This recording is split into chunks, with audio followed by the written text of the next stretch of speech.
Open the way, open the way. Ah, yeah, ah, yeah. Ah, yeah, ah, yeah. Open the way, open the way. Open the way, open the way. Ah, yeah, ah, yeah. Ah, yeah, ah, yeah. Open the way, open the way. Open the way, open the way. Ah, yeah, ah, yeah. Ah, yeah, ah, yeah. Open the way, open the way. Open the way, open the way.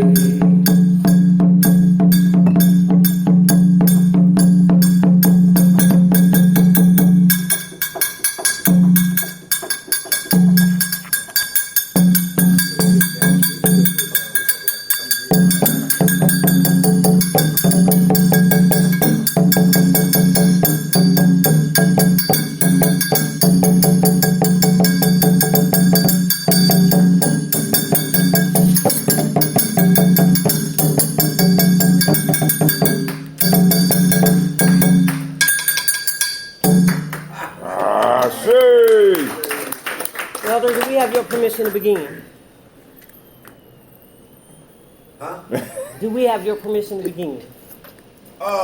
Could the drummers do that again? And while the reason why is while the drummer was doing the drum call, the call to us, we were sitting down like we watching TV. Duh. Now we in trouble. Okay? So what happens when the drummer starts back up again, could y'all please get up? And since you asked me, now I ain't then you get up and come up here and form a circle. Alright, go. Come on, get up, get up. Move. Come on up here, form a circle. Y'all asked me, I didn't answer. Come on. I did do that. Yeah, you sure did. Come on. Y'all moving like y'all walking. Walking, dance, something. Come on, y'all. Come on, y'all.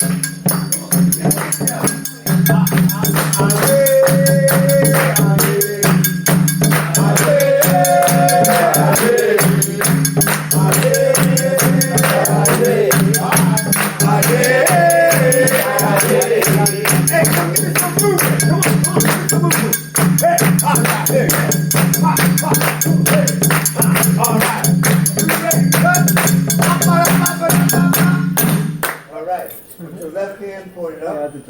Before you do that, hug yourself. Because without hugging yourself and knowing yourself, you can't go nowhere. All right? Take your left hand and put it with the palm up. It means you're receiving all the information from today. With your right hand, you point with the palm down.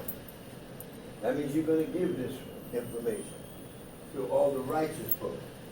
Unrighteous folks, leave them alone for now. It'll be all right. Okay? Then you connect with the person next to you. All right? Let's take that left foot and put it forward. That's your heart side. Your heart and your brain are one. When you make them one.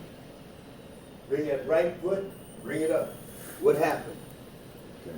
What happened? You came closer. Okay, y'all can talk, we can see y'all. Bring it down closer. What happened? You came closer. And when we come closer, that means we get stronger. But we have been taught to believe that when we come closer, there's supposed to be friction because of the either or thing. So take that left foot, put it up again. Bring that right foot up. Oh, yeah. Yes. Is everything in order? Sure. Well, then you have my permission to begin. I say? I say. All right, I'm going. Right.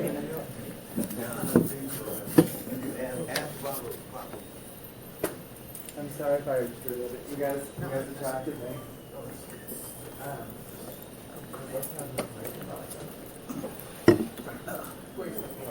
Thank you, Baba.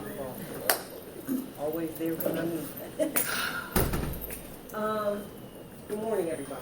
Good morning. I'm glad to know you all here. I know we still got some folks that are en route, making it here. But I wanted to introduce myself, and it's kind of difficult because I'm a lot of people merged in one. I've been doing rites of passage work for over 40 years. I've done it in a range of places. I've done it in corrections, adult corrections, juvenile corrections, treatment facilities, prevention programs. I've been an administrator for 35 of those 40 some odd years that I've been working in the field. I'm a mother of 4, a grandmother of 23, and a great-grandmother of 2. My children were raised in rites of passage. They don't know anything else. The programs and the schools that I put them in were involved in rites of passage because I understood real early, based on my work with folks in the community, that I needed to create a community for them to belong to. Of those 23 grandchildren, currently 5 of them are in college, 2 of them are married. And my granddaughter that lives with me is 15 and she's headed to college this upcoming year, graduating this year with an associate's degree at 15. There have been a lot of people that contributed to that, and over the years I've been involved probably in just about every agency that's represented here, unless you're a new agency. My very first job was at Children's Hospital. I was a mom at 17, had a 3-pound baby in an incubator. I didn't know what I was going to do. Went to the welfare department. They talked to me crazy. I knew I couldn't do that. I threw my baby on my back and went and finished school because I knew what I had to do in order to have a life for him. One thing I can say about Children's Hospital in terms of my rites of passage is I went to an employment office. And employment for us is always an issue, but as recently, because I had him on graduation day, so let's start there. So downstairs at Children's Hospital in the employment office, I looked at the employment board and there wasn't anything that I was qualified to do, and I started crying. The lady in the employment office said, "This is how spiritual energy works." She says, "What's wrong?" She was really concerned. She came out from behind the desk and she hugged me, and I told her, I said, "I have a baby upstairs and then your neighbor. He weighs 3 pounds and 4 ounces. I don't know if he's going to make it. He's full of tubes." And I told her what happened at the welfare office, and I'm like, "I just have to get a job." She said, "Well, tell you what, I'm going to make sure you get a job. You're going to leave here today with a job, so we're going to give you a job as a nurse aide." She says, "We can get you started as early as next week. You can start your orientation." So she gave me like a schedule, and I'm like, "That's not going to work." And she says, "Why?" I said, "Because I just signed up for 21 hours in school, because everything over 12 was free, and I knew I didn't have any money." So she says, "Okay, then we'll sign you up for 11 to 7 shift." So I worked all day, slept on the bench, worked all night, and one of the things that happened in this rites of passage that was really valuable to me was the fact that I was homeless at the time, and my nursery was in the trunk of my car for about the first 6 months, and everybody helped me take care of my baby. Everybody at school took turns. Professors took turns with bottles and diapers, because when you're really trying to do something for yourself, people jump in to help you. So 8 years of college later, somewhat a illustrious career that I keep trying to retire from and people won't let me, here I am. Somehow I'm connected to everybody in this room, just by virtue of being an elder, just by virtue of being grateful, just by virtue of giving back. And that's who I am. The pictures that you see here are the pictures where I brought the 13 Umadopts from the state of Ohio to the Department of Youth Services to provide rites of passage services for our kids. Just know when you go into rites of passage, it's not like something that's beautiful and colorful. There's a lot of sacrifice that comes with it, okay? Because you have to, in order to give other people something, you have to model that for them. So that takes courage and it takes sacrifice, and sometimes it takes blood, sweat, and tears. This was the first time UIS, Umadopts or outside agency had been able to be in the institution. I was blessed enough to have a wonderful boss that I almost bought out of retirement to come back and help me. This was the gang unit. This were the kids on the gang unit. The Umadops came in, and the Umadops did more than come in. They came in, and in spite of whatever trepidation they had, they stayed in the dorms, in the institution for 5 whole days with the kids. That taught the kids that somebody's willing to be here with us. They love us enough to be here with us even if they don't have to. Now that was a battle with central office, but that's a whole nother issue. We just decided that we were going to do it, and if they got mad at us, we'd say, oops, we didn't know. So just do it and then deal with the fallout. Of these kids, a good portion of them graduated from high school without teachers because the teachers in the school didn't want to work with our kids. They would just give them handouts. So I taught 6 of the kids to the GED. They passed the GED, and I sent them back on the units to teach the other kids. Their first graduating class, 2/3 of the graduating class came off the gang unit, self-taught. Sometimes all you have to do is believe in kids. Also, another thing, 2 other things caused us a problem with DYS with rites of passage. You know, if you're going to be a warrior, you got to be able to take some bullets, right? The kids that wanted to go to college, I got them scholarships to go to Norfolk State University. Their out-of-state fees were waived. Their registration fees were waived. And my only mandate to them was don't look back and don't go home. Whether you're from Cleveland, Toledo, Cincinnati, just don't go back. A good percentage of them did exactly what I asked them to do. Those that didn't ended up back in the street or didn't. And that's a reality of warfare. Everybody's not going to make it. The other thing that happened in that institution, which is probably why that institution is closed after being open only for 5 years, this was the first class of young people that were incarcerated in DYS and were able to elect President Obama in the presidential election. They said kids couldn't vote because they were felons. I'm like, they're not felons, they're adjudicated, they can vote. Had to go get Morris Dees in the Southern Poverty Law Center to get the kids to vote. They voted, we set up Election Central, they voted, they elected President Obama. But the interesting thing about their absentee ballots is this Marion, Ohio said that they didn't live in their county. I'm like, they do right now. So they were forced to take their absentee ballots. And all of these things are principles that I carry into everything it is that I do. Because I'm going to do it right, or I'm not going to do it all. And if you give me the ball, I'm going to get it in the end zone.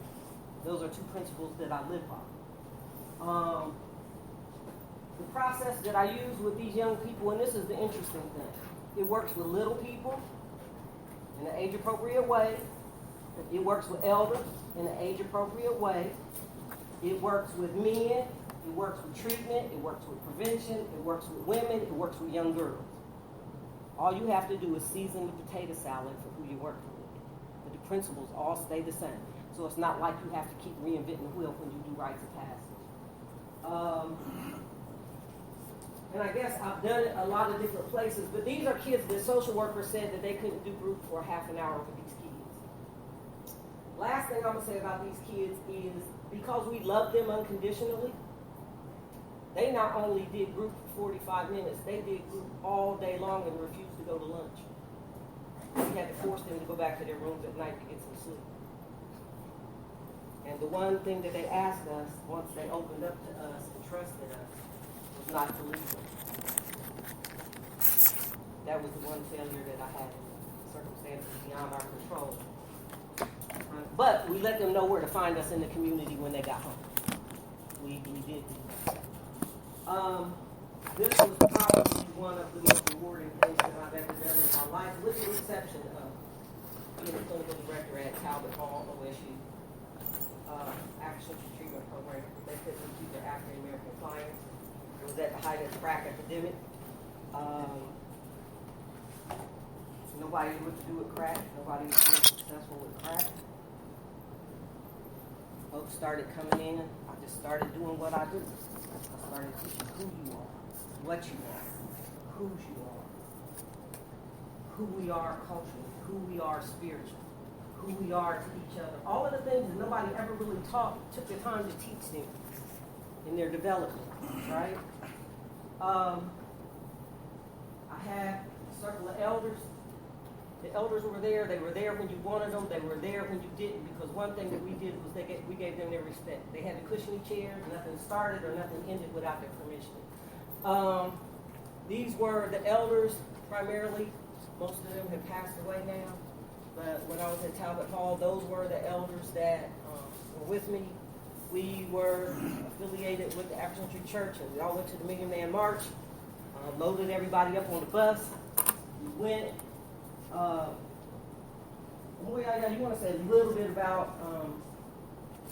treatment and rites of passage? Add something to that? Yeah. Oh yeah, front and center. Machi, that's good morning, true. I'm the result of rites of passage. I didn't get there until I was 38, 39. But I was a recovering addict. Didn't feel good about myself. Felt like I was a piece of something, And I remember coming in and just immediately just feeling a part of something. And she began the process of building me back up, teaching me about my culture. And it's funny, I was rushing out the house and I tripped over this.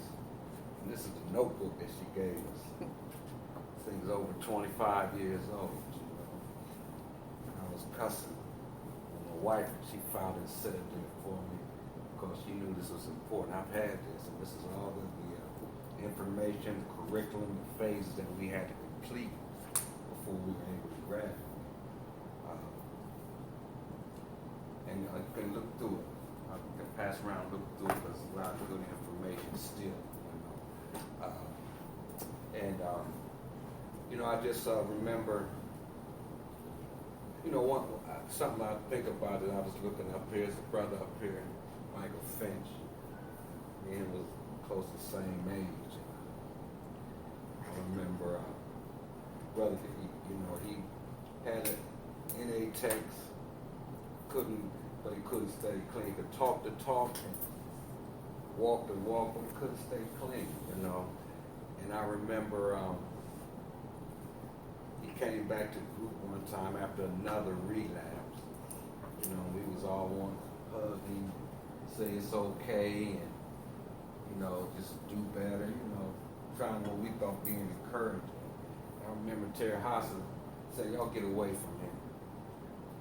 If he can't stay clean, he's gonna have to be away from the village." And to an African, being isolated or being outside the community is hate. Soon after he said that, he got clean and stayed clean. I think he crossed over. I think he had 2-3 years clean. He died clean because he wanted to be a part of the village. He knew the consequence of not staying clean was to be isolated. I don't know if she was really going to throw him away though, but that threat spurred him. Yeah, that spurred him to stay clean. I don't know if I was been able to stay clean without the rites of passage. As she talked about earlier, we had a council of elders, had 2 tribes within the village, and each tribe was responsible for different areas. And I was on the administrative and educational side. Then we had some taller, bigger brothers on the security and discipline side.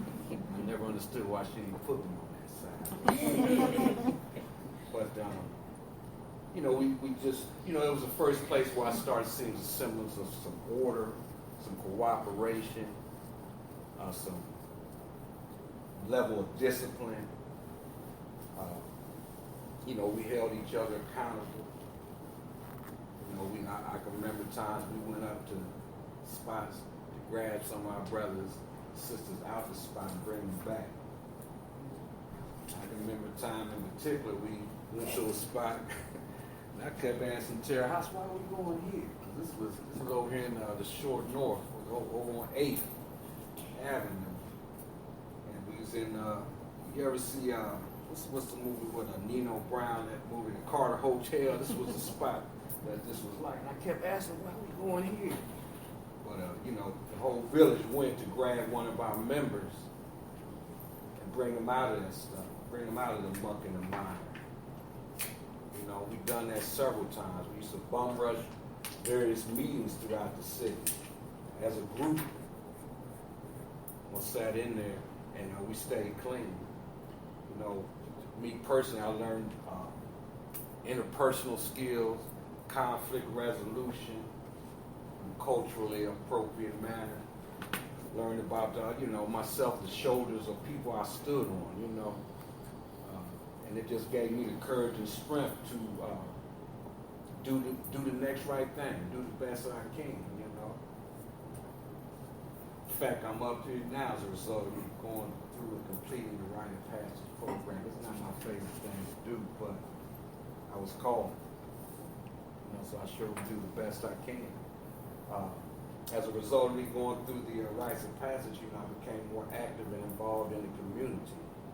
And I was involved with the Simba program. I don't know if any of you guys remember that, but I was okay. I was a Gye-Nyame to a few young guys, and it was very rewarding. But you know, this program not only got me clean, but it also got me out of self. You know, where you know I was self-centered, and I became selfless. Became a servant to the community, and I tried to, you know, participate in different things within the community, be of service, man, to help, give back. Because one thing that the program taught me is I owe. Because, you know, my active addiction, I took. It was always about me. I took from my family, I took from my community. And the Rites of Passage program, you know, going through it, rebuilt me and moved me into manhood. I still was an adolescent when I came in, you know, suffering from what a lot of our men in the community suffer from extended adolescence. And I just learned how to become a man and an asset to the community going through the Rites of Passage program. I'm getting ready to ramble, so I'm going to stop in a minute. But one thing, I met Terry House on November the 1st of 1994, 1994. And that was the first day that I stayed clean, completely. And I haven't found it necessary to pick up since then. And so, you know, in about 2 months, I have 25 years being clean. And, you know, I'm still in the process, man, and I'm grateful that I'm humble enough to be teachable. There's still a lot to learn. I'm still learning, you know. Grateful she's still in my life. Grateful Brother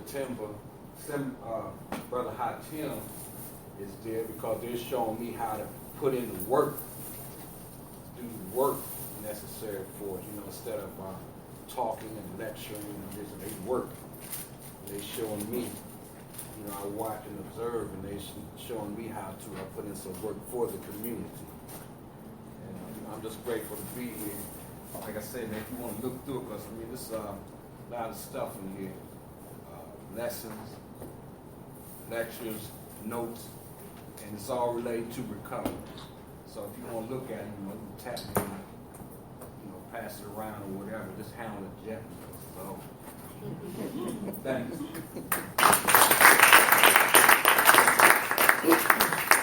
I think throughout the course of like this training day, it's easy for us to talk and talk about a thing because a lot of times we go to trainings and people talk about what they do and what they've accomplished. But by the grace of what it is that we do for a living, all of the people that I've ever touched in their life in some way is still connected to me, so I can still call them. Rites of Passage. I'm working now in a school. It's a school for high-risk kids. The director of that school, I was going to retire. I was ready to retire. job transition, gonna retire, right? He calls and says, we need you. I'm like, no, you don't. I'm about to retire. I'm tired. I've been doing it a long time. He says, no, you can't do that. And I was like, why? He says, because I need you to come and do for our kids what you did for us when we were growing up. And I'm like, oh, hell to no. I'm like, I got grandkids. I don't really want. He's like, look, all I want you to do, and this is the biggest lie I ever told. He said, all I need you to do is just hug the kids. That's all I want you to do. Easiest job I ever had. That's what he said. I got to that school with them 600 kids. That Columbus Public School didn't want. My job is 8 to 8 every day. Mr. Brown's job, he's the dean of students. He's 8 to 8 every day. School's open from 8 to 8 every day. We got after-school programs. We've got like 15 sports leagues. We got karate, capoeira, drumline, African drum and dance. Because we had to build a rite of passage program in the school.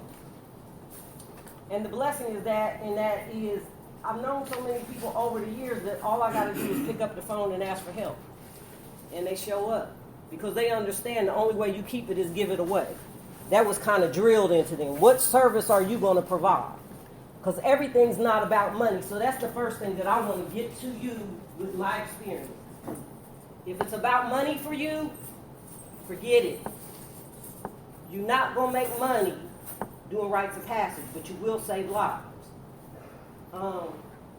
Last thing, I'm going to let Mr. Brown go, but I was working for an agency one time, right? And it was a big agency, been around a long time, but I always produce outcomes because that's the one thing I know how to do, right? You don't want me to talk about that because I will. So I was like, God, I don't know how I'm going to really do this because I want to retire. I'm working in a school. Get ready to do this. I'm getting ready to repeat this pattern over. So when I was with this other agency that I'll leave unnamed, they decided that they didn't want to do the little kids summer camp that we had been doing for 5 years, the rites of passage for them. They had decided that they didn't want to do that anymore. And that was kind of like weird to me because the agency didn't pay any money for that program. I got the money for that program. Not only that, both of my sons were grown and they were working for the program and they were doing service work because they worked for the agency 8 hours a day. And then they spent the other 8 hours helping me with the prevention program. So all of the things that were provided for them was free. So like, we're not doing it anymore. I said, well, I'm leaving. Like, what do you mean you leaving? I'm like, I'm leaving because these kids want a summer camp. We 3 weeks away from summer camp. And they want a summer camp. And I'm going to make sure they have one. The boss said, you're not leaving an $80,000 a year job to go do a summer camp. You don't know how you're going to get it funded. I'm like, I bet I do. I left and I took my state retirement. Y'all know, y'all probably don't end up eating cat food. I took my state retirement and I went to my dressmaker who had a warehouse. I rehabbed his building with my retirement money. 3 weeks into the summer camp, he says, okay, this is my building. We don't have a contract. I need you guys to bring $1,200 a month. I spent all the retirement money putting it in there. So like we were out again. But the interesting thing about that sacrifice, when I bounced, Mr. Brown was working with me there too. He's like, well, if you leaving, I'm leaving too. You can't be out there by yourself. So we both left broke. We didn't know how we was going to live or what we was going to do, but we knew that those kids deserved to have what we were giving them. We both made monumental sacrifices, but that's what happens when you work in the community with high-risk kids. Because if it's a program for you, they're going to sense that it's a program for you, and you're not going to get any results. Because this is an energy exchange. True rites of passage is an energy exchange. And I don't care if you're doing it through treatment, if you're doing it through prevention, if you're doing it in corrections, if you're doing it with the babies, or if you're working in a school. It's an energy exchange. And they have to see and feel. And I know that we have like all these code of ethics and whatnot. And I'm always like on the marginal, on the line of, but I'm always on the side of justice. Okay, I may not always do what you want me to do, how you want me to do it, but I'm going to get it done, and I'm going to get it done right. Right? Never had a violation, never been some of my best friends. Did Lois Stepney, did those guys refer Children's Hospital? How did you guys end up finding out about the training? Did Camille give it to you, or? Our boss, our manager sent it to us, but I'm not sure how she. Probably Camille. Lois Stepney sent it to I her. heard that didn't name. she? Yeah. It's also an event. I found it on Google as well. Okay. When I was searching for this training. Okay. Well, that's good. So with that being said, I guess all I'm saying is that everybody in this room that's affiliated with Rites of Passage, whether they're a nation builder, whether they're in treatment, whether they're in prevention, and I'm connected to a lot of Rite of Passage programs, okay? I'm not just connected to one Rite of Passage program because we're stronger together than we'll ever be alone. Unless we use each other, we're never going to be able to exist. Sister Pam back there from Cleveland, Sister Tahir, we've been doing this for a long time, trying to figure out what we needed to do to make us successful. With or without dollars, we're going to do this. With or without food, we're going to do this because it's our children that's at stake. Right? Are you guys kind of getting what I'm trying to say? It's all connected. It's a spider web. And only the strong survive. And your chances of survival are better if you have the skills to survive and you're spiritually connected. So that's where your protection comes from. Right? Oh, let me tell you this. The reason I took more time was because last time we did a training at the Fawcett Center, it was a 4-hour training. Mr. Brown talked, and he talked, and he talked, and 15 minutes before it was over, he turned around and says, I'm going to turn it over to my sister, Tara Hoffman. So he could never say anything to me about taking time. Go ahead, Mr. Brown. All right, so this is the introduction, right? Am I correct? All right, cool. I'm going to start off. I go. Amen. All right, people that don't know, I just want to make sure because part of, we're going to talk a little bit about rites of passage and culture. But I'm known as Brother Hatim. In school, they call me Mr. Brown. It's a requirement of the job. But, because I wanted to call me Brother Hatim, but that's neither here or there. But I do this because there's nothing else for me to do. It's part of my culture. It's how I came up. From trying to form something when I was young because it wasn't nothing for us, or coming to Columbus and going to Ohio State and seeing that I didn't fit into some of those groups there, and then running into something called rites of passage. It's what I do. It's what I breathe. And everywhere I go, I try to find a way to plug this process in because our young people need it. You know what I'm saying? Our young people need it. And we're going to get a little bit more into that as we go. So I'm not going to take up a lot of time. I'm just going to read 2 poems, and then we're going to jump right into it. This one I wrote because I'm part of an organization called Simba, Simba Circle.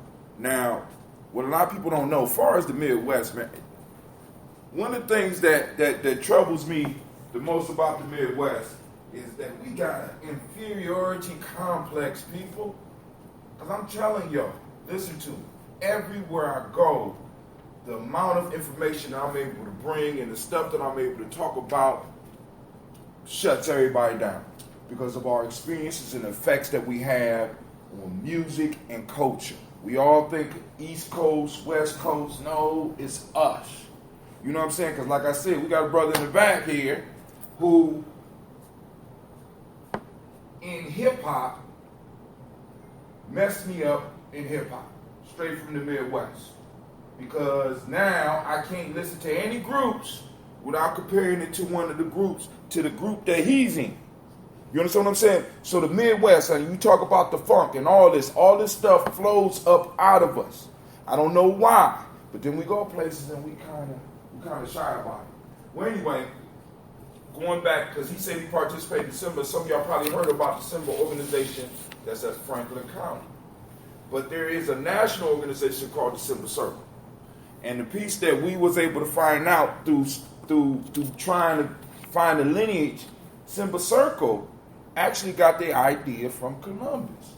It's in Chicago, still Midwest, but they got the original idea came from here. So once a year we have a camp where we bring a bunch of young men. At first it started with young men, now we're doing women. It's over 20 years old now, and we've been doing this rites of passage process for young people. I mean, we done touched thousands of young people with this information. And this is a poem that I wrote describing that situation for the nation builders, and we'll get into that. Once a year we gather in this sacred land with the challenge of turning black boys into strong black men, coming from different places with skills, challenge, and personal tribulations. We have dedicated ourselves to building this nation. Even though we have only been given straw and mud to build our monuments to time, we know nothing is impossible with God and proper use of the mind. So let us weep together, eat together, but most of all stay together, focus on the present and the future, leading to forever, working hard, striving to be free, remembering what we do in the present moment will echo throughout eternity. So, this is a life work. It's like I said, for a while, a lot of people was trying to turn rites of passage to a program, and it won't work like that. Because it takes a certain level of commitment, personal sacrifice. And like I said, we're gonna get into that a little bit later. The next poem is a little bit longer. This is called Warrior Call. Now, so one of the major things that we had to start doing when we started talking about rites of passage was figuring out what was what. One of the things that I try to do to make sure that the young people as well as the adults that I work with are able to do, I want to make sure that they all are symbol living. And symbols play a very important role in culture, and hopefully we'll be able to touch on a little bit of that too. So one of the first challenges I had was we started using the term warrior. A lot of people got scared of it because now everybody can say warrior is cool, but when we started talking about warrior, a lot of you, especially with organizations where they're putting in for funds, you couldn't put warrior down there. You know what I'm saying? So what I had to do was define warrior. What is a warrior? One who's experienced or involved in conflict. Say it again. One who is experienced or involved in A conflict. warrior is one who is experienced or involved in conflict. So I had to expand the definition because the only thing we hear is war. War is nothing but a conflict. That's all it is. So when you are having problems with a math problem, you are in conflict. So that means at that point in time, you have to be able to plug into a warrior state of mind because warriors are who make it through conflict. You survive whether you fail or whether you win. So we had to find a way to kind of get people to understand this so that this word will be a little bit more digestible because most of my young people exist in a warrior state of mind. So this one is called The Warrior's Call. Who will remember us? Who will remember us? Who will remember us? Don't you hear our ancestors well, wondering who will remember them and tell their tales? Where are their epic poems, their odysseys? Do we refuse to brag and boast about their greatness out of modesty? Who will remember us? This question echoes through my mind, driving me insane with grief, stealing the hands of time. So I have to send shots out to our past and salute those men and women who walked the warrior path. They fought for me. They fought for me so that I can be. They fought for me so that I can see. They fought for me not so that I could watch TV, but for me to become the next revolutionary. Who will remember us? The question and the answer I shout in all 7 directions is me. I will sing your tales. I will tell about your bravery in the face of hell. I will sing about how you sacrifice your bodies in battle and your souls left at ease, how your warrior spirit is infecting your children like a disease, at least those who want to be free. I will tell your tales and sing your praise and plead your case until your monuments are raised. I will tell your stories. I will remember you. When all else is forgotten, I will tell how, for my survival, you pick cotton. How dare we allow our lives to pass without pouring libations or raising our glass in celebration of you? Those who fought in every way, as long as I breathe, your memory will stay. Whether you fought directly or through passive aggression, I have studied you and learned my lessons. Now it's my turn to follow the path toward destiny and begin to ask the question. You first asked me, who will remember us? So we're going to continue the conversation.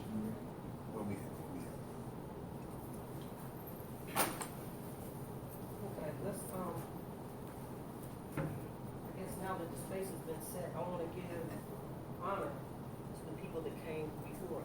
both of us came up under Dr. Lariva Kelsey at APBS during the Afrocentric Training Project, and that was a magical time for us because we got to travel, we got to work with the scholars, travel with the scholars, help develop curriculum. The thing about scholars is they have a lot of information, and it's valuable information, but they can't do it all. They can't do the research, pull together the information, run the programs, execute the things that the programs are intended to do, and determine whether they reach the outcome. All we knew was that there was something missing in the soul of communities of color because of what our experience was, because of the trauma, because of the multi-generational trauma. And we all got points of sensitivity, and the first thing that we had to learn was that the scars and the wounds, and if you don't remember anything else, remember this. The scars and the wounds and the bruises that we have are warrior scars.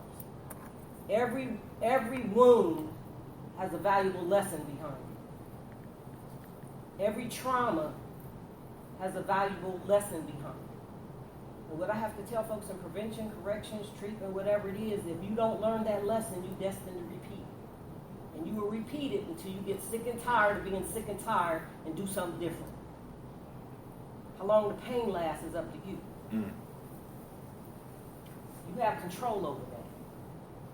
So when we start talking about rites of passage, we're talking about a way of life. This is not what I do for a living. This is the way I live. This is the way I raise my children. This is the way I raise my grandchildren. And when I handed them off to other people, I handed them off to other rite of passage programs. Their dance and drum program is a rite of passage program that demands that they're honor students or they don't dance. They can watch, but they can't dance. If you need help with your work, let's get you to help with the work. But you will not dance, you will not perform, you will not be on the stage if you don't get the grades, if you don't perform academically. Now I'm going to step back here just a little bit and tell you where all of this information has brought us to. Both of us are out of school.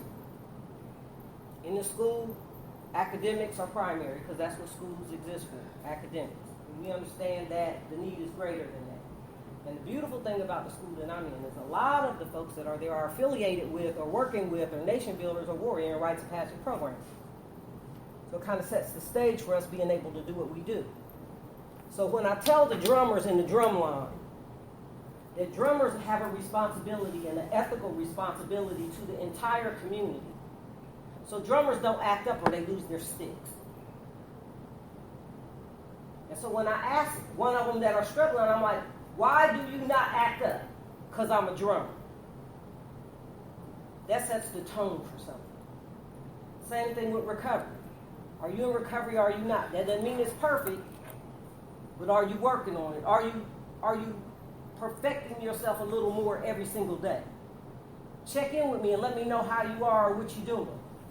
So in the school, it's amazing. We have all of these sports, all of these activities. We have dedicated staff that sweat blood, sweat, and tears every day. You know, most teachers in public schools, after 8 hours, they don't. We still there closing up the building, and they're on the weekend. That's what we do. Because you can't stay at our school long if your heart not in it. Because the kids are hard enough to deal with, right?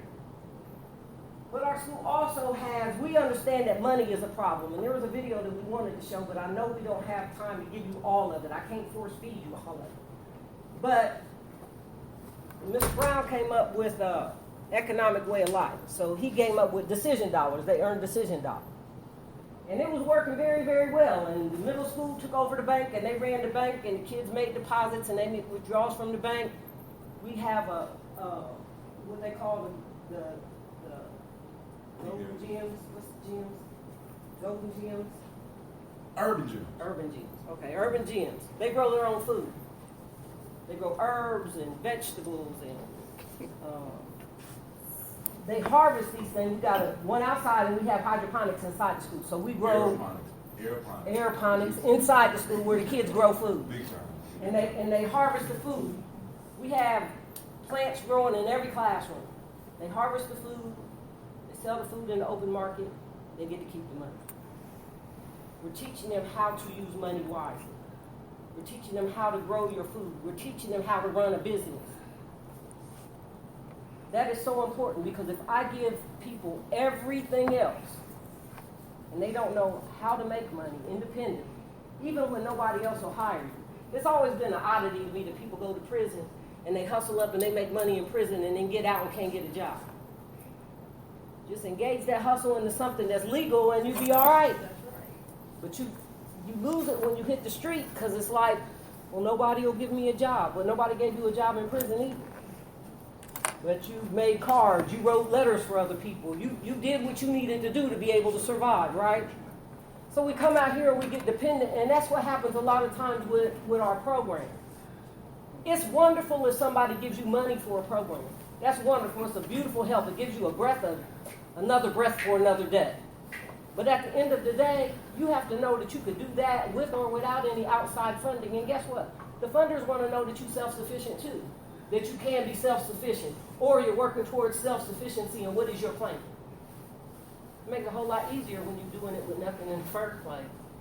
It makes it a whole lot easier to convince somebody that you're dedicated to doing what you're doing, can't nobody argue with our outcome. We paid the price, we paid our due. And we have a physical, visible legacy in front of us. Whether it's the kids that have gone off to college, whether it's the guys that came back from being in the summer camps, or the young people's rites of passage that are now teaching in the school, that is now the director of the school, who had the great idea to call me when I was ready to retire. And I guess, you get committed, because I could go just hug the kids all day, because that was my job description. I said, he's like, just write a job description. This is our way of telling you thank you. So I wrote a job description, and I started looking at what the kids needed, not what I wanted. And I looked at it as too much for me. I can't be like the behavioral health family support administrator with these kids with these problems. So I'm like, we need help. So I ended up with 3 behavioral health agencies in the school full-time, with counselors in the school full-time, case managers in the school full-time. I had to pull back and take a look after the first year of evaluation. Some weren't performing the way I had wanted them to, because I'm results-oriented. You can't just come and extract dollars and not produce results, because you won't last with me very long, because our kids depend on you. You got to do a good job, because if you don't, I can't use you.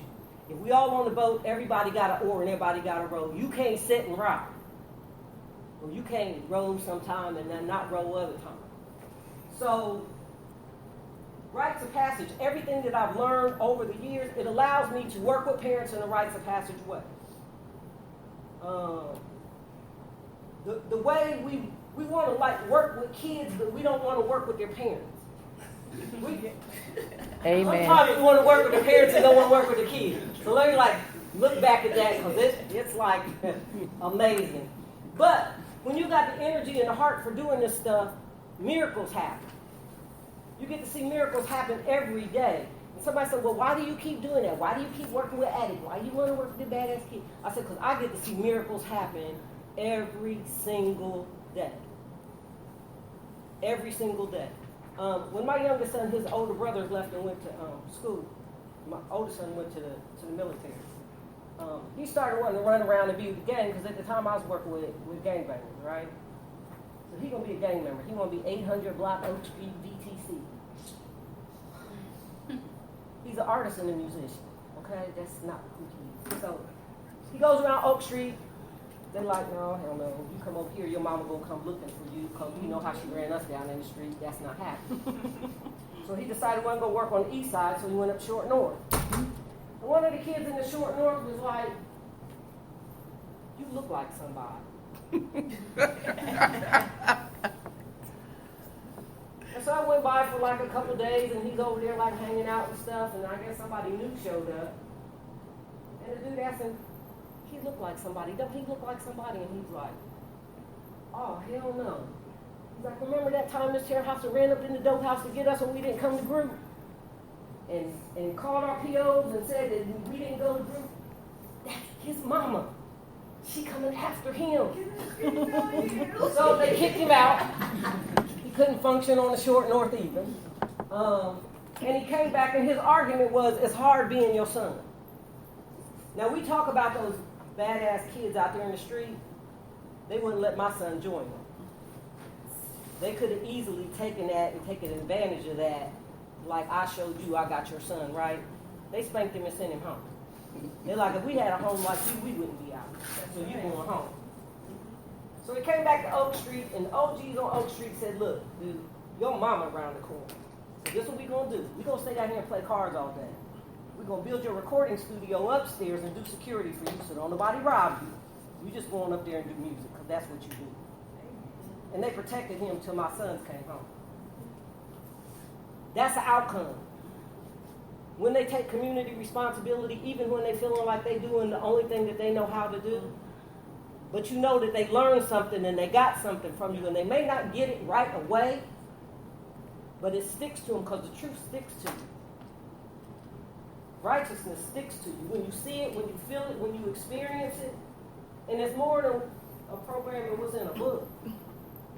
It's the way, they watch the way we are with each other. They watch the way I am with Baba Jabal. They watch the way I am with Hatim. They watch the way that I am with Kwesi. They watch how we work with each other, and it's all out of love. We have like power struggles sometimes because he's a power hungry world. But, you know, I'm a Jedi and he a Sith, so it kind of balances out, right? See, his disease. So, yeah, that's the first step, right? Just admit you got a problem, right? So, the big picture of this is it's not, are you seeing where it doesn't fit in a program? It's the energy that you bring to something. It's the commitment that you bring to something. Now, the information and the knowledge can be infused, but it's not going to translate well if you don't have the energy. So I can give you the book, and all of us can have the same curriculum, no matter what it is. Curriculum for parents.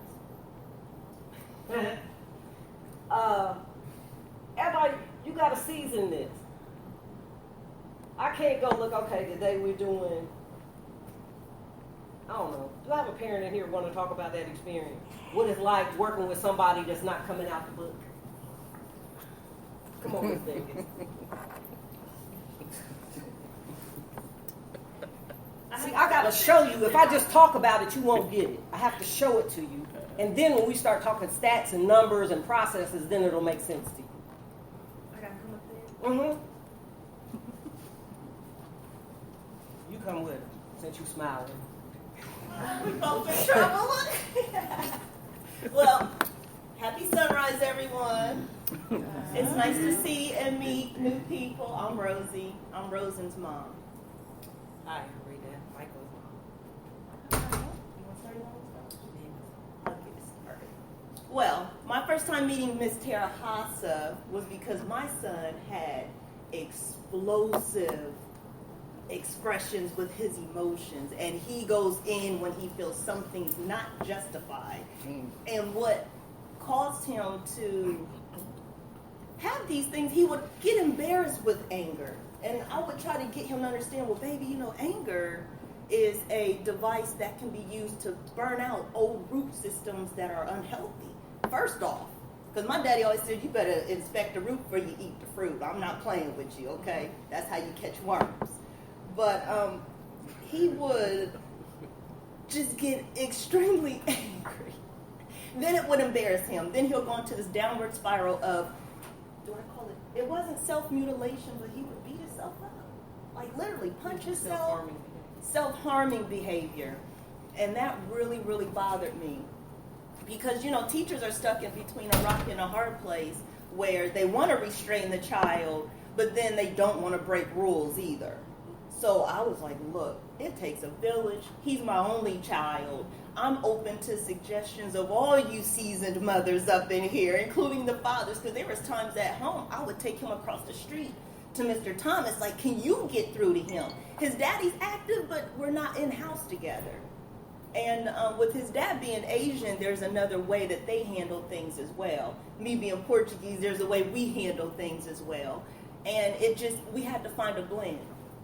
Who came in and helped us find this blend? Because she even got Rosen's dad to come up in the office. She was like, it takes two. And he was willing, which I appreciate him that as well. But she taught me how to adjust my reactions to Rosen so his actions would be handled as well. And to let Rosen know that you have control over yourself. Everything that you do, everything that you think are your feelings. They're acknowledged and you deserve to be heard. And I agree with that, but I also tell Rosen the way you express it will determine if I have to knock you down or not. You're entitled to your attitude. We all have them from time to day. Right. And look, and I don't have patience. Ms. Terahasa taught me patience as well because I expect it right now.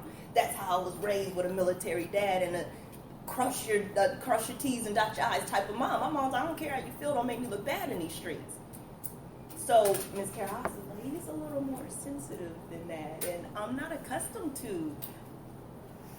I don't want to call them sensitive men, but receptive men. You know, I'm not accustomed to that at all. So she's helping me understand that Rosen has feelings and they're receptive to your every move, even down to my tone of voice. I've had to practice not what I say, but how I say it, because it would hurt his feelings instantly. And I'm like, Mr. House, God gives me this little sensitive child, and I'm an ambitious woman, and how do I make this work? She came in, and she got results. But you have to follow it, too. You know, you have to work. You don't just sit up in there and say, yes, ma'am, and then not put it in action. I had to put it in action.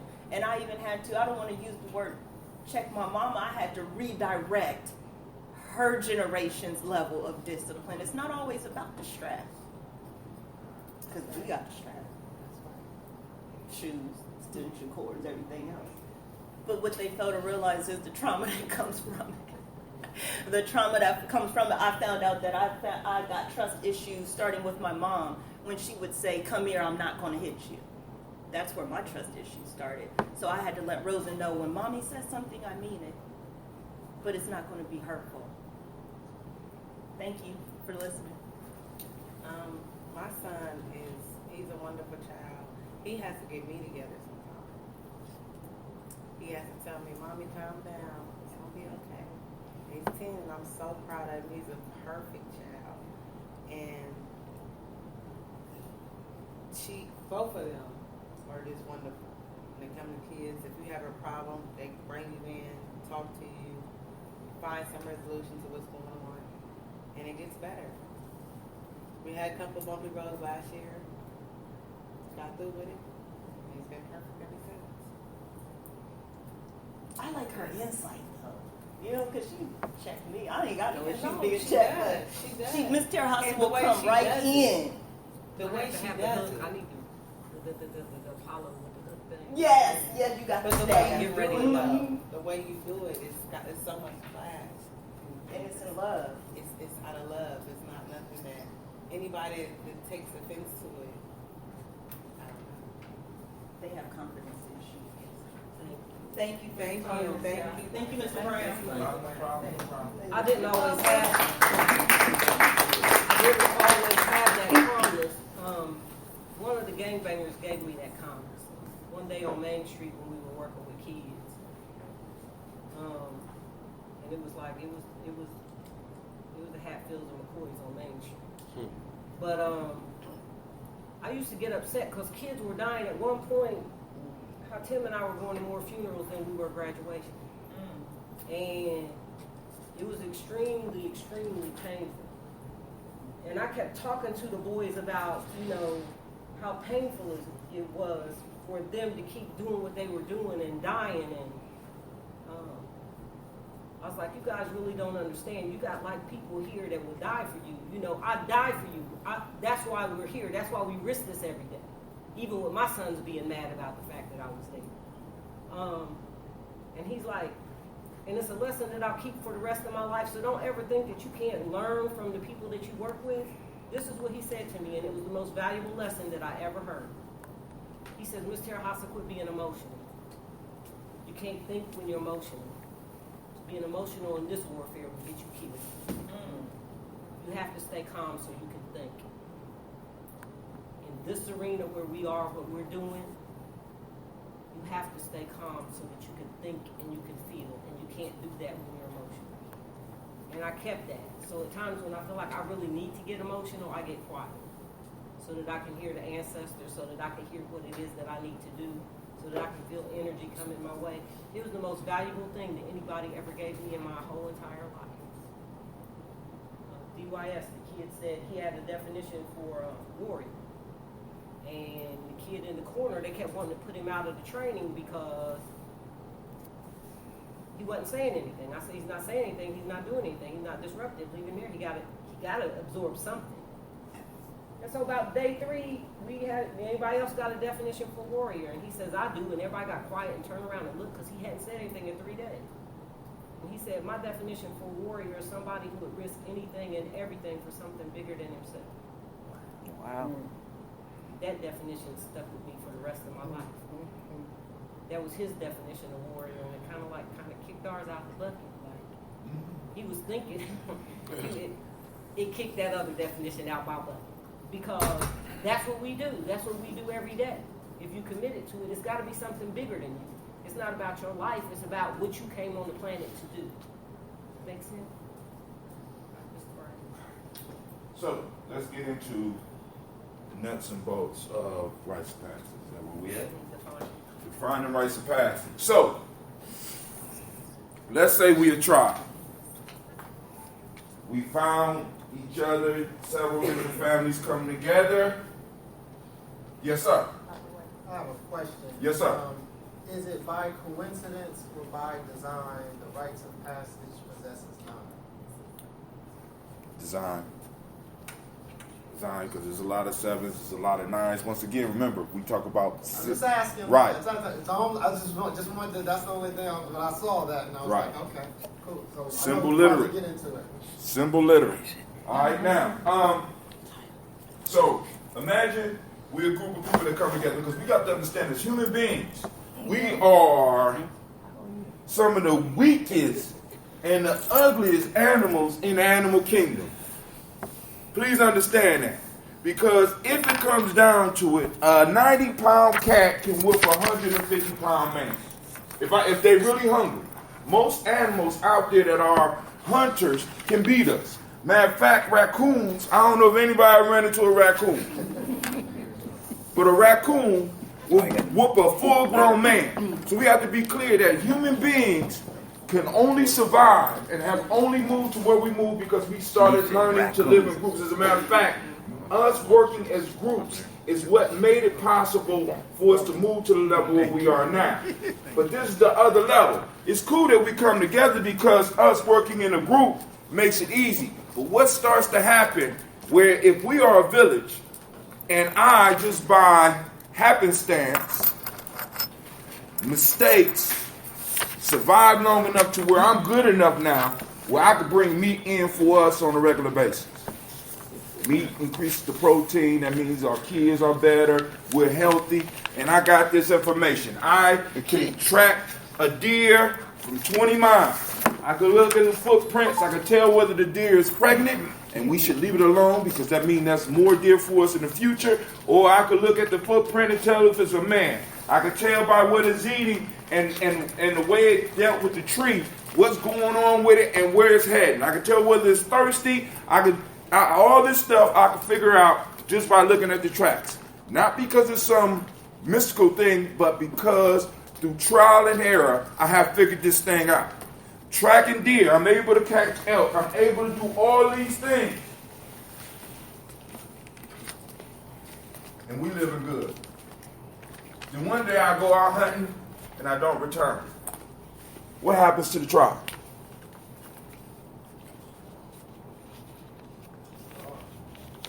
Or they might go back to what they was doing before until somebody else get those skills. What rites of passage allows us to do, it allows us not only to continue the culture, but to improve the culture because we are able to pass on knowledge on from one generation to another. Rites of passage make sure that we are able to pass on our techniques of survival from one generation to the other, so we don't have to keep going through the same mistakes. You see how important something like this is? Why it's important that if I conquer people that I gotta shut this down? Because I need y'all to start over again so that I can stay on top. But if you are able to grow at each generation, because the last generation was able to take the wisdom from those elders and move forward, it will make you more powerful. So now, in rites of passage is about transmitting information, and in many cases, sacred information. How do we relate to nature? How does nature relate to us? What is our relationship as brothers? How do I deal with the women? How do I deal with other brothers? How do we deal with strangers? All this information is transmitted through the rites of passage. This is one of the reasons why we keep on talking about it's a lifestyle, because what it does, it helps you to be able to navigate in the world. Now, so when we look at the total process, because we've been using certain words.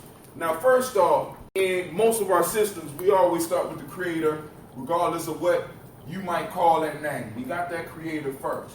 From the creator, all other things came. So you'll hear different names and stuff like that. But the key concept is that it always starts with a creator. Then next in that line, you heard Terahasa mentioned several times, and also me in the poem, we talk about this thing called an ancestor.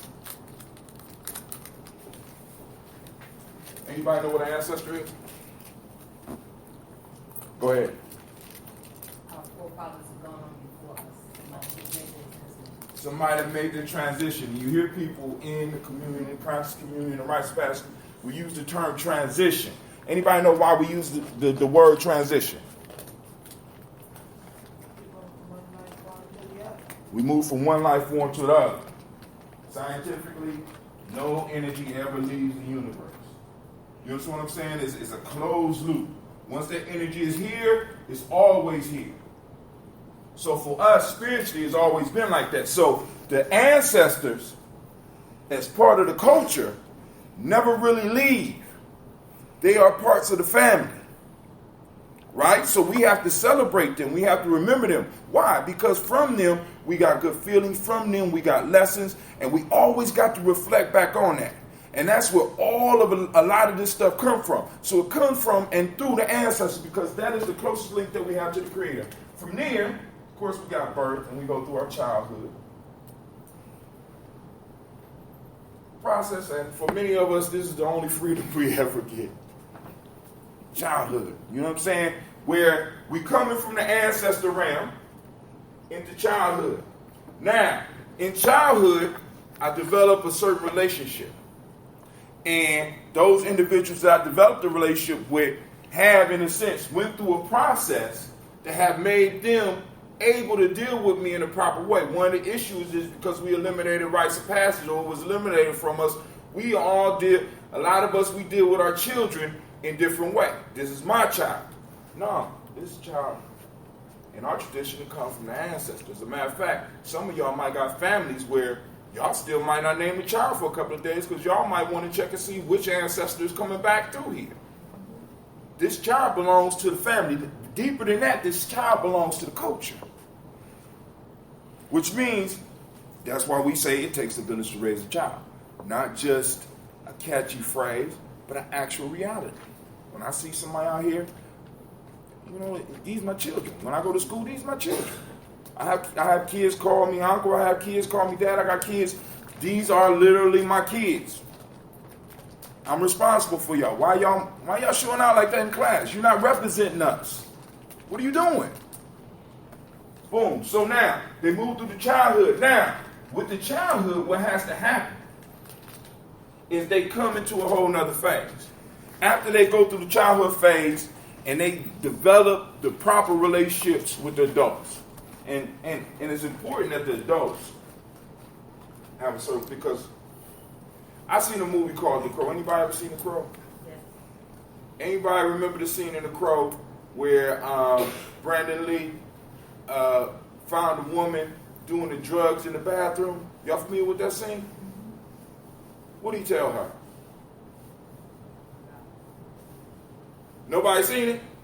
Oh, it's a good movie, man. I seen it. I was This woman, when she was shooting up in some form of fashion, and Brandon Lee, somehow he ended up in the bathroom with her while she was looking in the mirror. He grabbed her, he forced her to look in the mirror, and he told her, he said, you are basically what he said, to your child, you are God, and look what you're doing to yourself.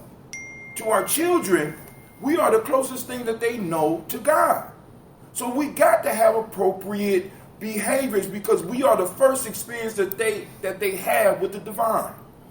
We got to understand that. So our children reflect, in a sense, like she said, she had trust issues because her mom said, so in a sense, not only does she have trust issues with humans, she may have a trust issue with the divine because the person that represents the divine did not do them right.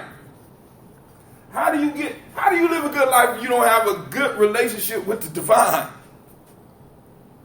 And because the representative of that divine, you understand what I'm saying? It gets confusing. So now, childhood is a certain phase, then we move from there into the teenage phase, and I won't go from there. Because, anybody here work with teenagers? Middle school, I can't. Good God Almighty. All right, so we're going to skip that part. This is the good time. We're going to move to the warrior piece. This is a word we described at the beginning. We move through that warrior phase. Right? Now, a warrior's job is to protect the culture. Protect the culture. Protect the culture mathematically. I protect the culture as a farmer. I protect the culture as a hunter. I protect the culture as a poet. I protect the culture as a drummer. I protect the culture. The culture. Why? Because the culture is basically, a culture would be like a team, a larger mean. It's an idea that allows you to exist, that it reserves your space in reality. And when you strip a people of a culture, that's worse than murder.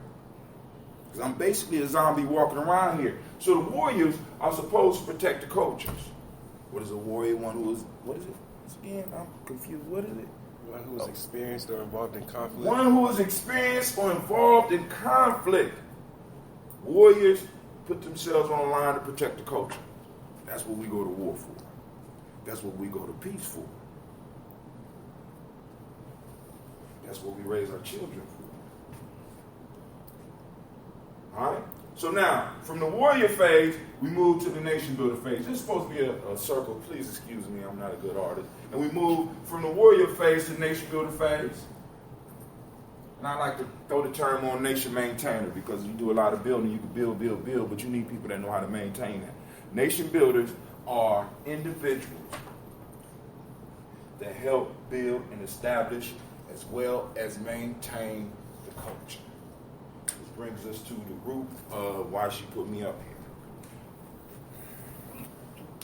In Gye-Nyame, one of the first things I had to do was, we called ourselves nation builders. And in Columbus, I had problems because for Columbus years ago, between the ages of 18 and 35, I was still in my 20s, I was denied the title nation.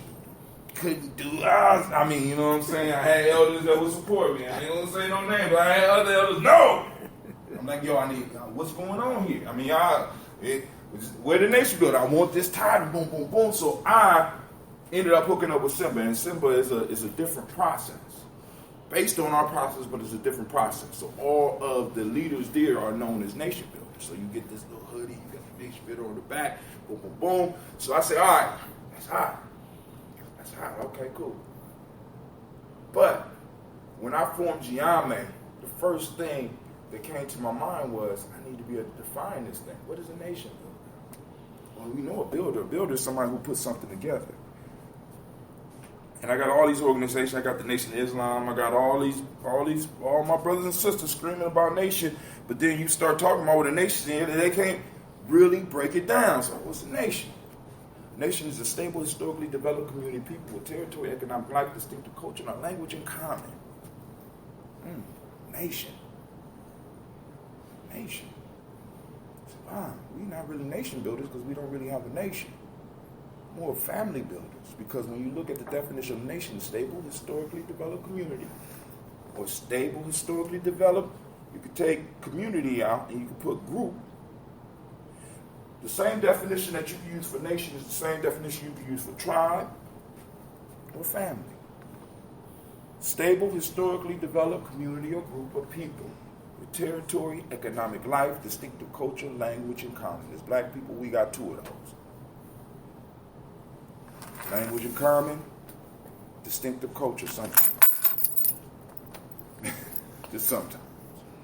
All right? But the whole piece is, when you look at this, and you be like, I'm talking about building something where the culture, because out of the culture, because what a lot of people don't understand is, because their house say we can't make a living. We can't make a living in the present system because this would take us away from this thing out here. Because within nation building, I got to provide stability. My responsibility, I got to provide stability, economic life, territory. Territory, economic life. My role right now in life is to be able to provide that territory, that economic life and stability for my young people. I can't really raise a family if I'm not stable, right? What culture helps you, what culture is opposed to do. Culture is a people's blanket that protects them from the madness that's going on out there. We don't have that right now. We're working on it, but we don't have that right now. So what we got to do is, boom, we got to shore this up. So now we got this cycle going. So from nation builder, I'm going to move to elder. Elder is the wisdom, because once you make it to elder, you have experienced all the things that these individuals are going through. So who better to guide you? Right? One of my favorite movies, Godfather. Right? In The Godfather, Michael Corleone tells, I can't remember the dude's name, Michael Hagan, the family lawyer. Yeah. He was Vito Corleone. For those that don't know Godfather, you got the structure. You got the Godfather, who was first Marlon Brando, which was Vito Corleone. Then you got Michael Corleone, who took over after him. So Tom Hagen was Michael Corleone's consigliere, or counselor, because all leaders have counselors. And when Michael took over, he sent Mike Hagan somewhere else, and Mike said, well, who's going to advise you? He said, who better advise me than my father? My father's an elder. He done walked through all this. He done walked through nation building phase, he done walked through this phase. Now he at this phase. Elders advise.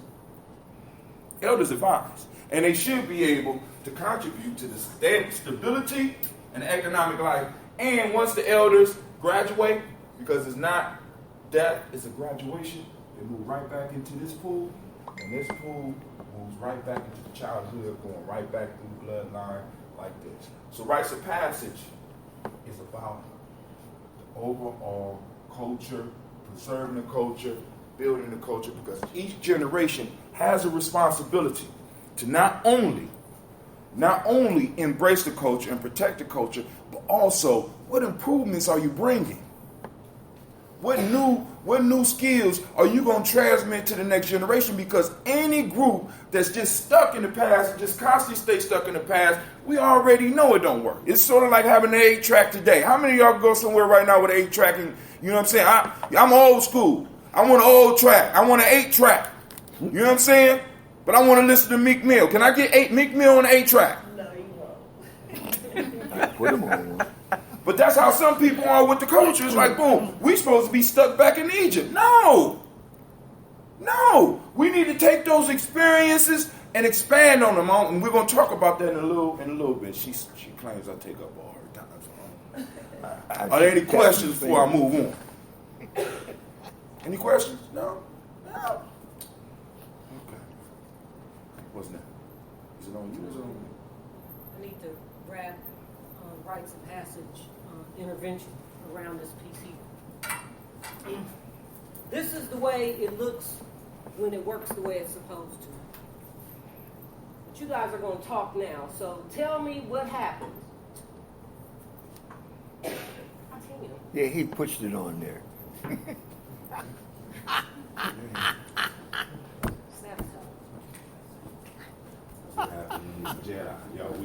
I do that with my wife. This is the way it looks when it works the way it's supposed to. But let me add something to this.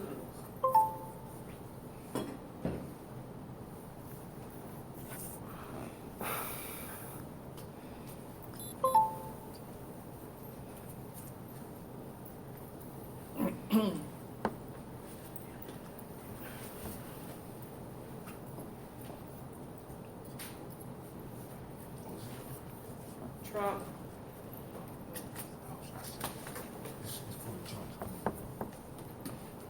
When children are traumatized, or young people are traumatized, or adults are traumatized, or elders are traumatized, for a number of years, generation after generation, they adapt thought patterns and behaviors as a result of that trauma. As a clinician, or a therapist, or a teacher, or a healer, or as a warrior, we have to go into these war zones. And we have to not only help them understand the trauma, why and how and when it occurred, but to be able to look at their wounds and extract the lessons from those wounds. And we have to hook the children up with the folks that have already had that experience and come out on the other end. You can't tell me about something that you haven't been through, for the most part. I'll never forget one time I had this lady. If you're in recovery, you're a warrior, because you're going to have to fight the good fight. But this was in the early days of cocaine at Talbot, and she was like, "Have you ever smoked crack?" And I was like, "No, ma'am, I haven't." And she's like, "Well, if you never smoked crack, how can you tell me about crack?" And I told her, I was like, "Well, I'm really not feeling obligated to go smoke crack just to prove to you that I can do this. But what I do know about crack that you don't is I know don't smoke this shit." I know that. Now that's something that I know that you ain't figured out yet, right? So let's start there and move from there, right? Because that had her, he or she fighting with her addiction, want to make me the enemy, and I'm over here in the pocket. I'm able to help you, because I can help you put the focus back on the battle that you fight instead of looking at what I'm doing. Because I've already made it over here. So instead of asking me what I used to do, ask me how I got here. Amen.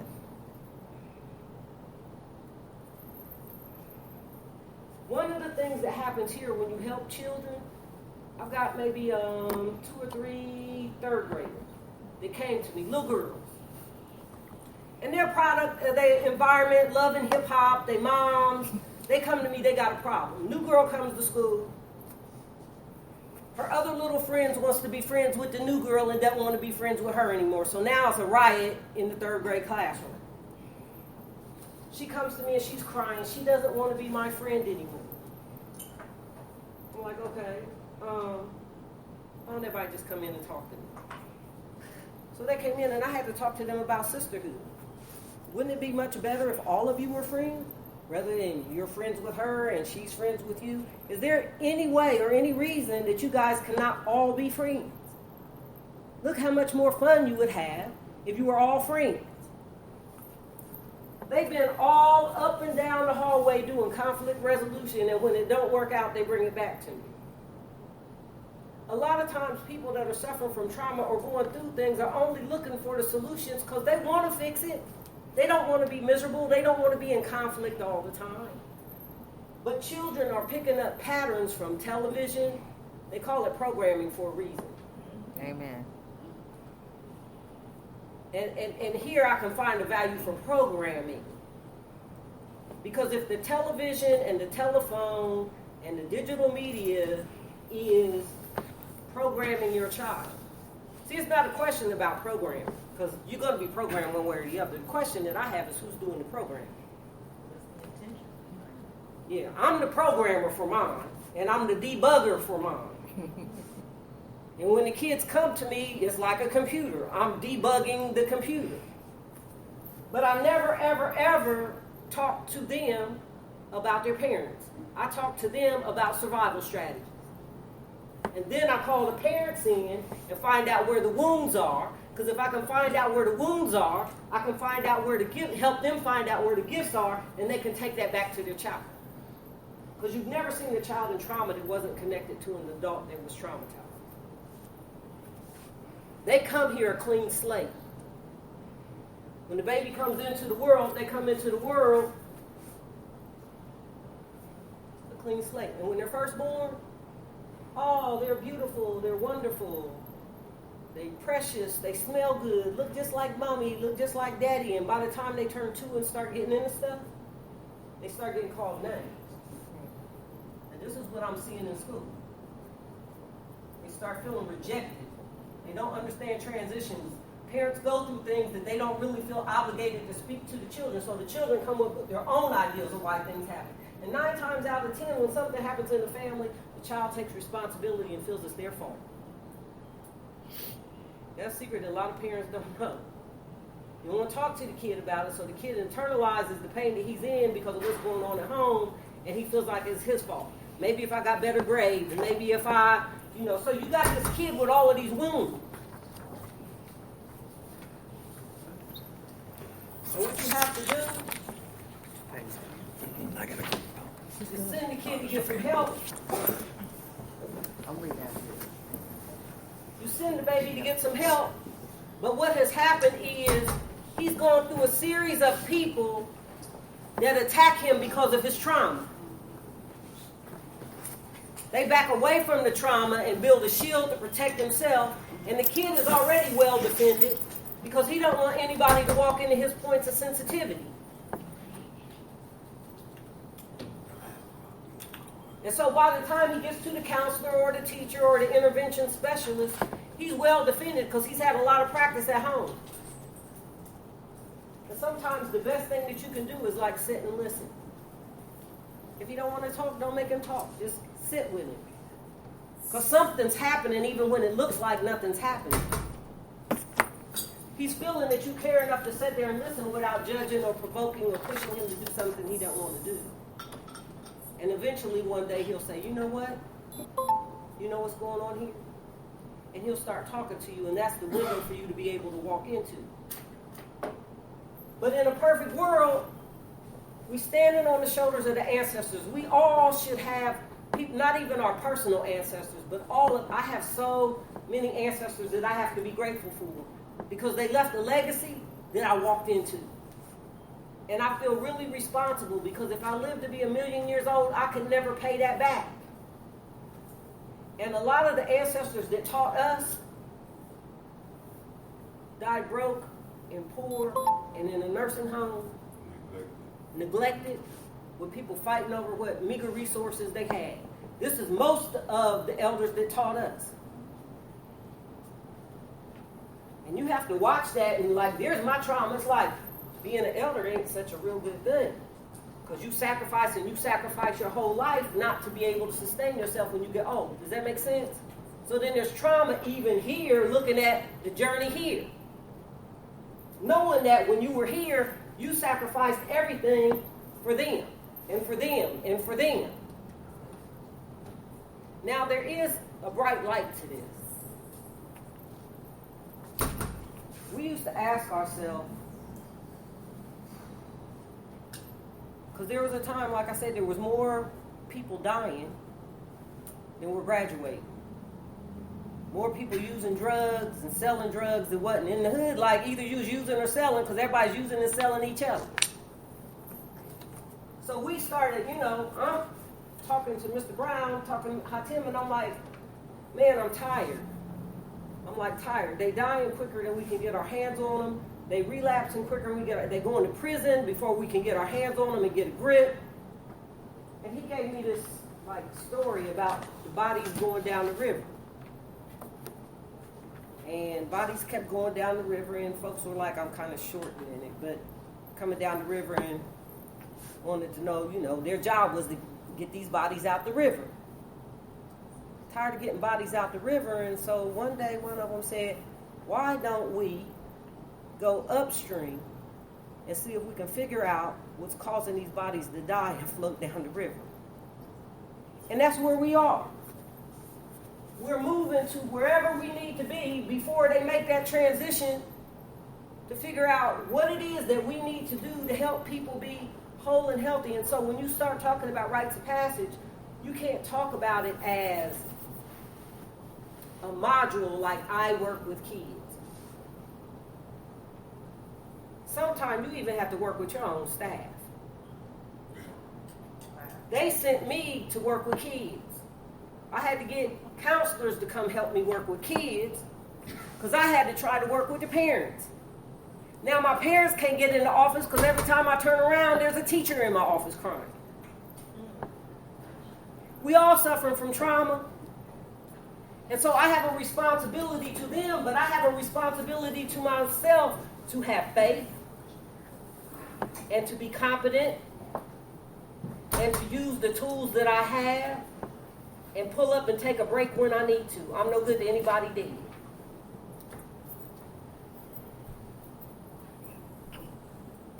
So, I've been trained very well by institutions how to evaluate problems, how to design and write programs, how to strategically look at what outcomes we want and if we're successful or not. So administratively speaking, my brain kind of like works, thanks to the state, my brain works very well in that arena, but not at the expense of my ability to feel people spiritually. Does that make sense? So in here, when we're talking about rites of passage, those of you that are doing the interventions, whether you're working with kids, teenagers, adults, or elders, you right here. Because you never know, like the clock, where you're going to have to be. And sometimes you have to be several places at once. You also have to be out here for the other intervention people, whether they're warriors, nation builders, counselors, to be able to help them because they get worn out too. A lot of people in helping professions do too much. They just do too much. You want to help the people. And the thing is, a lot of those people, and I will venture to say after all this time, and I think I can say this, over 60% of the people in helping professions are suffering from trauma and never got help themselves, so they step into that arena to help other people, and they still suffering from their own wounds while they're trying to help other people. And so a lot of times their stuff ends up getting dumped on the people that they're supposed to help and serve. So you can't help anybody until you help yourself. And you have to understand that we are not a homogeneous group of people. It's like a cultural web. And you have to stand in the authenticity of your culture and be grounded and rooted in it. Because if you're not, the first wind that comes is going to blow you away. See, I'm so grounded and rooted in culture that there's not much that can happen to me except to make a transition that's going to move me at this point. Because I owe it to my children, my grandchildren, and my ancestors. I'm kind of rooted there now. But when you try to help people and you're not grounded and rooted like that, a lot of times you can get taken out.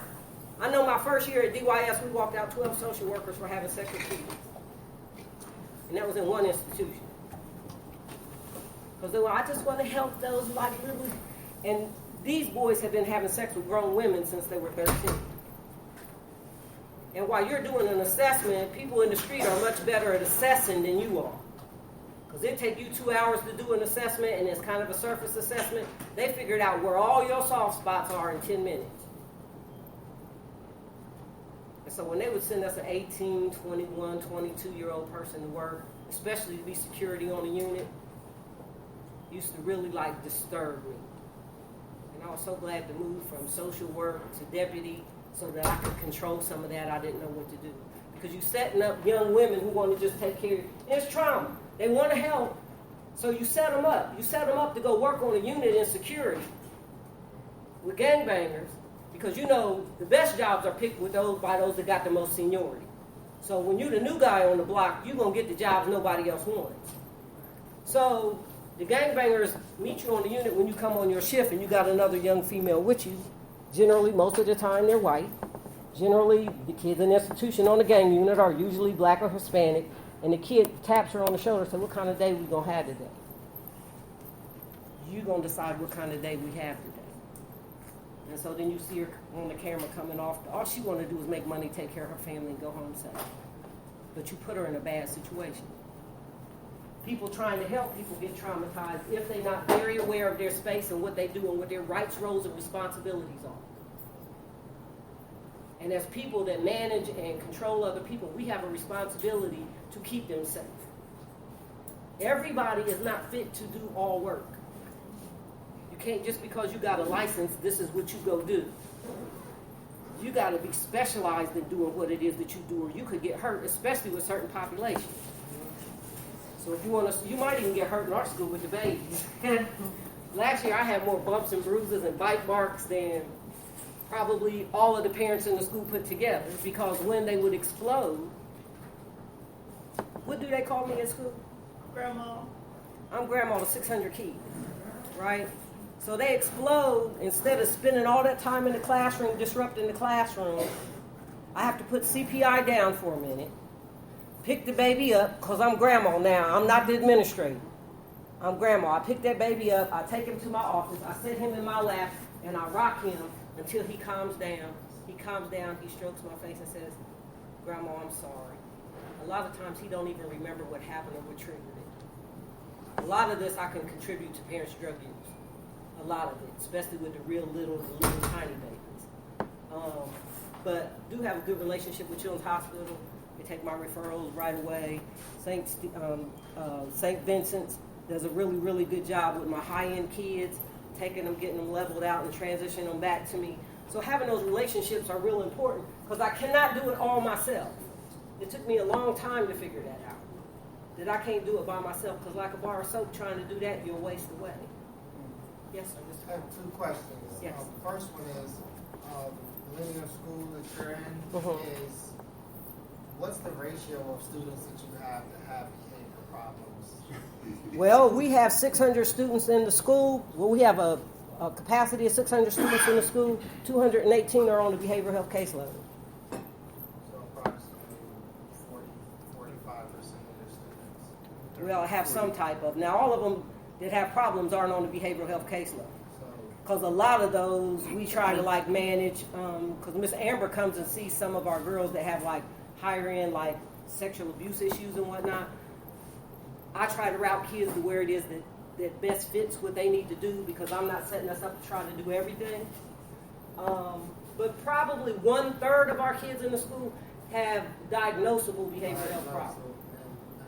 The second question was, being a little closer to the flame now than you were when we last worked together, is this normal? Is this kind of like the average, like a steady trend, and things are just getting looked at through a different lens, or has something changed? It's normal. I'm not saying it's normal. It's common. What happens with some schools is they don't tolerate it, and when they kick them out, they come to our school.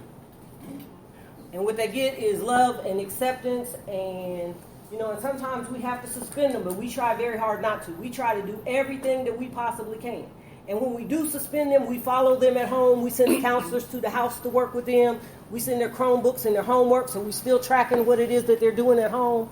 And then Mr. Brown is the dean of students, so he's better because he's the one that sends them home. I just asked because it just seems as that there's a rise or a spike of alternative schools or charter schools to be able to deal with behavior students. And is that because we are trying to meet a new identified need, or historically this is the way it's always been? We've been in an average, or is there a spike in this type of situation? There is. It's not normal. It's the normal now. Because we got to remember. Because let's look. I don't want to say like normal. I mean, what I'm saying, meaning statistically, right. Has the number of students or the number of young people who have behavioral problems, has it kind of stayed the same, or maybe a little rise, or are we seeing a new trend come along, and we need to deal with this issue with a new approach? The second one you made is a new trend that's coming along that we need to learn how to deal with. Because one of the things is when you look at this, because we're gonna get into the hero's journey aspect of rites of passage. What happens if you strip a person of a culture? Remember the definition I gave you. Stable, historically developed community with territory, economic life, distinctive culture, language, and common. What happens to a group when you strip all of the territory from them? The very culture rises up out the earth and the people's relationship with the earth. And you take away all economic life from it. You tarnish the culture. So the childhood is not, the lesson is not coming from here to the child. It's coming from out here about the child. And what's coming out here about the child is not healthy for this. And then we got the warriors, as she described, with the gangbangers and stuff. We got the warriors being pulled more from out here and being taught out here rather than in here. So we got all these oppositions moving in, because you can look at it historically. If you look at black folks historically, see, because I want to say this, our school is not even a behavioral school. That's what's crazy.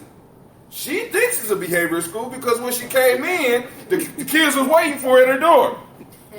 Right? No, we're not a behavioral school. But we got a massive amount of these behaviors going on, and we can check in schools and other places. Because one of my arguments for what I do is that we look at these films about these amazing schools and how they change things around, and me being a person that's close to the vow of being able to do that, I told my boss no time we could do that if we really wanted to. It would be easy to turn around and go on Oprah, but it would be a farce.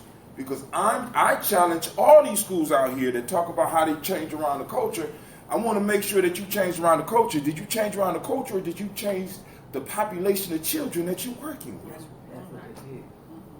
You understand what I'm saying? Because at Millennium, we tell people they family.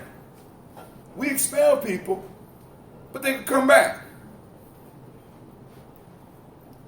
I never heard that you go somewhere, then you come back, then you welcome. You understand what I'm saying? We hold on to our children. You know what I'm saying? So if I wanted to move us to another level where we wouldn't have all these issues, I could just throw all the problems out. They're easy to identify. But we say, no, we're going to hang on to our children because these are our children. And it's not their fault that the culture is not affecting them from in here, but affecting them from out here. Out there is not good for us. We already know what's coming in on them.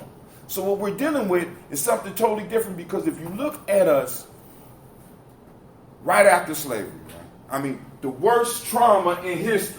We look at now, be like, it's bad. But just imagine coming out right after slavery, man. We learned faster than any other group in American history. You can look it up for yourself. We did one-room schools. A lot of the programs that they do come from us. You know what I'm saying? So we have to understand that there has been a total mind shift, and a lot of this stuff that's affecting us from the outside that we're not really dealing with, that we're not really preparing, and we're not bolstering up our own culture. We're embracing everybody. Come on in. You know what I'm saying? It's at some point, one of the things that scare most people about identifying with your culture is that you erect a border around yourself. Since we don't have a border, anybody could come in, anybody could do anything. And with that, when they come and they do anything, guess who's watching? What behaviors are they picking up? I'm sorry. She said I take over. I'm sorry. Well, no, just we in this together. Warfare. With these children, I'm a little bit extreme, so let me start there, okay? I know that what my children and my grandchildren were going to deal with when they went to the larger community. So I spent their years from 0 to kindergarten teaching them about them. I even wrote a book, Wisdom Tales for Children of Color, Native American and Children of African Ancestry. And I wrote the book for them. And now, even when I read the chapters now, I still cry, and I wrote the book. But I wrote it, see, if you just pay attention to nature, right? When you plant seeds, when you plant grass, you know that you got to, because it's real tender in the beginning, right? So you got to fertilize it, and you got to water it, and you got to caretake it in order to have a healthy lawn, right? So with my grandchildren, one of the things that I did was I surrounded them with cultural things. They all started African drum and dance at 3. Okay? They all drum and dance at 3. My boys always drummed. Baba Jabbar was their drum teacher when they were little. My oldest son like 45 now.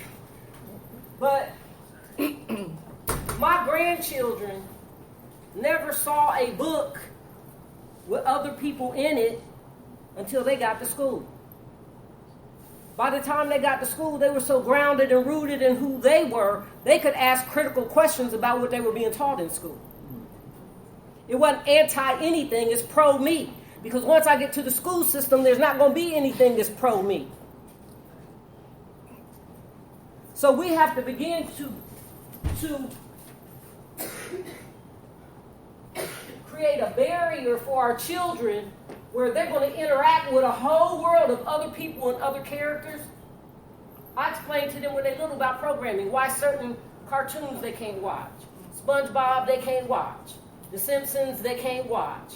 Y'all don't even know all of them, but I handpicked the things that they watch. When they were little, I never cut the television on for television. I strategically picked the videos that they were going to watch. Mine are still getting Schoolhouse Rock. They ready for school when they get to school.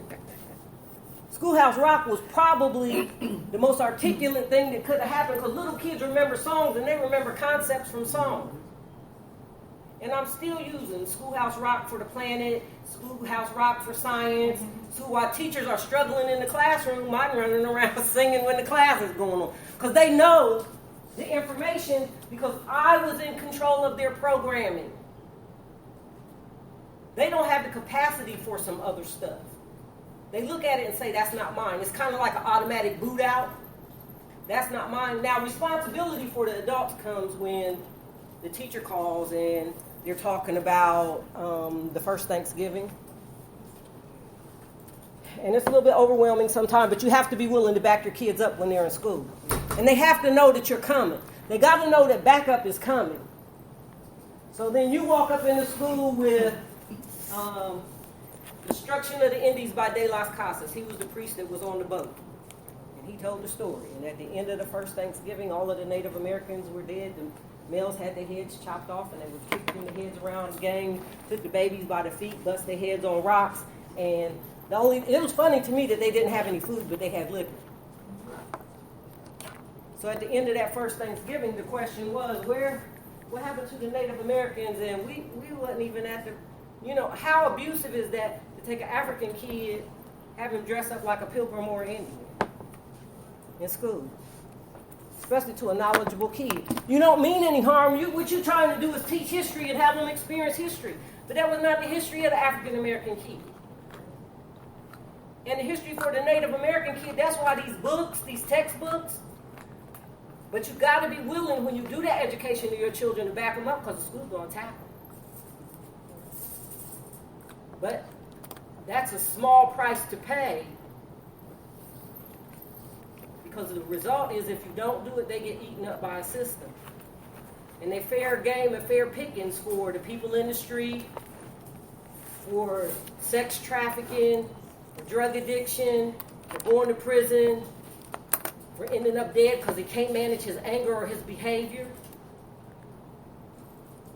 It's got to start right here. This is the most important time when you're working rites of passage because if they grow up with this, this is all they know.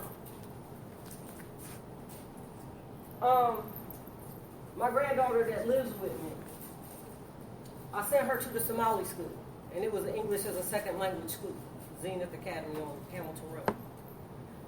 And I sent her there because my husband was like, she needs to go to the Somali school. And I was like, but she don't speak Arabic and she don't speak French. He's like, I don't care. She needs to go to the Somali school. So he passed away. And I go on and take her to the school, but I talked to the principal. And he says, don't worry about it. By second grade, she'll be fluent in both Arabic and French because she's a baby. I knew, and he knew, that they were coming out of refugee camps hungry for education. So in spite of the language barriers and the language difficulties, they were determined to succeed.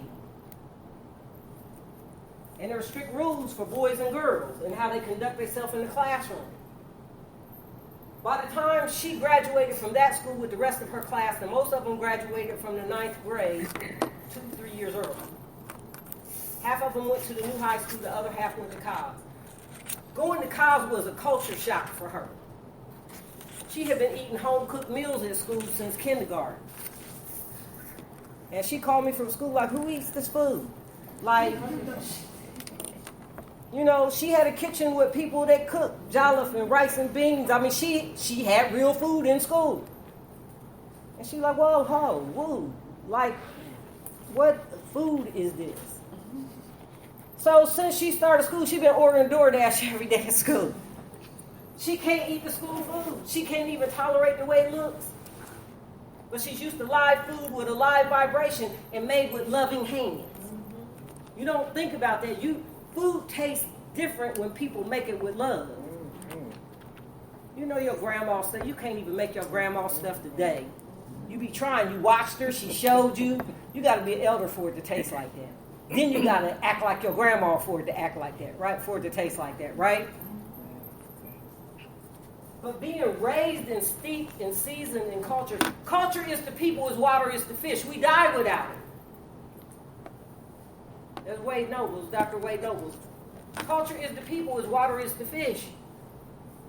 He tells the story about how we don't culture our kids and we just send them out there. And the story kind of goes like there was a saltwater fish that was accomplished and he was allowed to go to a freshwater fish university. And he felt real good about himself because he got to go to an Ivy League freshwater fish university. And he started having behavioral problems and psychological problems. And so he went to the freshwater fish psychologist. And the freshwater fish psychologist was telling him, well, you know, your problem is that your mama did this and your daddy did this and your background was this. And he wasn't getting well. So the freshwater fish psychologist called the saltwater fish psychologist and was explaining on a consult, this is what's going on with him. I might need some insight. I might need a little bit of help. And the saltwater psychologist said there ain't nothing wrong with him. All he needs is some salt in his water. That's the culture for us. We get off balance when we start wanting to, and even Africa, bleach our skin. Change the color of our eyes, because every message that we get in the programming is that you're not good enough. You are not good enough. Your natural hair, we will kick you out of school. Your natural hair, we don't want you modeling for us. If you brown skin or light skin, we want you in the video. And so the time to help combat that is now. And there's not a better time for us now to do that than now in the climate that we're in. Because you know all seasons are cycles. And it'll pass. Rites of passage used to be huge. Then it disappeared. But Brother Hatim said that we did it first. We had the first after-school programs, the first clinics, the first rites of passage programs, the first food pantries, the first interventions for the warriors in the street trying to control what was happening in our communities. And then the government looked at it and said they're doing too much. So we're going to take it and we're going to fund it. And we're going to give them free meals at school instead of in the community. We're going to feed them what we want them to eat. We're going to give them free clinics where they can go and get help for their drug addiction and stuff. We're going to give them that. And then so you invest all of this money in it. But see, when you're old like me, you've been around long enough to know now the money's running out, money tight. So now we need the community to take some responsibility back for this program. Did you get Tony in? We need y'all to like do this. So we're looking at your volunteers and whatnot. And then and it actually really should be a partnership, but it's real difficult after all of these years, the system doing it for you, to give a group of people with a learned helplessness and hopelessness, kind of like a welfare mentality for social programs. It takes a whole lot. It takes a whole other area of your brain when your speech is, what have you done for me lately? What have we done for ourselves lately? And all the system is saying now is the community needs to take some responsibility because the program is only a program and it's not viable unless the community takes responsibility for it. Does that make sense? That's what SPIFSIG is all about. It's about getting agencies and programs to work together to maximize the resources. It's all about getting community members involved so they're invested in the programs that are happening in the community. And I understand that, but it's almost like, because I've been around so long, there's almost like this resentment about, we had it and we were doing it.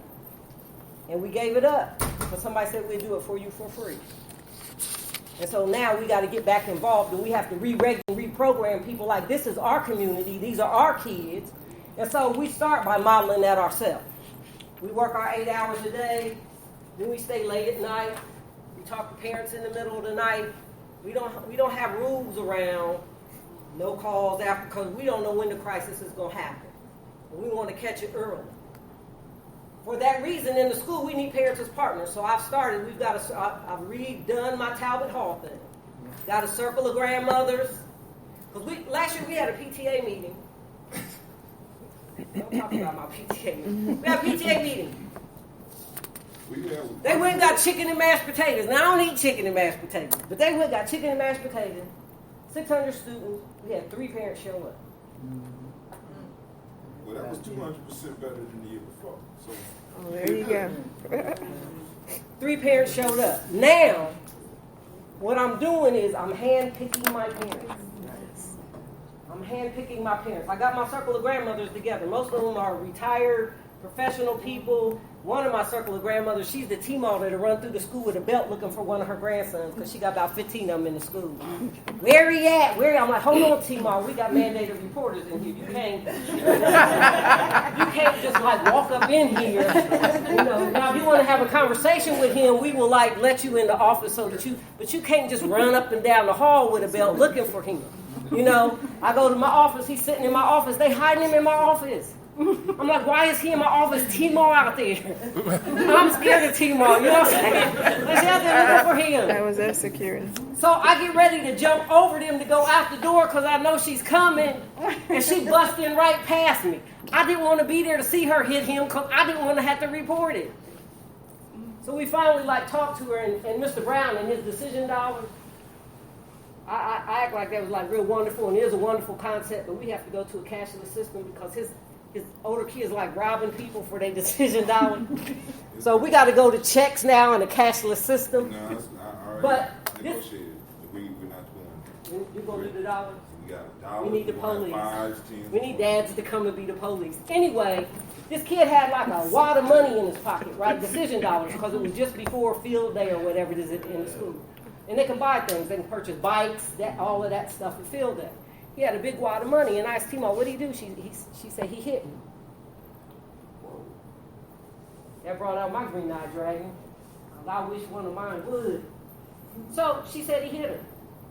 I'm like, Timo, go home. You can't do that with the belt. I got this. So Timo went home. And I look, he has a big wad of money. And I'm like, what you got in your pocket? He's like, decision dollars, and he was all happy. He was smiling. I said, let me see it. He gave it to me, and I said, this is your court fees. This is your attorney fees. This is your fine.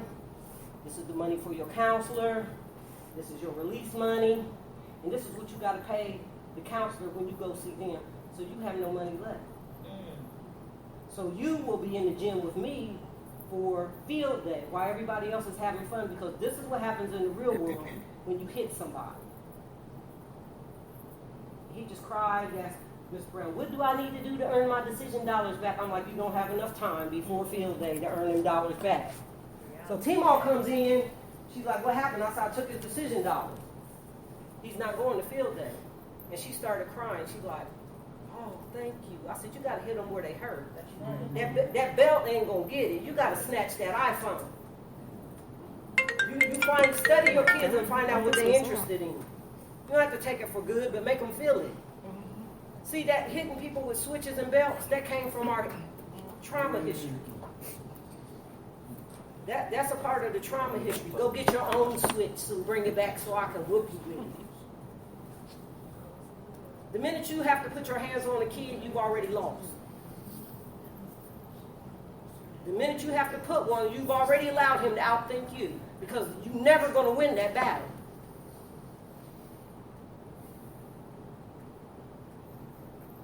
And when mine try to like out-talk the ones in the school, one of my thoughts would bust your head open, so don't try it. Don't.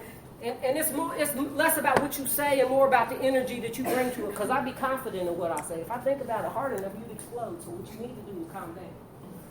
Like, right? But that's the way grandmas did it.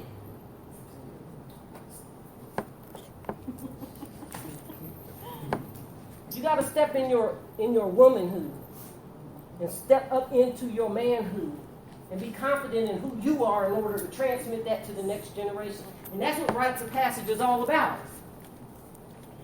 And I know they get it. When I asked my 15-year-old about something or something that happened to somebody, she got this song.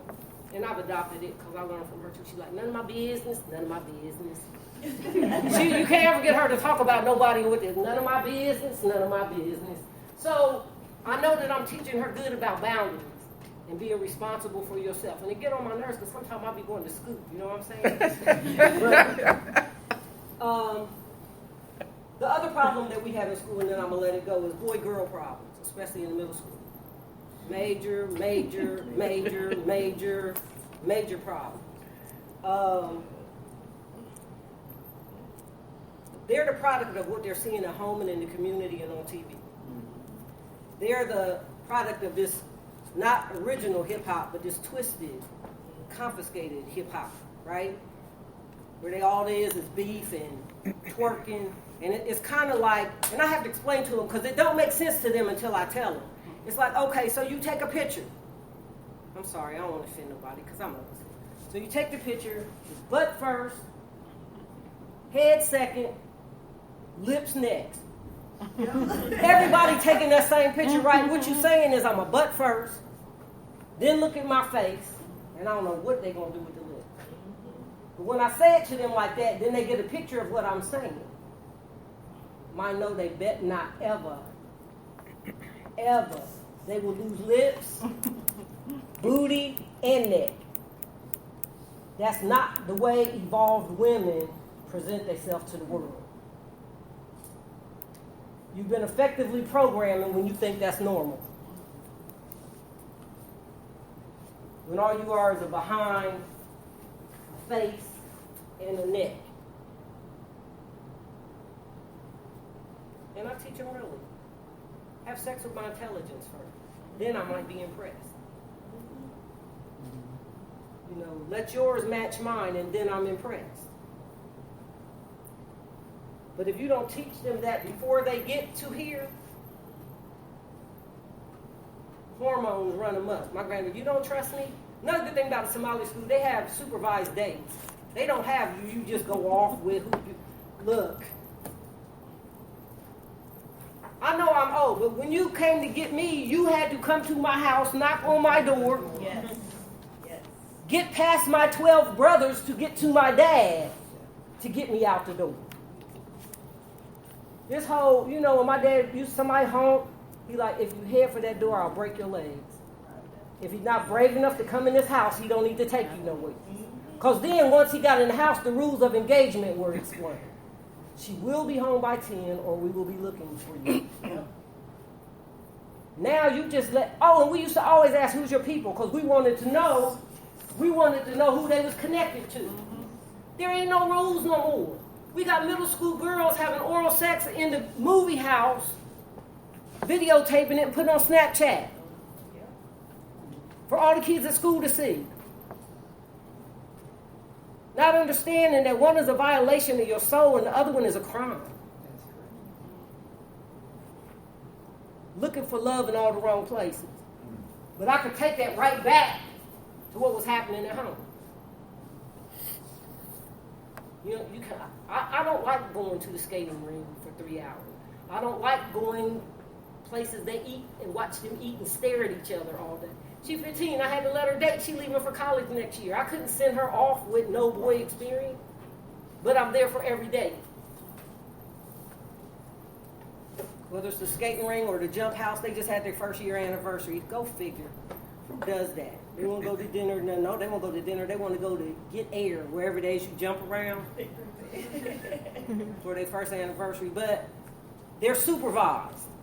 We've gotten away from supervising our kids and just let our kids go. They don't spend the night at other people's house. Now, if they spend the night at somebody's house, they in the house with another rites of passage family that I know got the same rules that I got. They went to Chisan Dance Company. When they go to a sleepover, I know the same rules in that house is happening in mine.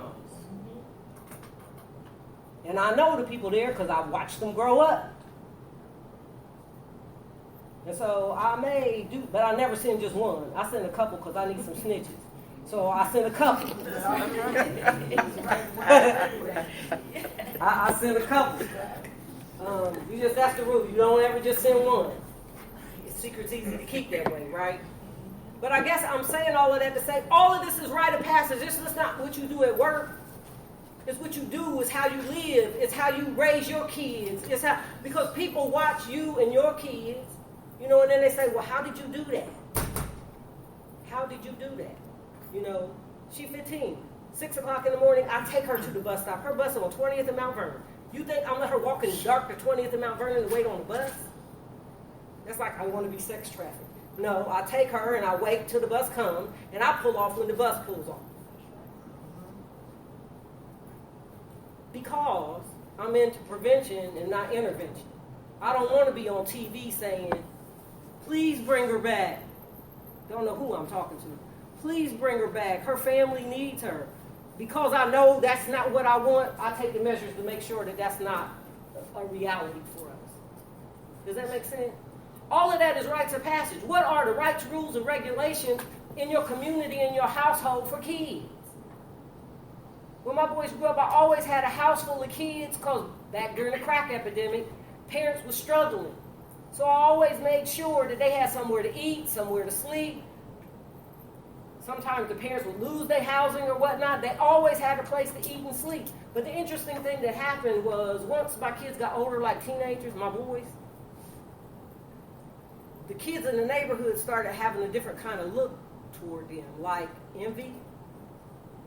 And so I would watch the other kids watching mine, and I would tell them, it's like, they're still your friends, but they're upset that they don't have what you have. And that creates a danger for me. So you can't do music on the 3rd floor while I'm down here asleep with them. And that's why when it transitioned on over to Oak Street with the OGs, I was happy. Because I knew he was safe, and I knew it was going to be taken care of. But all of that is part of rite of passage. You got to stake the territory and know what you're dealing with. And I could deal with the roughest kids because I wasn't judgmental when I went in. They were my kids. And for a lot of them, it was because they never had a real mom. I mean, like a functional mom that had mom energy. And there's a big respect for that. If I walked on a unit in the institution and the kids stood up, you know what staff said? She an honorary gang member. I'm like, I'm too damn old to be a gang member. It's called respect, and you're not used to seeing them do this. But this is their way of saying thank you, because you breathing life back into us when we thought we was doomed to die. Is lunch ready? Oh, you said it's lunch ready? Yeah, it was Is it? Yeah, we can. I know we early. I'll say, yeah, we can. Here now. I'll set Okay. everything up. Give me Okay. about 15 minutes. Can I participate? Let me just go back to my participate mode. Okay. Sure. So, for me, 'cause I'm making some associations, I teach prevention ethics. In a Western, more watered down version of what you're sharing, the last part of prevention ethics focuses on the 8 dimensions of wellness, which basically says, if you're not healthy, how can you help other people get healthy? So they're telling those of us in the profession that you need, in all these different 8 dimensions, be able to be healthy for yourself so that you can transmit that to those that you're serving.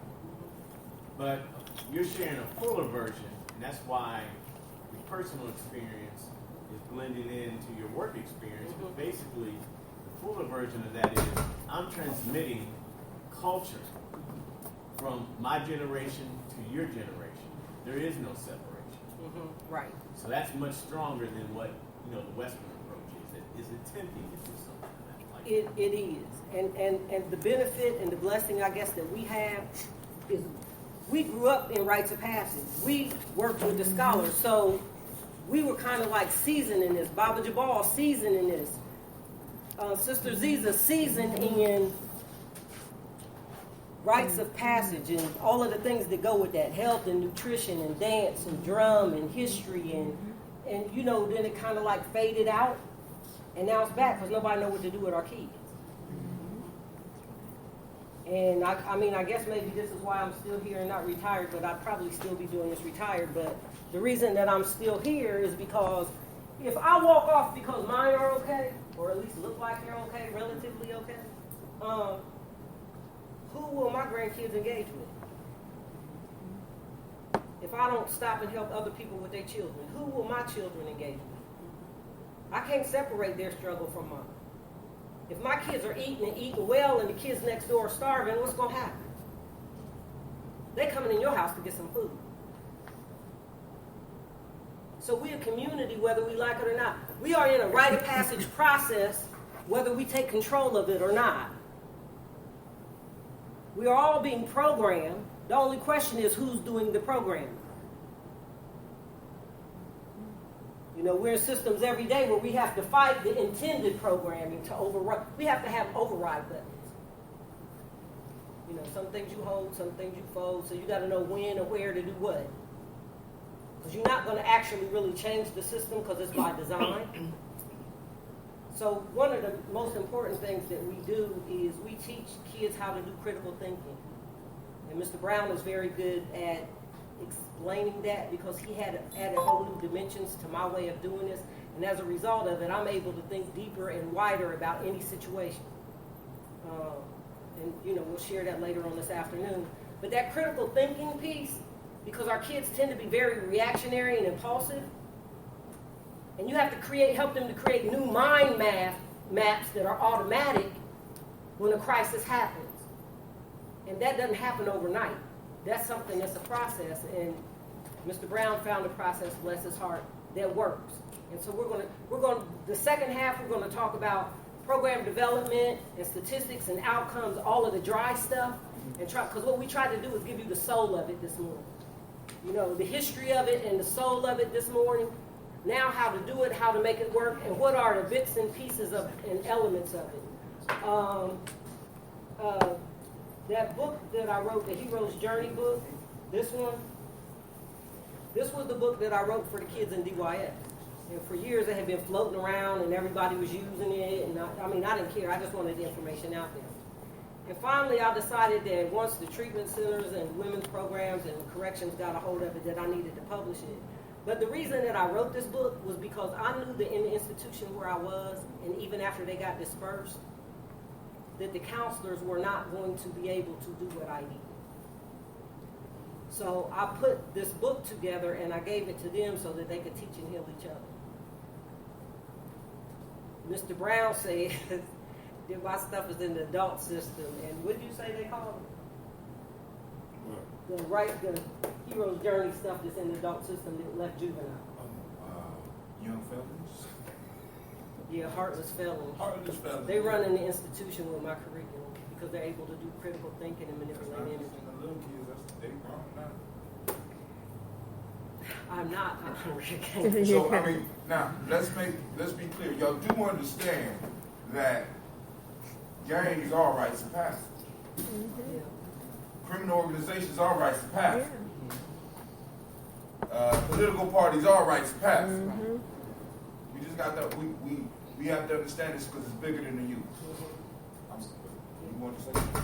Yeah. So I just want to, as we transition to lunch, I want to make sure everybody's signed in. But secondly, we need a good email address for everybody. So when we follow up with information, Just a caveat. Everybody who didn't sign in on Eventbrite, because there we have you. yeah, if you signed in on Eventbrite, we have a good email. If we didn't, we need a good email address, and please make it legible so we can do that. If you have not signed in, please sign in. I know y'all heard that funding was supported by Ohio Mosque, and we want if these are the kind of trainings you want. again, then we need to say people showed up. Okay? Exactly. So it's just, And one last part, if you have a social work license, you need to sign in on there, and also make sure you sign in up front on the social worker sign. yeah, if you need social work sign off, you want to sign off in two places. So we're breaking for lunch now, or? That's fine. All right, cool. So now what we're gonna do? We're gonna have working lunch. I'm gonna give you about 10 minutes to handle your business, get your plates, and we are going to show a video that's about 33 minutes. So get your food, get settled. You know what I'm saying? Use the bathroom. Yeah, the restrooms are right here. And then he'll explain to you what the video is, and then you guys can like watch it and talk about it while you eat, okay?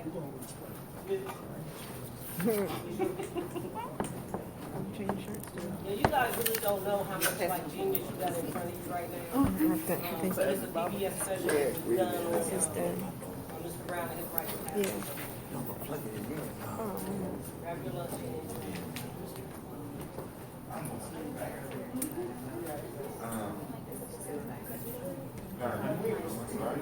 You saw what happened, right? When she get on the radio, when she get on the I ain't said a word. Hey, man. So y'all working together. Oh my God. Oh my God. It's like back in the day, you know, being the same place, get the same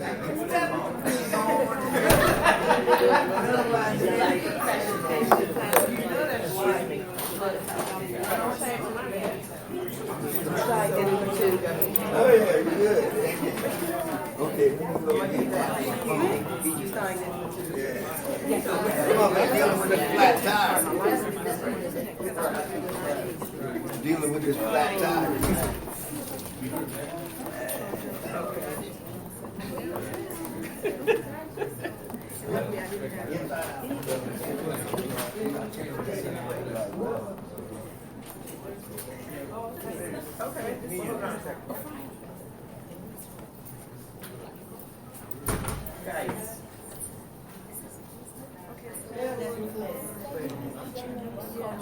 Last night, I was still in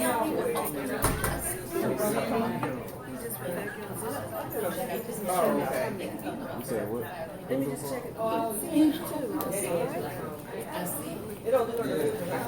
Give me a real I'm looking to see if our car is. So we're looking up and the rest. Like AAA. Okay. Fix that car. Okay.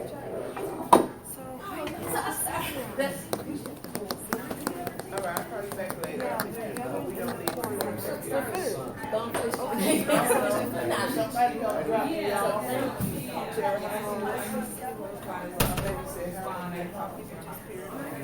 Okay. That's what I thought. Okay. You got it. Yes, ma'am. Good seeing you. All right. Okay.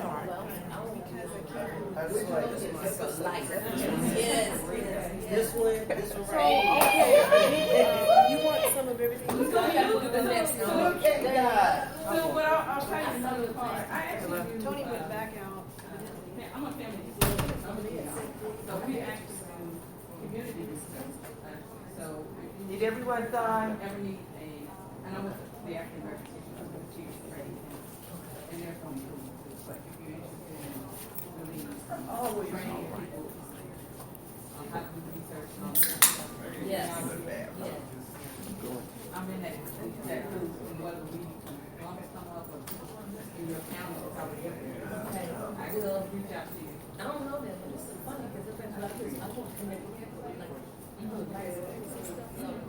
Yeah, so it's just a draft. Yeah. So because my seminary partner was to work with family reunions about birth. And I've been doing some Because we'll go take you know what? That's not what that's my book. Yes. okay, right. That's No, I mean, I can, yeah. And it's still, we actually, Okay. Tony Burrow is coming to the public library. I'll put that there. He's coming to Mm. So that's where we don't have, Be in the right place at the right time. Yes. When I got back to the Okay. and I called him up and said, "Can you go?" He said, "Just I'll get you anything." You know, you go to the bathroom. And his this blew up. And that's how I started my research. And his technique, he's got to talk like this. So I would do like books like this. So anyways. But our group, that's our one of our missions.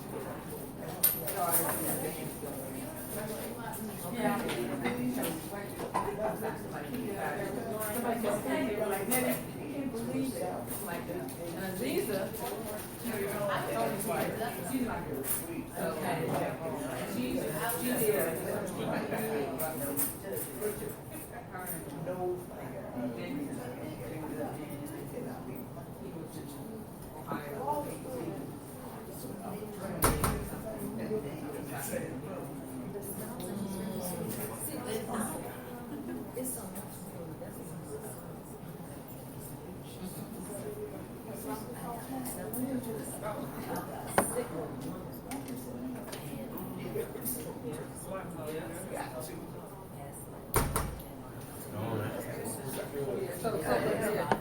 So we can help this back here.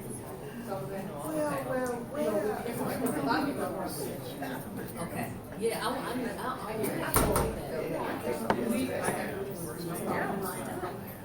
Well, I read here.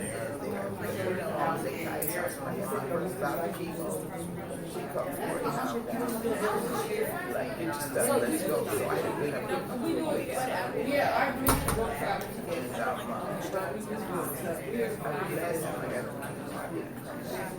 But Monday. So the library Because birthday. we came before.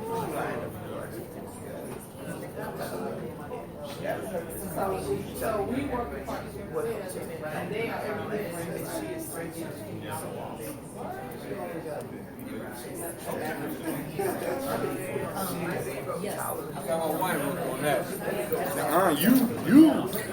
You brought it home. I had another brother tell me, he said, well, his wife came to one of the events, she said, he scared you with him.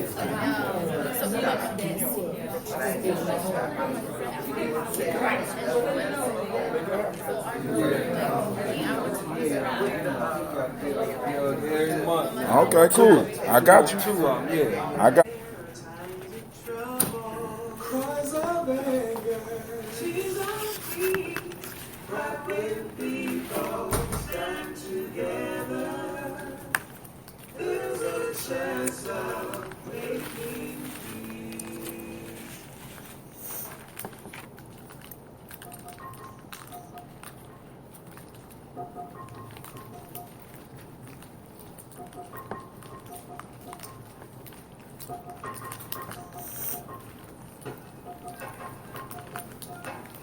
Too many young blacks taking falls. Every time I look up, another name on the wall. You got to stop if you live on each other. Cause every time a death occurs, it's a brother on my feet. Rest in peace, the dead homies on the wall. Don't let me touch my soul. Please don't be the next to get killed. Don't be the day that goes tomorrow. My name is Atem McWine. Atem means judge, one that takes it upon himself, and one that makes it his duty.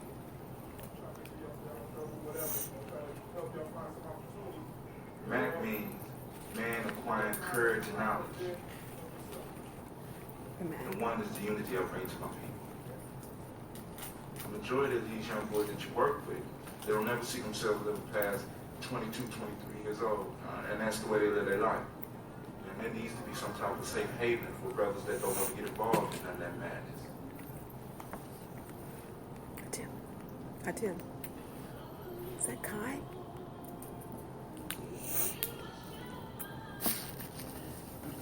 One of the young brothers that we was working with came up dead the other day. I think he got shot in the head. I'm not really sure. I don't know nothing else. I know that where guns are, death is just the waiting at the door. That was glorious. Now, I also need to fill y'all in on what happened to me right about 3 months ago. can't even see it. The doctor did such a good job.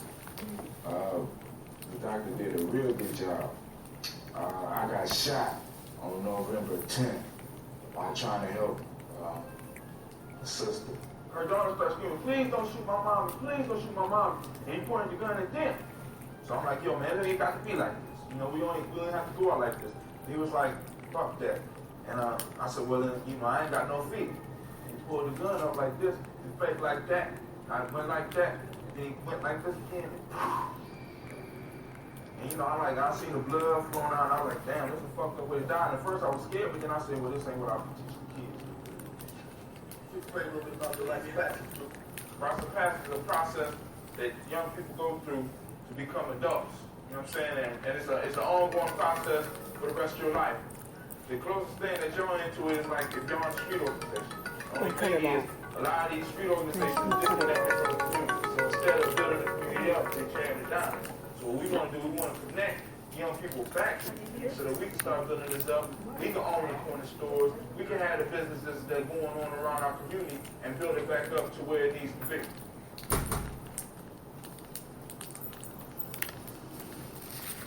What year? Home.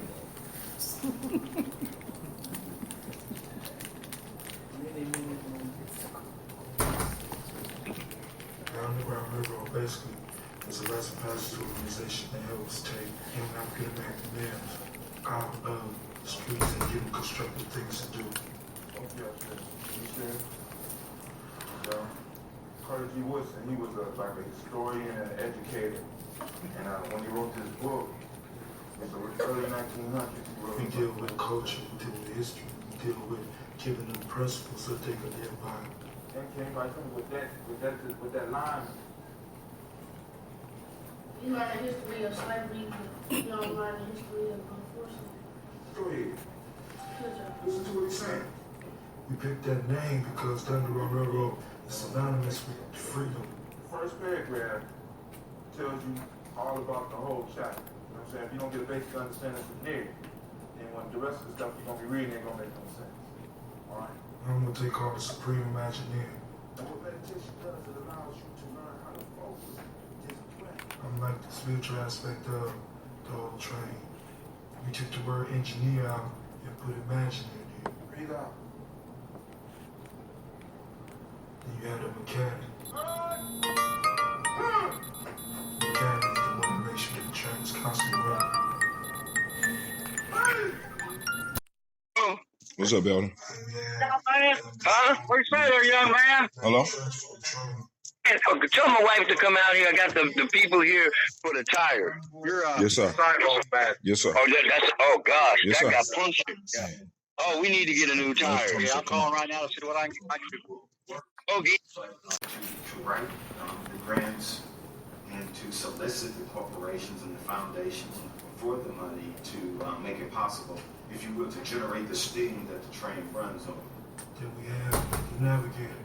Navigator makes sure we stay on track. He was one of my babies. I gave him his first job. Who got you involved with the Underground? Him. It was all that black, man. It was black, man. Black clothes, the black smell. That signature smell. It was just all this black. I was in this Afrocentric way of life, but it really did have some lessons. Now I'm in an organization with train. Now we going places, you know, I feel myself more involved in my Afrocentricity.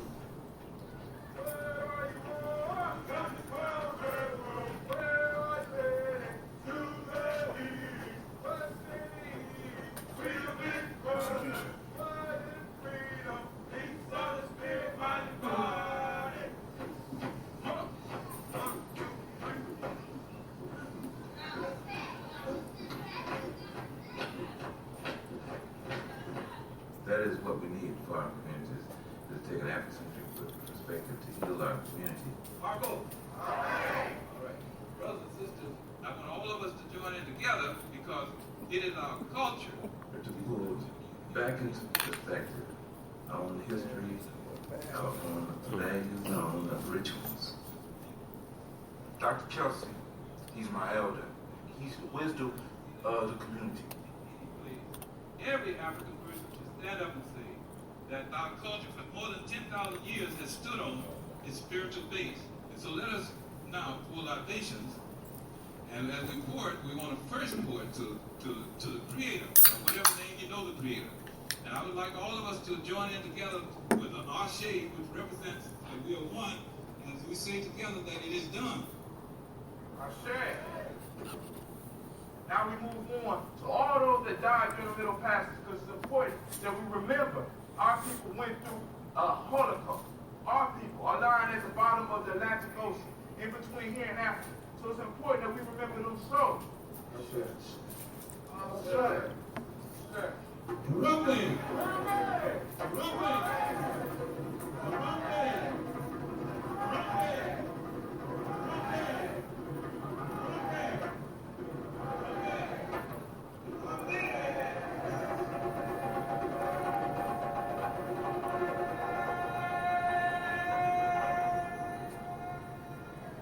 Some would say that is radical or revolutionary, but what they really mean is that it is contrary to the status quo, and it's upsetting to things going on as usual.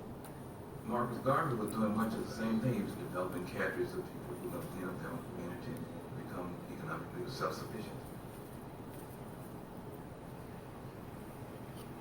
If you look at the Army of Elijah Muhammad, you see essentially the same pattern.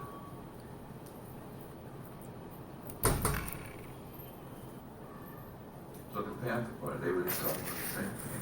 People coming together, learning how to heal our own community.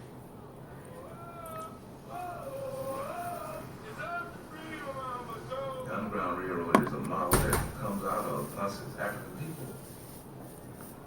It is our way of saying that it is a blueprint for living.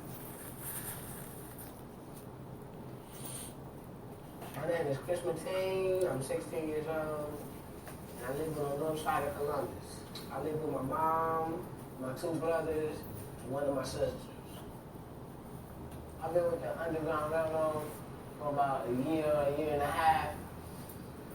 And when I first got in, when I first learned about it, I went to the groups, and we just be reading stuff about our history. And we had to memorize the Blues and Sagas. And the seven principles. Umoja means unity. Kujichagulia means self-determination.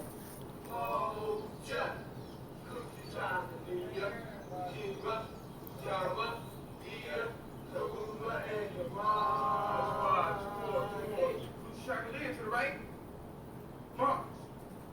We do all the drilling and all the working out because the main thing we try to instill in these brothers is discipline, order, and Small one in this. Hello? Hello? Hello? you can be the one that set the trend. So if the trend is to be lazy and have your pants hanging off your ass and being a gangbanger, then that's a trend you set. But if you are orderly, you have a certain look, a certain glow, you practicing that door, discipline, order, and respect.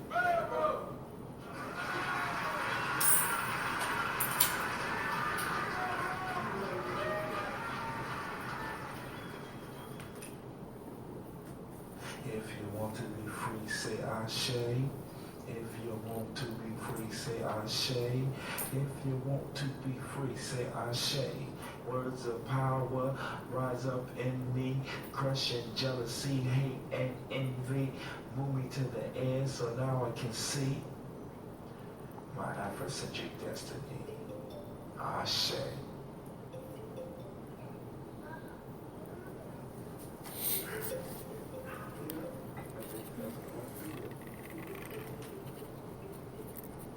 Count back. Rock ritual was something I made up about 4 years ago. When you would find a rock, that was good. You put a wish on that rock and you throw it out into the world.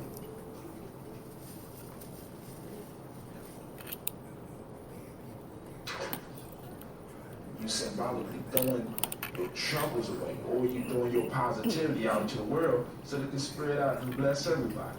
It all depends on what you need. Take your time. Brian, I prefer to call wisdom. That's my son. But I try to make sure he's on the proper path. And we're going to have that discussion with brother. I'll be at your house. We're going to be somewhere. I've always set an example, in a sense, I think I modeled myself as far as manhood close along the lines of what he showed me manhood was.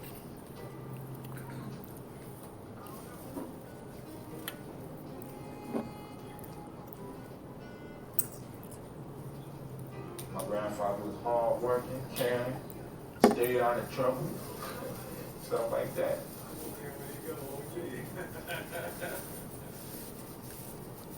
I didn't meet my father until I was about 12 years old, between 10 and 12 years old. I always wanted to meet him. I always had a dream of meeting him and how it would be. I wanted to be with him, but I didn't miss him. Because I had football, I had school. In a sense, I was looking for a path on becoming a man. And so that attracted me to ROTC. I did well there.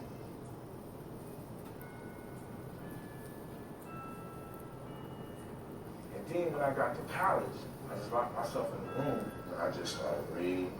I started reading about slavery. Then I started reading about my history, the civil rights movement and the Black Panther Party. And I started getting madder and madder and madder.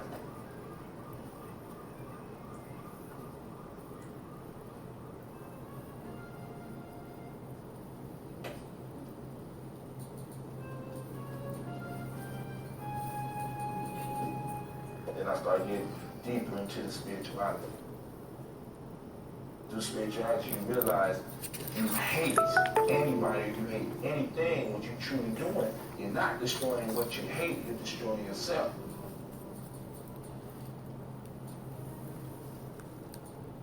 Everybody else in the number that's ready to do something positive. If y'all ready to do something positive and tired of the nigga, let me hear you say, oh. And start joining organizations, and we start speaking out and stuff like that. And make sure that this don't stop. That's true power. Power ain't having no thing, but power is being able to harness this. The Afrocentric, African-centered perspective emerged not in Africa, but in America. Then I had the pleasure of meeting Dr. Myers, and I said, dang, she deep. What we're interested in is knowing and understanding the history, the experience of African people based on their own cultural frame of reference. If you have a group of people who grow up in an environment that's hostile to them, that says on every count you're inferior, we really need to be creating within that context an alternate environment, an alternate social setting that says to them, you're a value. And I think that's what Hatim's done. And he's taught these young men something of these ideas. Not only taught them, but developed a system of organization, a social organization. I found out that I had 3 individuals that wanted to be initiated into the underground as Imagineers. Right now in the running is Brother Gye-Nyame. You said you gotta do the physical, spiritual, and mental. The physical is the workout and stuff, but the mental, that's reading books. Spiritual, I guess you gotta meditate or something. My vision is to be able to send some of these brothers out to other cities to go speak and teach and set the example that's necessary, because I want the Underground Railroad to become a way of life. Ready to fall back in it, Jeremiah?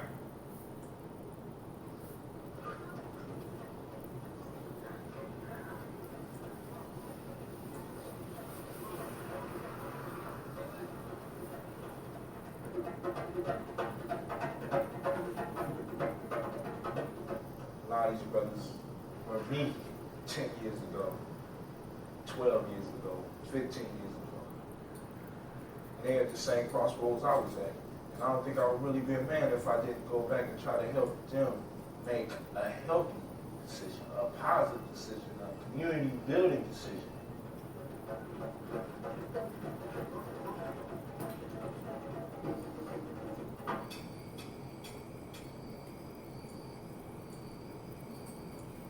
Then what we'll do is we're going to tie their hands. Everybody will have to put the bandana on the person in front of them. And then we will put the bandana on the last person.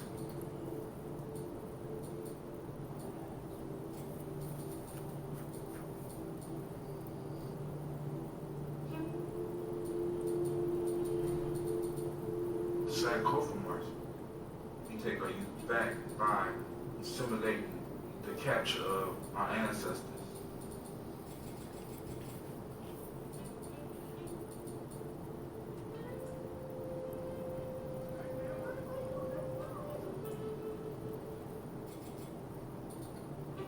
If they felt what our ancestors went through, then I don't think they would waste as much time doing some of the stupid things that they do. Y'all back in the y'all read more. We about to take y'all back in the class.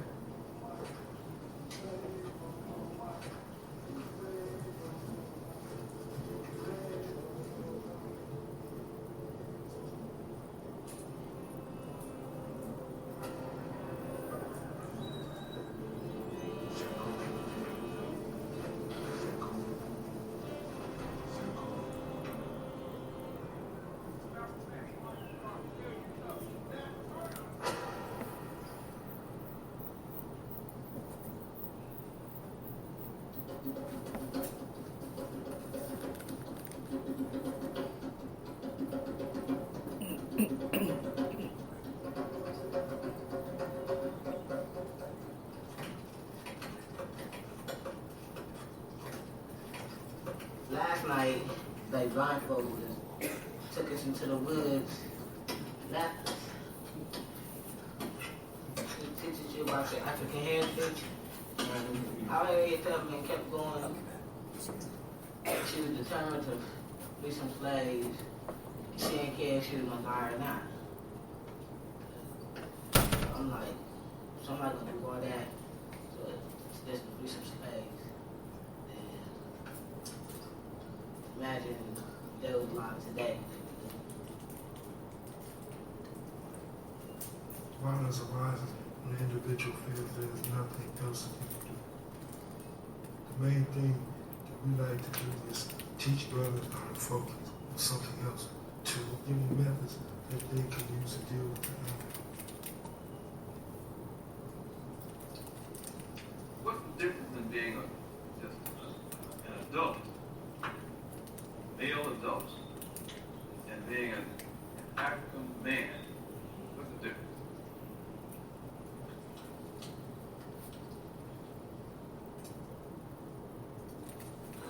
Maybe have you thought about it? Well, I'm just talking about education for a minute. Somehow or other, you got to believe in it. You got to believe in the education in the school system is life. That's not true.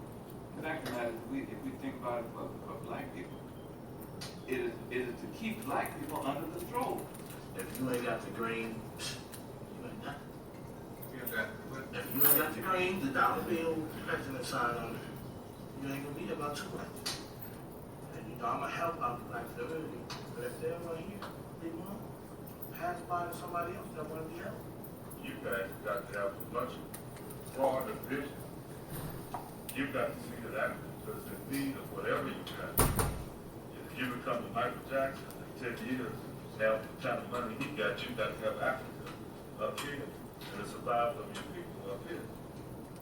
So we not only got to have a business thing, we got to have an educational thing, we got to have all of it. You understand what I'm saying? Right now, we are your protectors. Like you're learning to protect yourself and your family. But you have to learn how to do it. You have to be taught. We don't want white men to teach you. We will teach you. Do you understand? Right. But I got to say.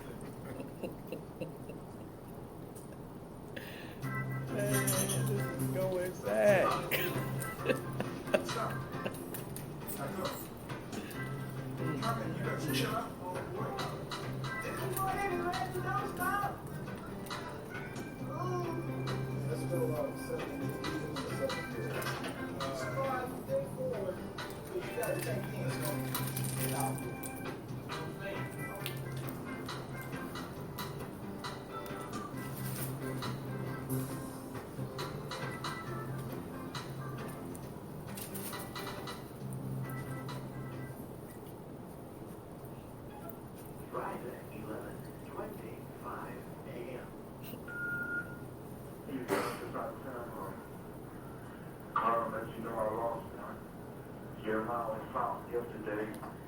this house with a bullet in the right side of his head.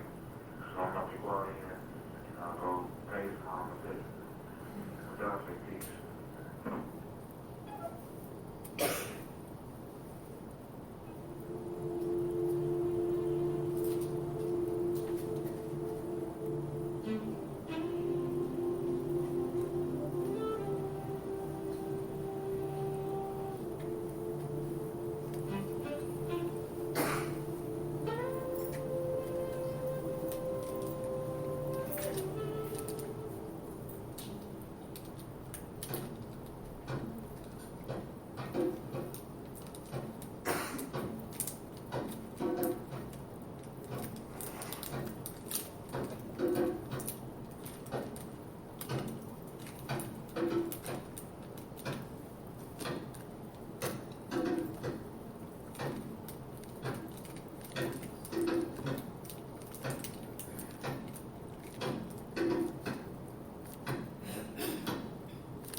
I fought for years to see the light.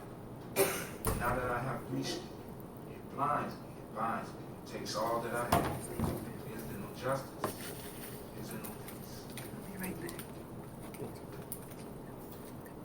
I finally made it up to the top, and just when I think I'm finished, I finally can relax. And another mountain appears. Should I give up? Should I just bow down my head and feet to the mountain? Should I fall to my knees at the base of the mountain and cry, there is no justice, there is no peace? Or should I just climb the mountain and make the climb my justice, and make the climb my peace? Should I just break the bonds and reach into the light and snatch out what is mine and continue on, and continue on, and continue? Peace.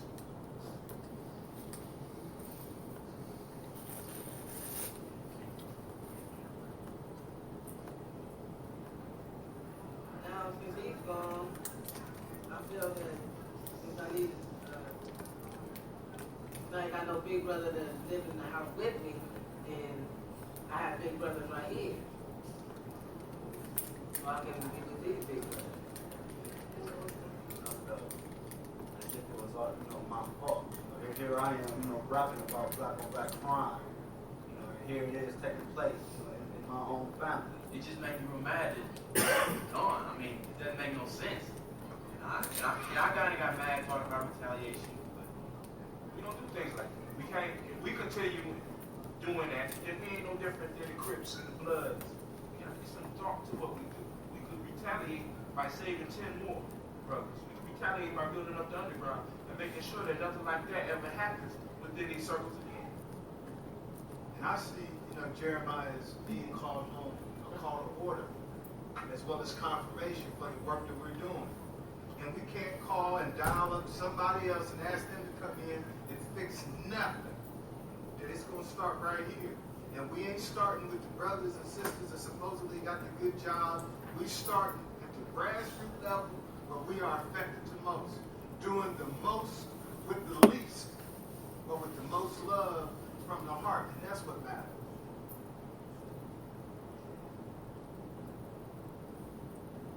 News 820 commentator, Hudson McElwain will be traveling to the Million Man March this weekend. There are some people who are concerned because Mr. Louis Farrakhan, who some have labeled as an anti-Semitic, as a racist. Does this diminish the march? I'm like this. The march is bigger than all that. The march is bigger than him. The march is bigger than our individual egos. The march is bigger than the fears that other people have of a million black men coming together.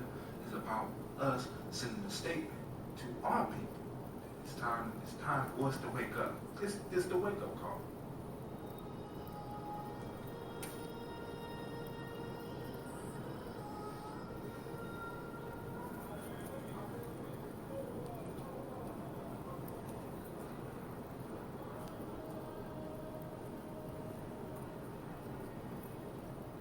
Try to say that everything that black men do comes out in violence. This is not about violence. It's not about scaring anybody.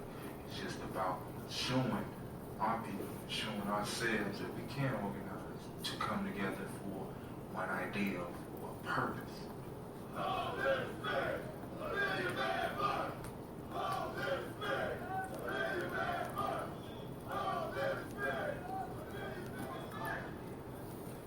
The idea of atonement ring throughout America.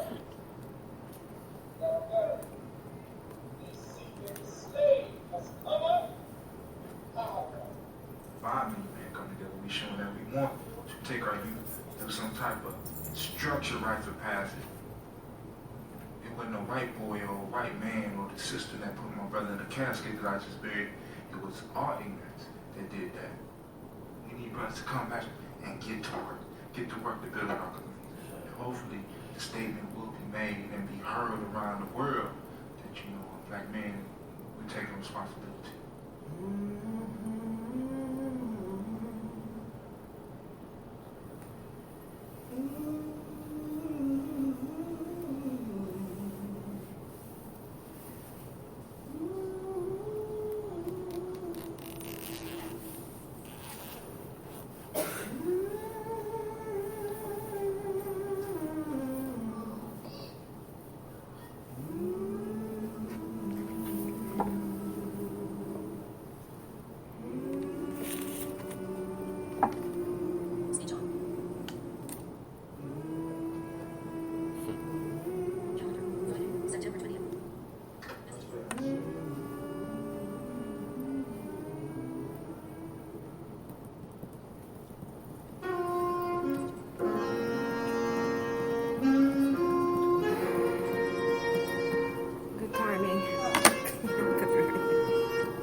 Other than the fact that we like 24 years older. That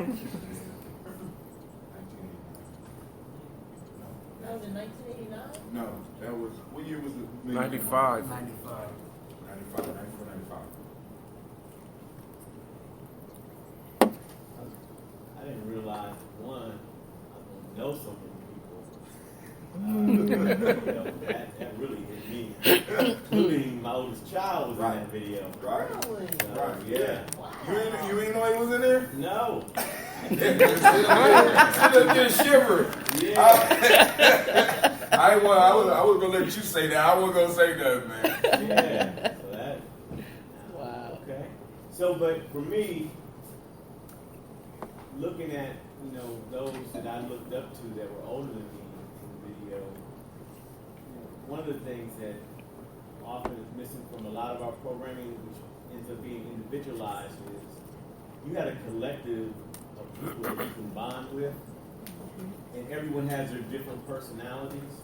So some of the people in that video, they weren't better people than other folks, but I bonded with them easier than others. So when you have that collective leadership, it allows for the young people to kind of find a mentor that works for them, that fits with their personality. And that one adult doesn't have to be everything for an entire group. I thought, that was powerful. That's why collectivism is so important. Being connected, like all of the programs that we've created over the years, those folks are like still there. When we have a call to order, we don't ever have a problem with filling up a room or filling up an auditorium, because everybody understands that it's a call to order. You've been raised up in that, and you've been raised up in the understanding that it requires sacrifice and giving back. And all of us are involved in saving these children. It's not hard to create a system, because you know what? People don't change till they ain't enough pain to change. And I think we're just tired. We're tired. We're tired of what's happening in the educational system, the schools failing. We're tired of kids getting kicked out of school. Parents are tired, and they're raising kids that have parents that are tired. And it's like, okay, collectively, what can we do to help each other? Because either we're going to sink or swim together. It's not like I'm going to exist or survive without you. So it's a call for everybody. See, this is where rites of passage comes in, because it's not just where you are in the life cycle. It's where you at in your behavioral cycle. Who are you, what are you, and what are you here for? Are you here just for you to collect material things and money, or are you here to make a difference? And I tell people all the time when I'm doing supervision, there's 3 types of people that do a job. People that have a job, people that have a career, and people that have a mission. Job people just want $1. They do very little to impact the difference in somebody's life. The career people are trying to climb the corporate ladder. When you do a supervision, you need to be able to delineate who's who. Because the ones you're going to have the most problem with is the ones that are mission people. Because they always in the trenches, always doing something. But they just need they need that energy, but they just need the guidance and direction for where to go and what to do with that. And young clinicians and young prevention specialists really benefit from the experience of the older, because we're talking about professionally a whole nother life cycle. You know, we transitioning out. Well, at least I am. Mr. Brown might be here another couple of years. But we transitioning out. So the question is, what are we leaving behind? You know, what are we leaving in terms of this? And I've come to the conclusion, too, that our individual professions are important, and they really kind of help us put, like, food on the table and whatnot a lot of times. But at the end of the day,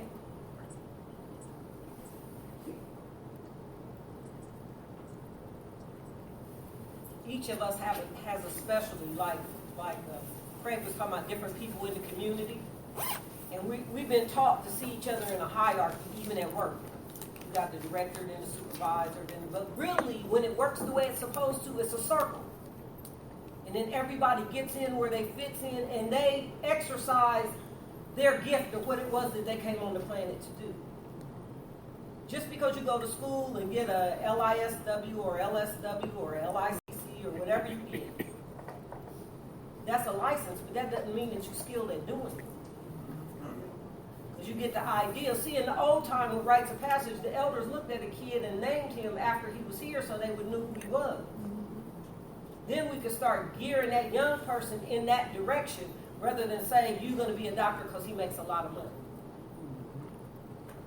Everybody not equipped to be a doctor. I've been to a couple of them. You know, and I guess all I'm saying in that piece of this is Mr. Brown and our boss, the director at the school, who's marching right there with him. It's like everybody has come full circle and we still here. So now we're here with you saying it's a new generation and it's a new breath of fresh air. And our kids are even more trouble now than they were there. Because you can look at a physical attack and see that a kid is in trouble.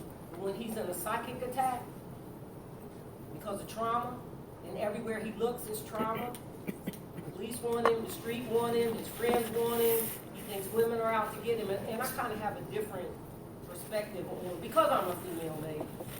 But it's usually in rites of passage, just a lot of focus on the men. I'm a proponent of, if you get a hold of the women, you automatically get a hold of the men, because the men do what they do because of the women. And if we set the bar, that's where they would go. So if we don't get a handle on our young women, I mean, I fully appreciate what they do, and we do need men, and we do need warriors, and we need vanguards. But at our school, I'm pushing the lady warriors. Because lady warriors have to get an education. They have to be skilled in 3 extracurricular activities. And one of the things that we do in rites of passage is, I'm going to interrupt this for a second. I'm going to let Hatim run you through one of these, because I talked about creating new neural pathways in the brain to help teach people to do critical thinking and set themselves back. Hatim, you want to do one of these proper? Just grab one. Stay in your head.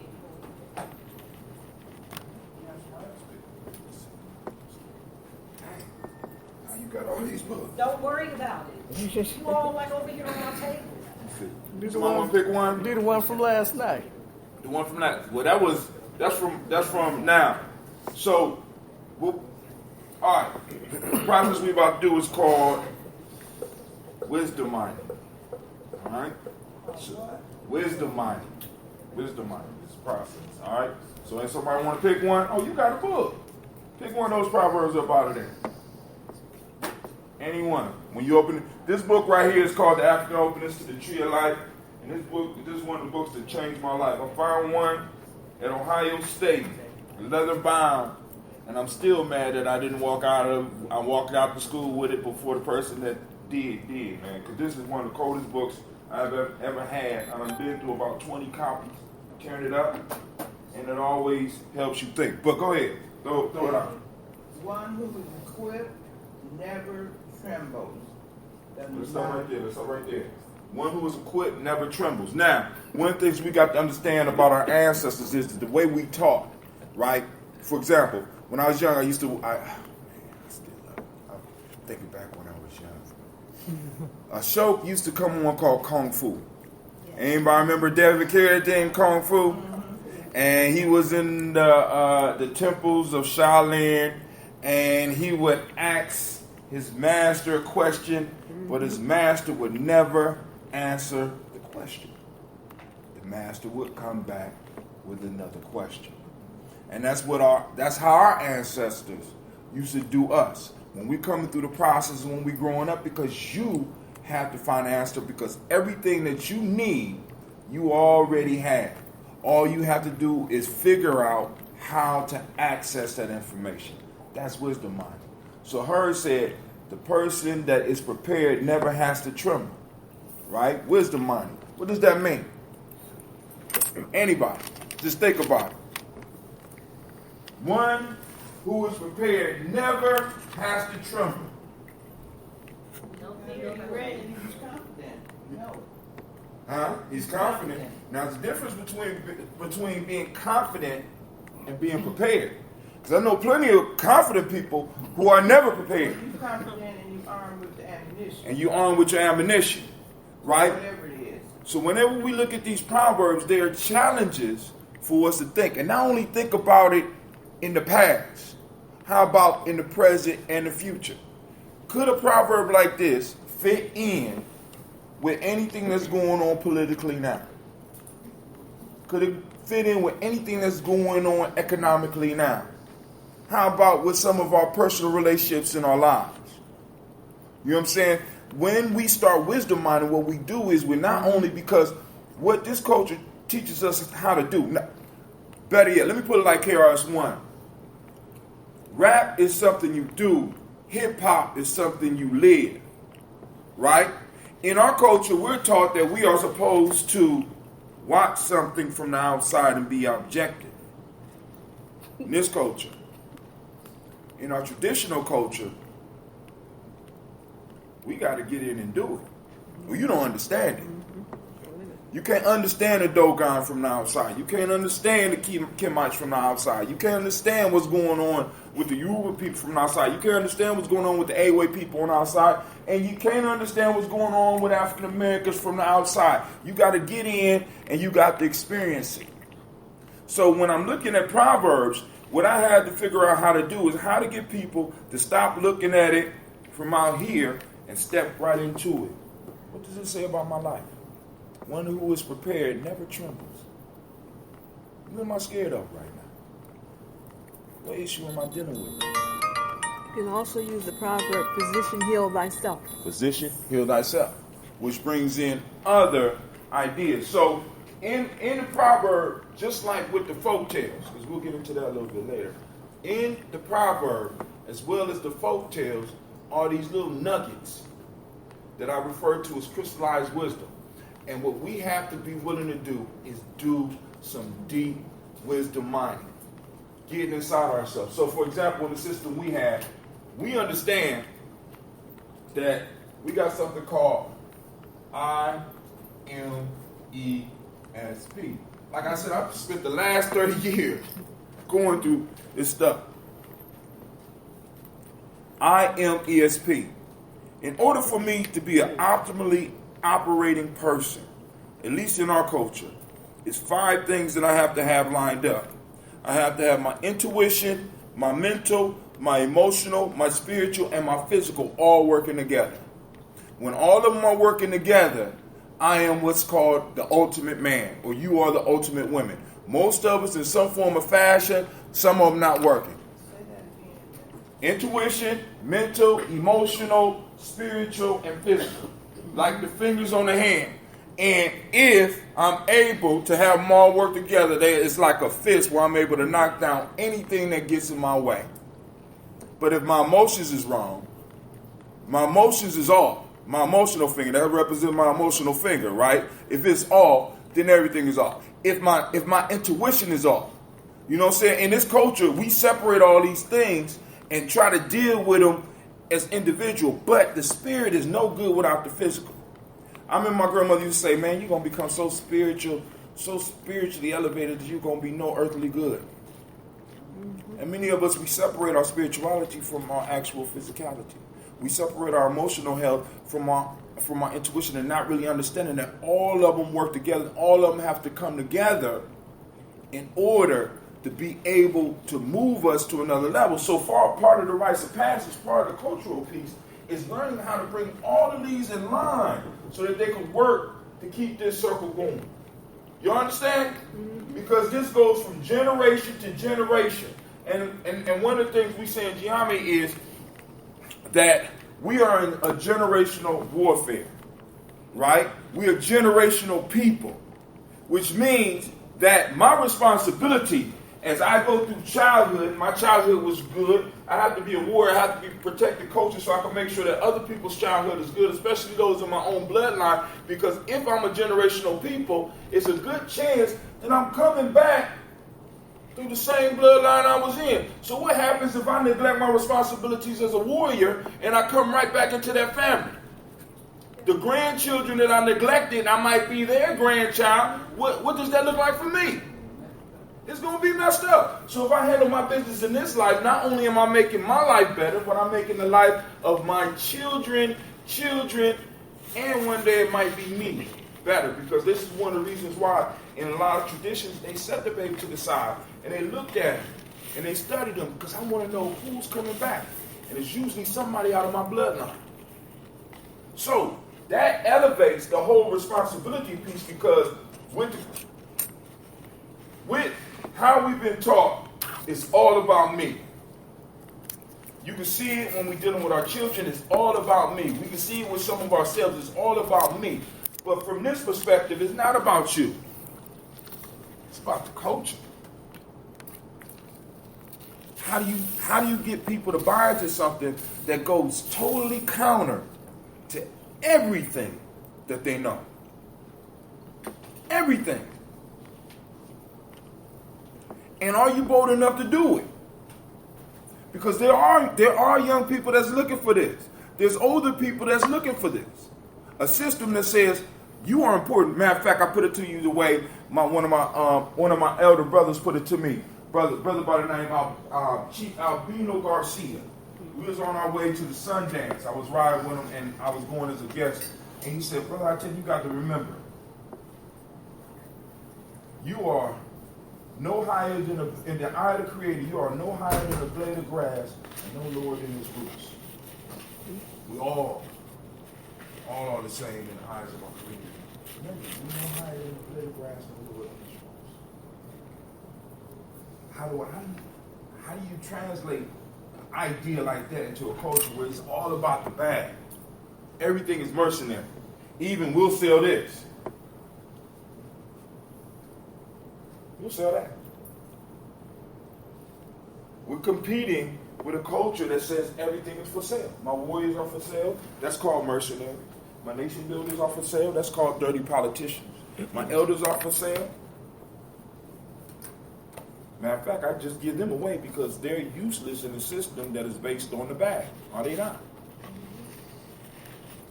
So now, you got to line up all these. And one of the things that we had, so you should have let me up. It's bad when you feel guilty all white. There you go. They don't let me go. Hey, but now I'm almost finished. But listen. So, she has a book that's titled The Hero's Journey. And I'm going to start this off so that we can get into some of the more practical tools because when we talk about rites of passage, there's a certain piece in here that a lot of people was missing. Because when we look at the rites of passage, you don't have to do a lot of research. Because our people left the secrets in the proverbs and the folktales and the myths and the legends. Because basically, what the rites of passage is nothing but a self-inflicted or community-inflicted hero's journey. That's all it is. Every rites of passage program is based on this cultural hero of that time. Every last one of them. They go through the trials of those great individuals or of the founders of their culture. I take them through that inflicted trauma. Because all trauma can be bad, but there's also other types of trauma too. And there's other ways to respond to trauma, and when you get somebody to line this up, they are able to process trauma a lot differently than someone else. It's hard to tell somebody to look deep into their trauma and to learn from their trauma when their intuition is off. Their mind is crazy. Their emotions is everywhere. But if I've got all these lined up, I could look at the trauma and pull the diamonds up out of it. Pull the crystallized wisdom out of that. So what our ancestors did, they structured trauma. So in the hero's journey, you have the first step with separation. You find this in every story. Every story, every hero story, from Harry Potter to Hercules' tales to even the story of Jesus or Buddha or Muhammad, any hero goes through the separation phase. And this is the phase where they are removed from everything that they know. So in the rites of passage, what do? Take our children away from everything that they know. Like this weekend, we're doing a camping trip. Yeah. Take it away from everything you know. Separation. Right? This has to happen. But it's one more thing that happens first. I'm sorry. First thing is the call. I'm sorry. You receive the call. For some reason, you need to go. You need to move. Something is calling you. You have two types of heroes. You have the person that rises to the challenge and moves out. And you have what's called the reluctant hero. Many of us on our journey, we are reluctant heroes. Example of reluctant hero is someone like Jonah. I don't want to go there, but life eventually makes you end up, sends you exactly where you need to be. But then you have the willing. What we're trying to do, we're trying to develop willing heroes, because those are the best type of heroes. So we got the call, we got the separation. From separation, you have the initiation.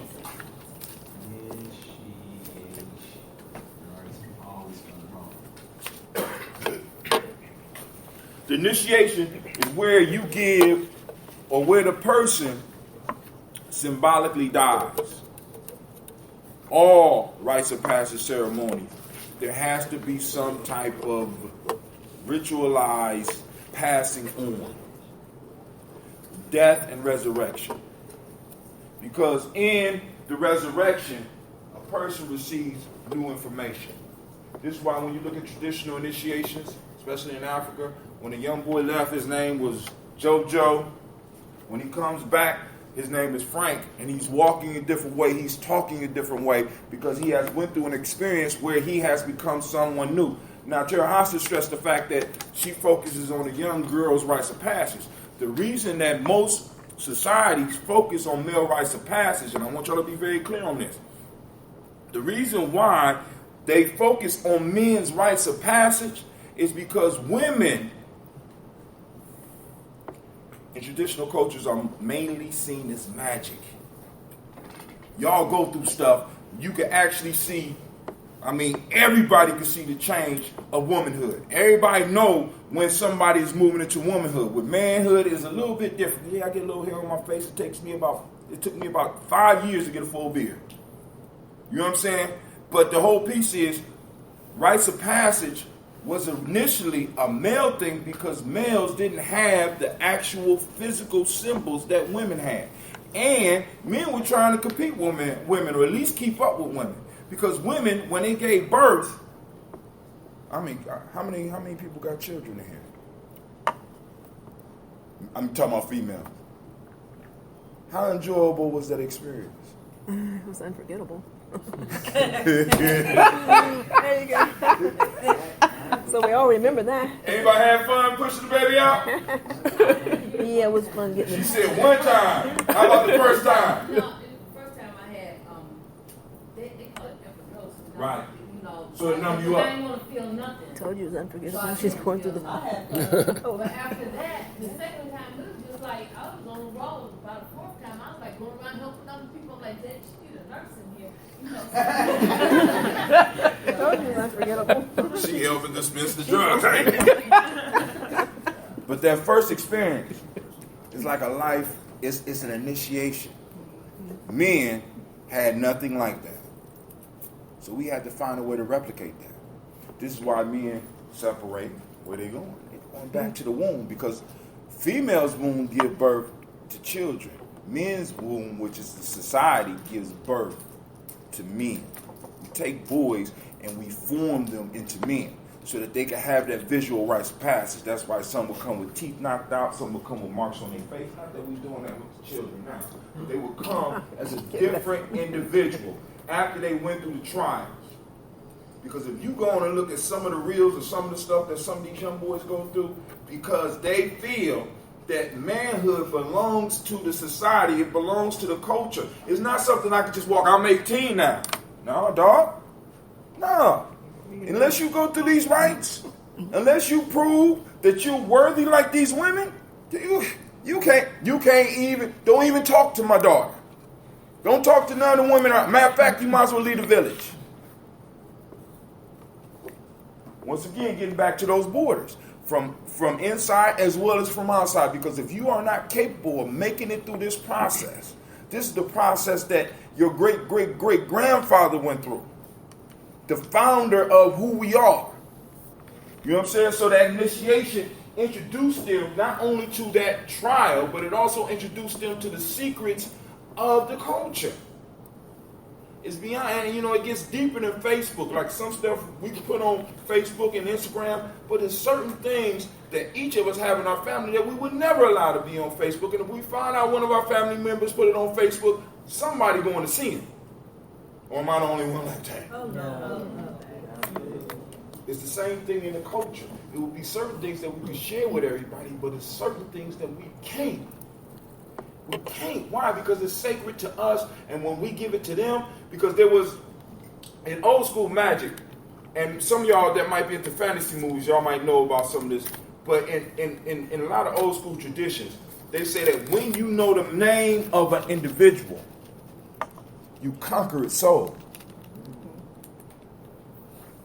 So when I was in a class, a comparative study class, and we was talking about witchcraft and stuff in Africa and stuff like that, and we was reading a chapter, and the chapter talked about that in certain places they say that if you hear your name called, but you don't recognize the voice that's calling your name, do not turn around. Like, why? Oh, they'll take your soul. Like, what is this? Right? Then we look at the term, like, if you look at certain cultures wouldn't even give you the name of their city. They give you another name, but for them it's a different name. That wasn't just because it's a mistranslation. You might not have been saw worthy of even being allowed to even speak the city's name. That's true. You understand? So it's like when you come into this, you learn the ways of this. You learn the ways of the culture. You learn how to be a nation builder. You learn how to be a warrior. You learn your responsibilities. And you learn what the borders are so that you can be very clear on what manhood is. Right now, anything goes. So what our children see, anything goes. It don't even matter what I do, as long as I get the bag, right? This is the lesson that our children are picking up. So is it any wonder why a lot of madness is happening with our children, a lot of madness is happening with adults? Because everything goes. You can't have a rites of passage when everything goes. Some things are allowed, some things are not. Some people be like, brother, I think but that's either or. Okay, I'll take that.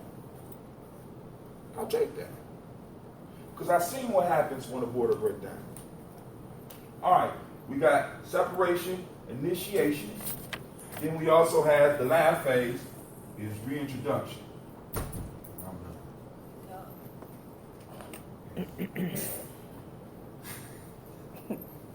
Reintroduction. When you come back to the community that you left, a new person, a new being. with new responsibilities. Your mama no longer look at you as her baby. You know, like I tell my mom all the time, you always gonna be on my, no, I'm not. I'm not your baby. Different person.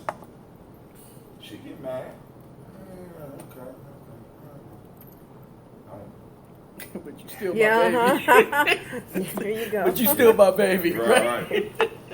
I'm on camera talking. Yeah, that's right. I talk tough off She's camera. gonna get you, that's right. I don't care what my mama say. I'm not her baby. She knows your voice. That's Kwame, mom. But anyway. He said that's Kwame. But the reintroduction brings you back into the society where you are able to participate in this whole process. And that is what's important. And this is what we have to formulate. Now, the IMESP, that's Gye-Nyame's. That right there, separation, initiation, reintroduction, that's universal. That's right. Keep forgetting the call, bro. Oh, and the call, you know. Yeah, that's it. And I ain't talking about on your cell phone. Mm-hmm. You know what I'm saying? You get a call, but sometimes it might be on the cell phone. But I'm gone. Go ahead. Floor is yours. Okay. Well, thank you. You guys have any questions for Wiki? I'm sorry, yeah. Oh, well, there's your That's too much information. Okay. I'm going to give you an example of how this works and how we begin to set up evaluating what needs to change for individuals and how we go about doing it. A couple things that he talked about was real important. I'm moving like we're going in a clinical direction. When he talked about the proverbs, there's a proverb. One must slay the boy for the man to live, say the knowledge of it. The first thing that we do with that in order to create new neural pathways in your brain, you only use 20% of your brain. And you can train your brain to think critically. Most people, and especially children, are very impulsive. So I start off with real easy proverbs for them. And you can take these proverbs anywhere. They don't even have to be the Tree of Life book. They can be out of your Bible or out of your Quran.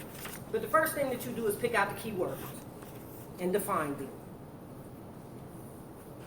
However you define them, whether it's Webster's or you got your own definition, they can't be wrong because it's yours. You define the key words in the proverb and define them.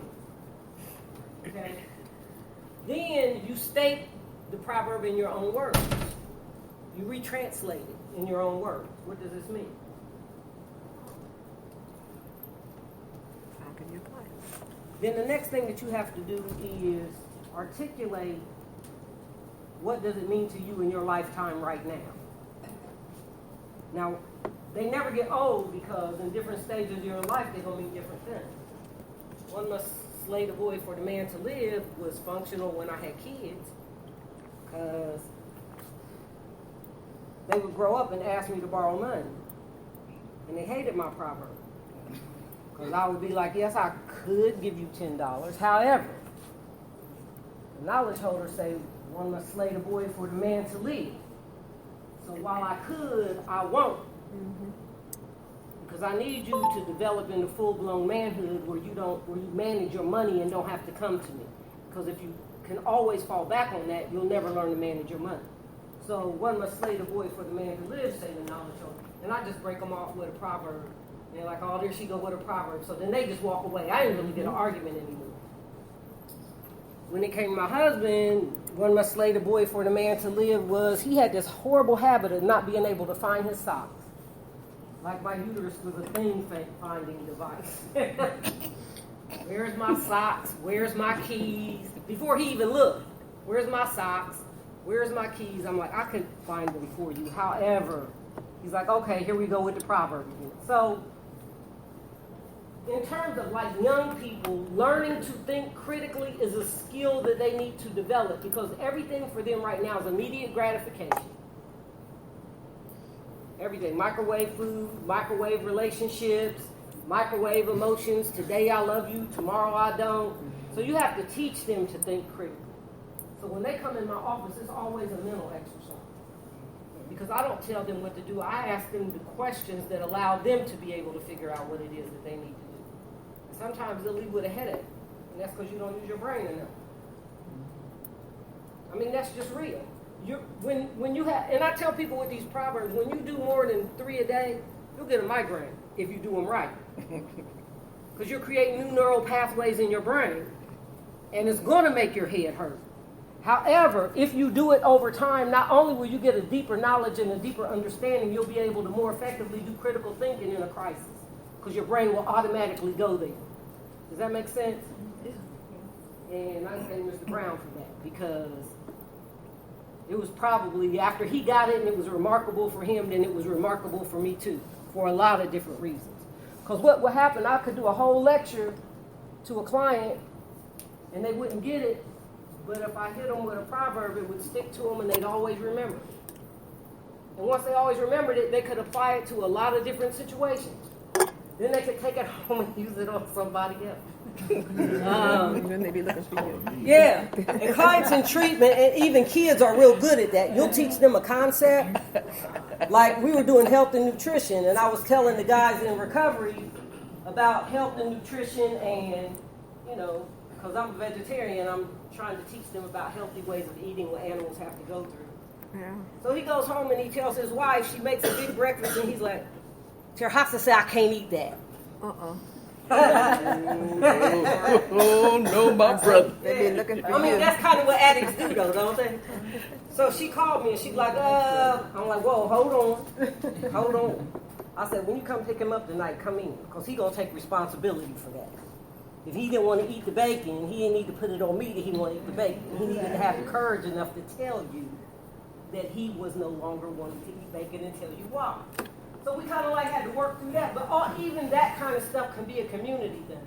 Because you could take the right thing and use it for a wrong reason. You could take a truth and beat somebody up with it. So is it still viable once you do that? So you got to kind of, and it's one of the things that we learned in DYS, those kids are very bright, and so they pick up skills real easily because they were bright in the street. That's why they survived. The ones that weren't so bright probably didn't even make it to DYS. I had the movers and shakers, I call them earth disturbers. And they always thinking and moving things around and moving energy, and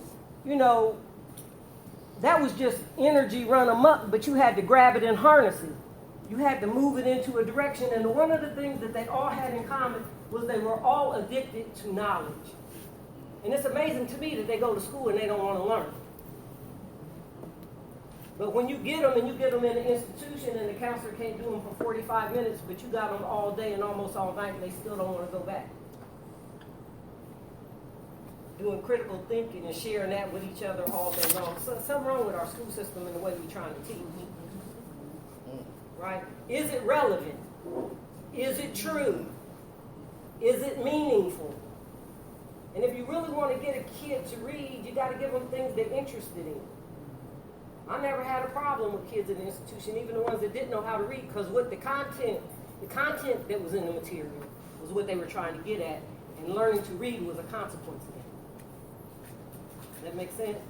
Because if he got it, I want it, because I want to be able to dialogue with him about it, and everybody wanted to have the hit for today, so it pushed you to want to learn to read and understand the meaning of what it was that you were reading.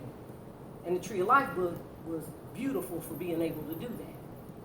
So, when we take all of this stuff that he gives us, and that the ancestors gave us, we're looking at this, and this is the process for any transition or life change that you're making.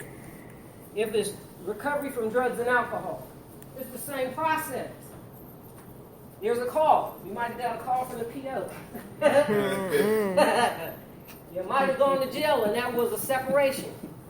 Now you got time to think about what happened and what it is that you're doing and the impact that you're having on other people. Then you make a decision that you want to change.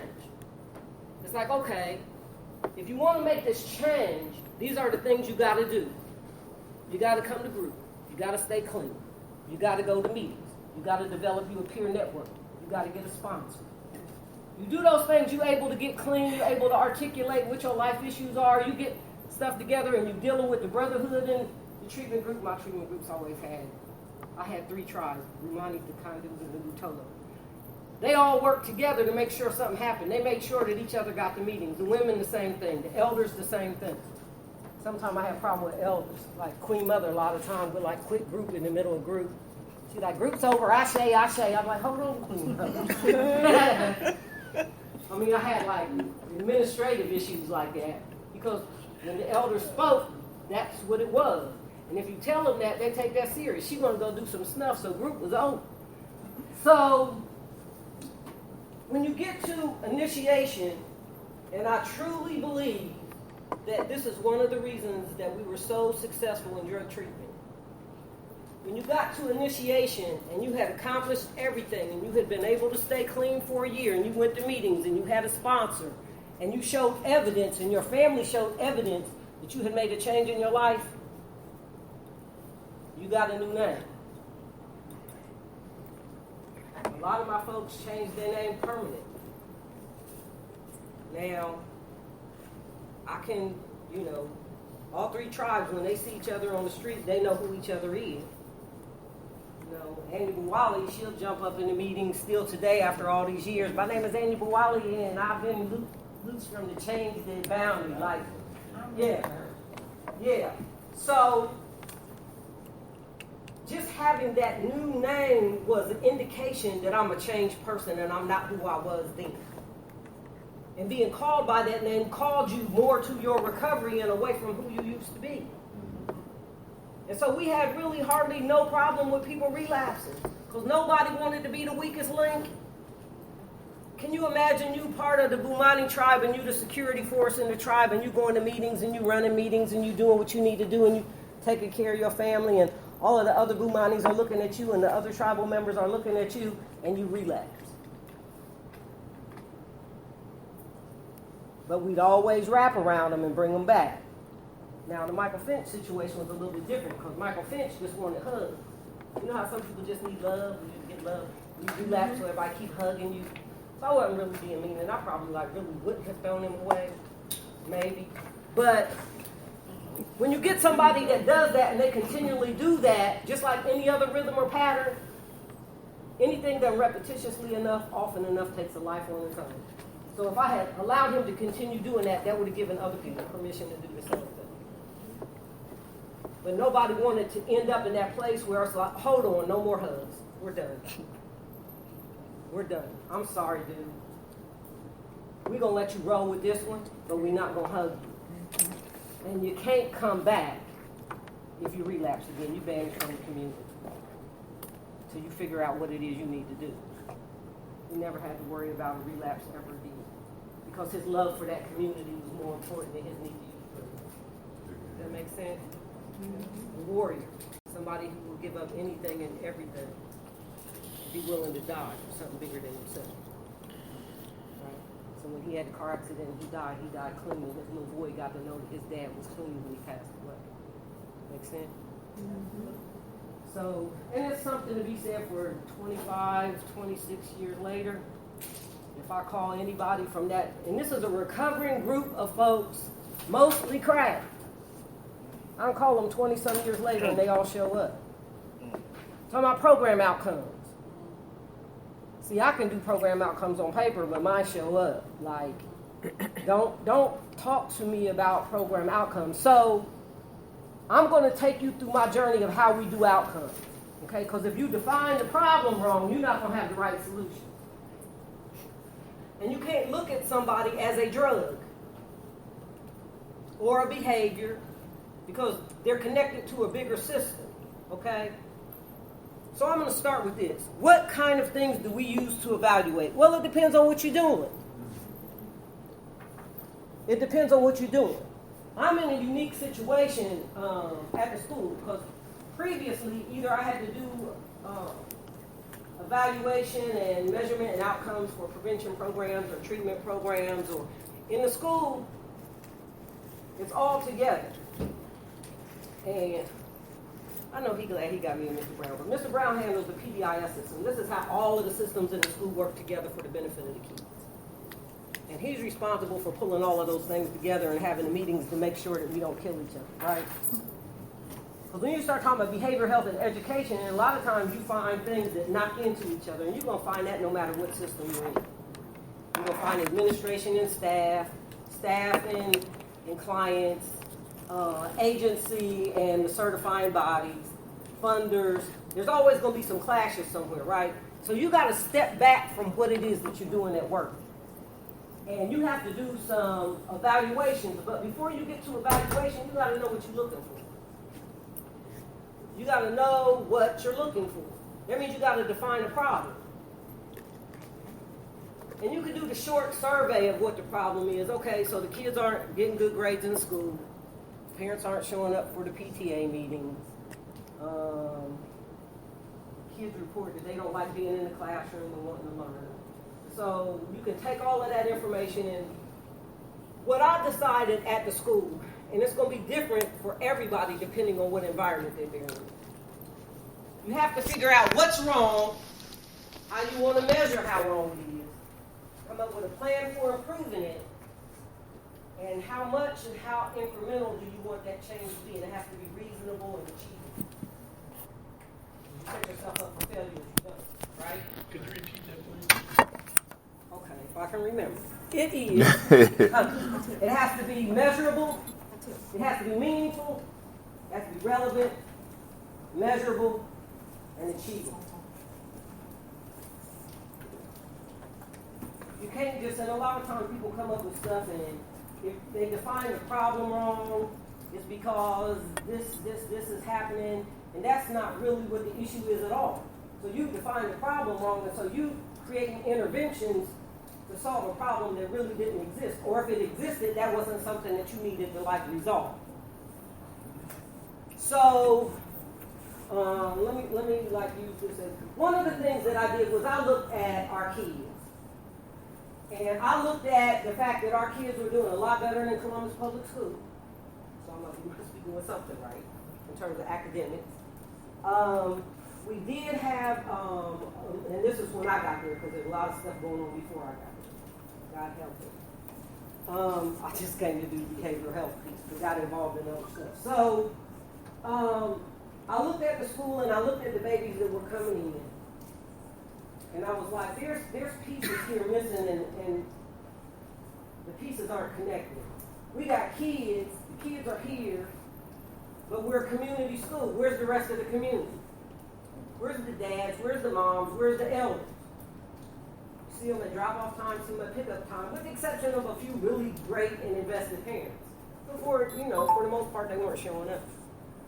So you would have a meeting to call them all together and they wouldn't show up. But they would show up for football games, 1,500 cars in the parking lot football time. Grandma there, uncle there, aunt there, cousins there, everybody there for football. If it was a showcase or a holiday event, they would show up. The father-daughter dance, they would show up. The mother-son breakfast thing, they would show up. So what that says is we show up to be entertained. But see, your baby is not going to be a pro football player if he don't get these grades. You got to get in here and talk to these teachers, and you got to talk to us so we can figure out what's going on and develop a plan for your baby. Because we can't do that with you without you being involved. So the first thing I decided to do was let's look at really what the problem is. So I went to a search institute, and of course those 40 developmental assets, that was going to give me an overview for our middle school kids. What were their internal and external assets looking like? What you got in front of you is the results of that survey last year. It was the end of last year we did the middle school. I looked at it. There was another piece, and that survey, I didn't share with you the whole thing because it's huge. It looks kind of like this.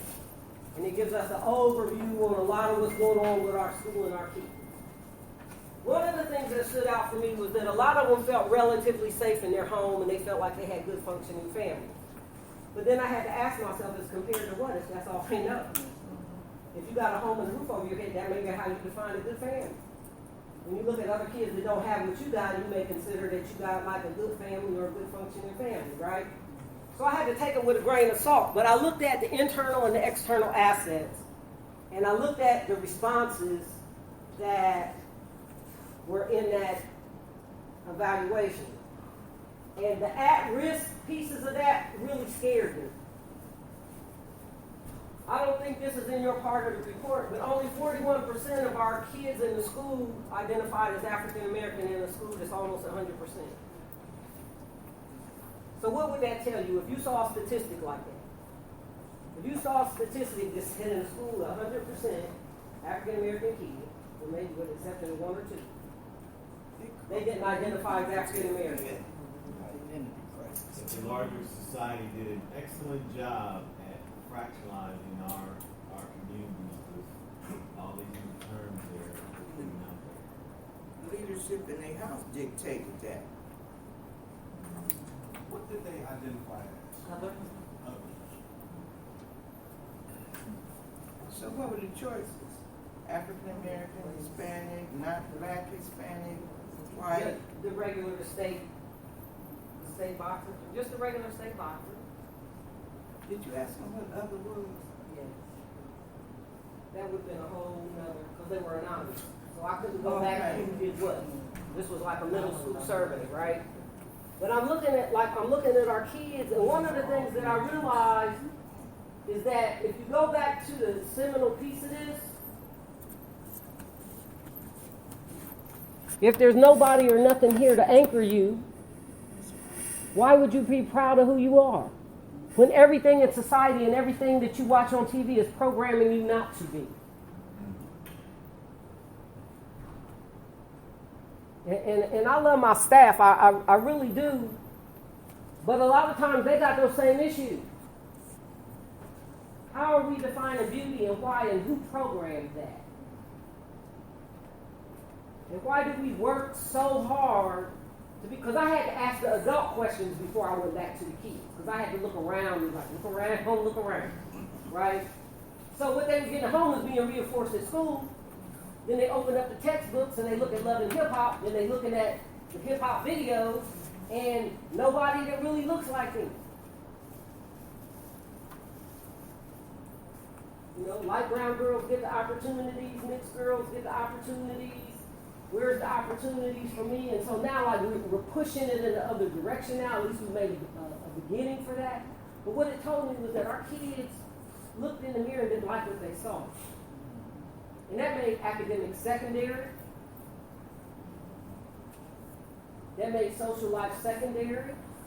Because if I looked at some of the relationships that kids had in school,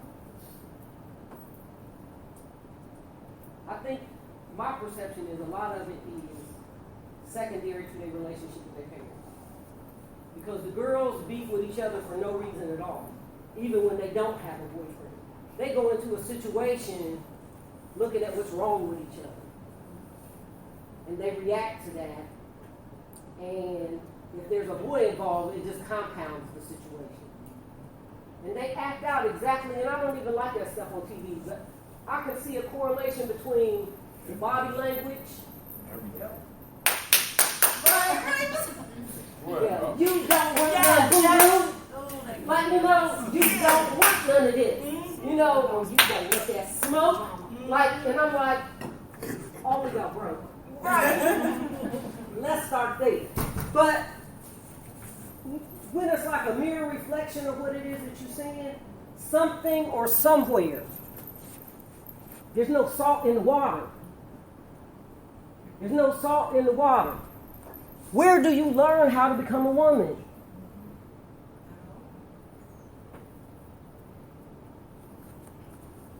And if you don't learn it at home, it's still possible.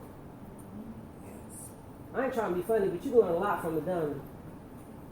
And I have to teach them to go in and find the gems in a hostile environment, right? Because you can go into a hostile environment and figure out everything you don't want to be. That's right. That's the truth. Don't judge it, because everybody's a product of the warfare that they fought. So you're not in a position to judge anybody, because who's to say if you had gone through that same experience, you'd have done any better. So we're not talking about mama. We're talking about the choices that you need to make for you right there. Right? Separation. Knowing the difference of theirs and mine. Like I said, my granddaughter was saying, none of my business, none of my business. Okay? Because what happens is when we take on all of everybody else's stuff, we got a million reasons why stuff happens. Let's carve all of that away and take a look at you and who you want to be. Who are you now? Who do you want to be? Who do you see yourself as in 10 years?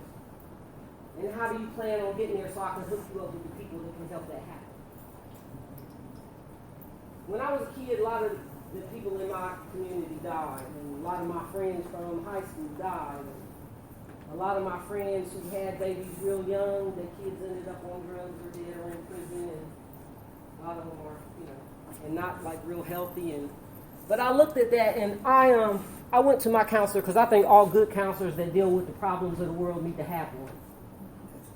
Eventually, it wears on you. You wash away like a bar of soap. And I was talking to him, and he was like, you know what? The reality is you're a transcendent. He said, quit feeling guilty about the fact that you survived. He said, there are certain people that come onto this planet that came here with a purpose. And in spite of what happens in their family system, they find somebody outside of their family system that they identify with. And they model themselves after. And they transcend whatever's going on in their community or their family. He's like, you, my friend, are a transcendent. Don't be upset because your friends get left. In this warfare, everybody don't come out alive. So to whom much is given, much is expected. If you made it through, you become Harriet Tubman, and you got to go back and create the flag post for everybody else to know how to make it too. And if you take you and you multiply you by 10 or 15, 100 years down the road, how many people did you impact? Because it gets passed on to their children. My daddy told me one generation plants the trees so the next generation can enjoy the shade. So what you share gets shared and shared and shared. He always asks us, how do you want to be remembered? What's your legacy?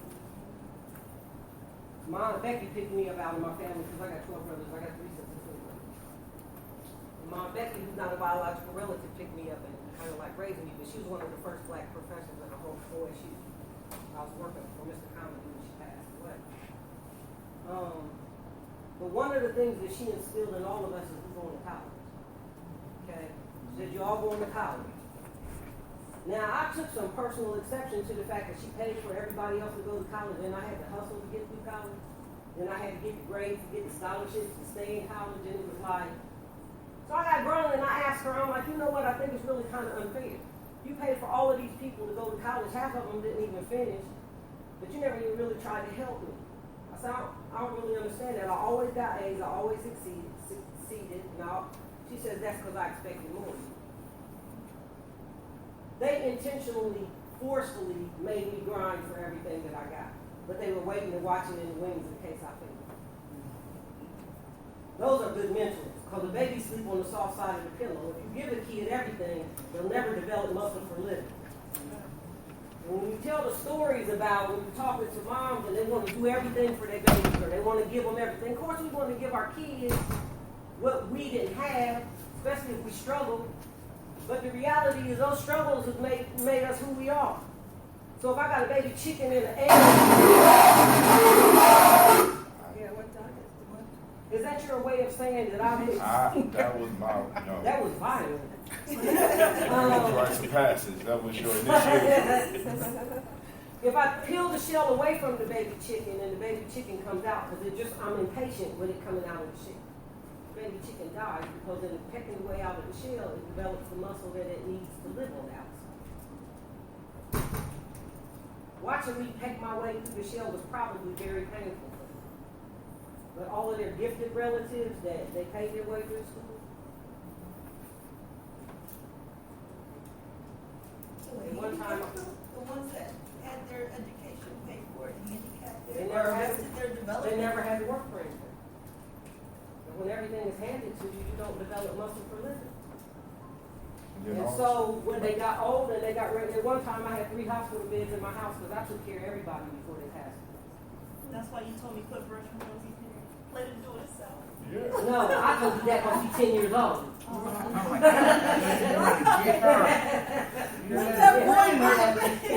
Oh, she had to totally reprogram me because I was one of those mothers that thought.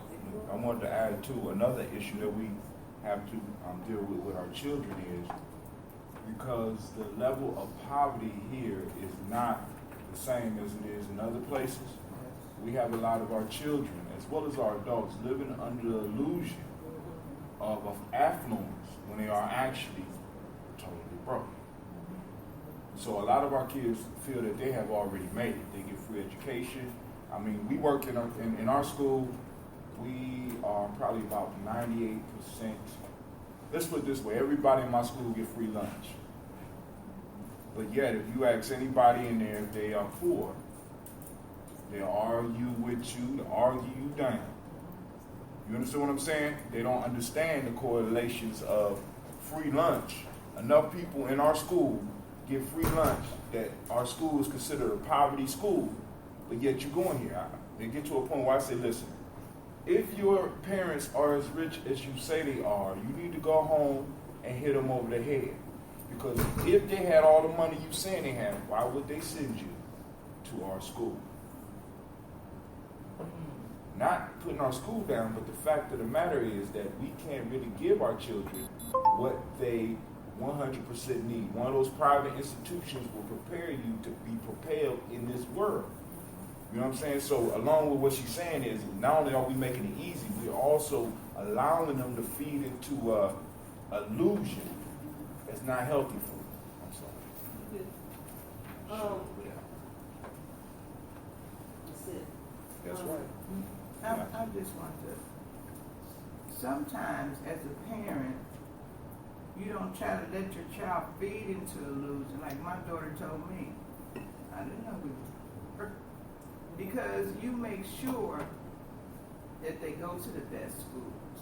Well, I don't know what school did, and you make sure that you give them things, and it would be because much is given, much is asked. And you say that to them all their life, so they strive hard to do things, and parents try to keep grown-up stuff away from kids, like how we figuring out how to pay the bills or this, that, and the other, that sometimes you might want to have a conversation with parents so that their kids aren't delusional because they're trying to make them delusional.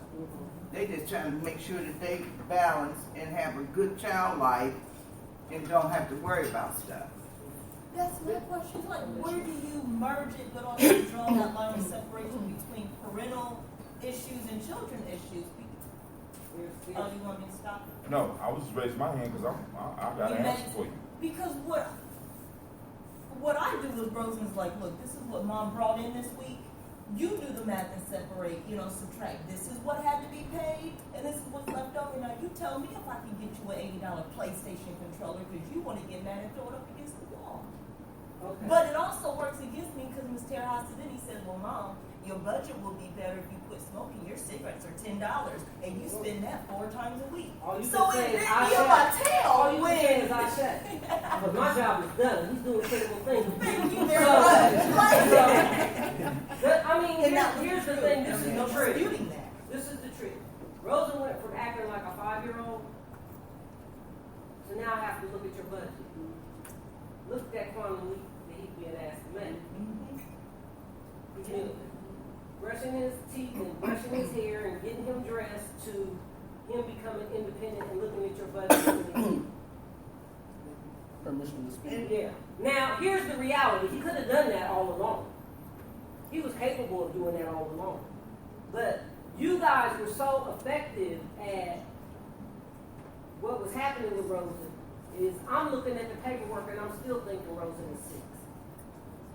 When his dad said in the meeting, he's 10 years old, I had to push my chair back. Because Rosa would come here and walk like this anymore. No, it's not cute. Don't say that. As award winner. So I'm like, stop the train. Stop the train. Rosa, I need you to walk like a big boy out of my office.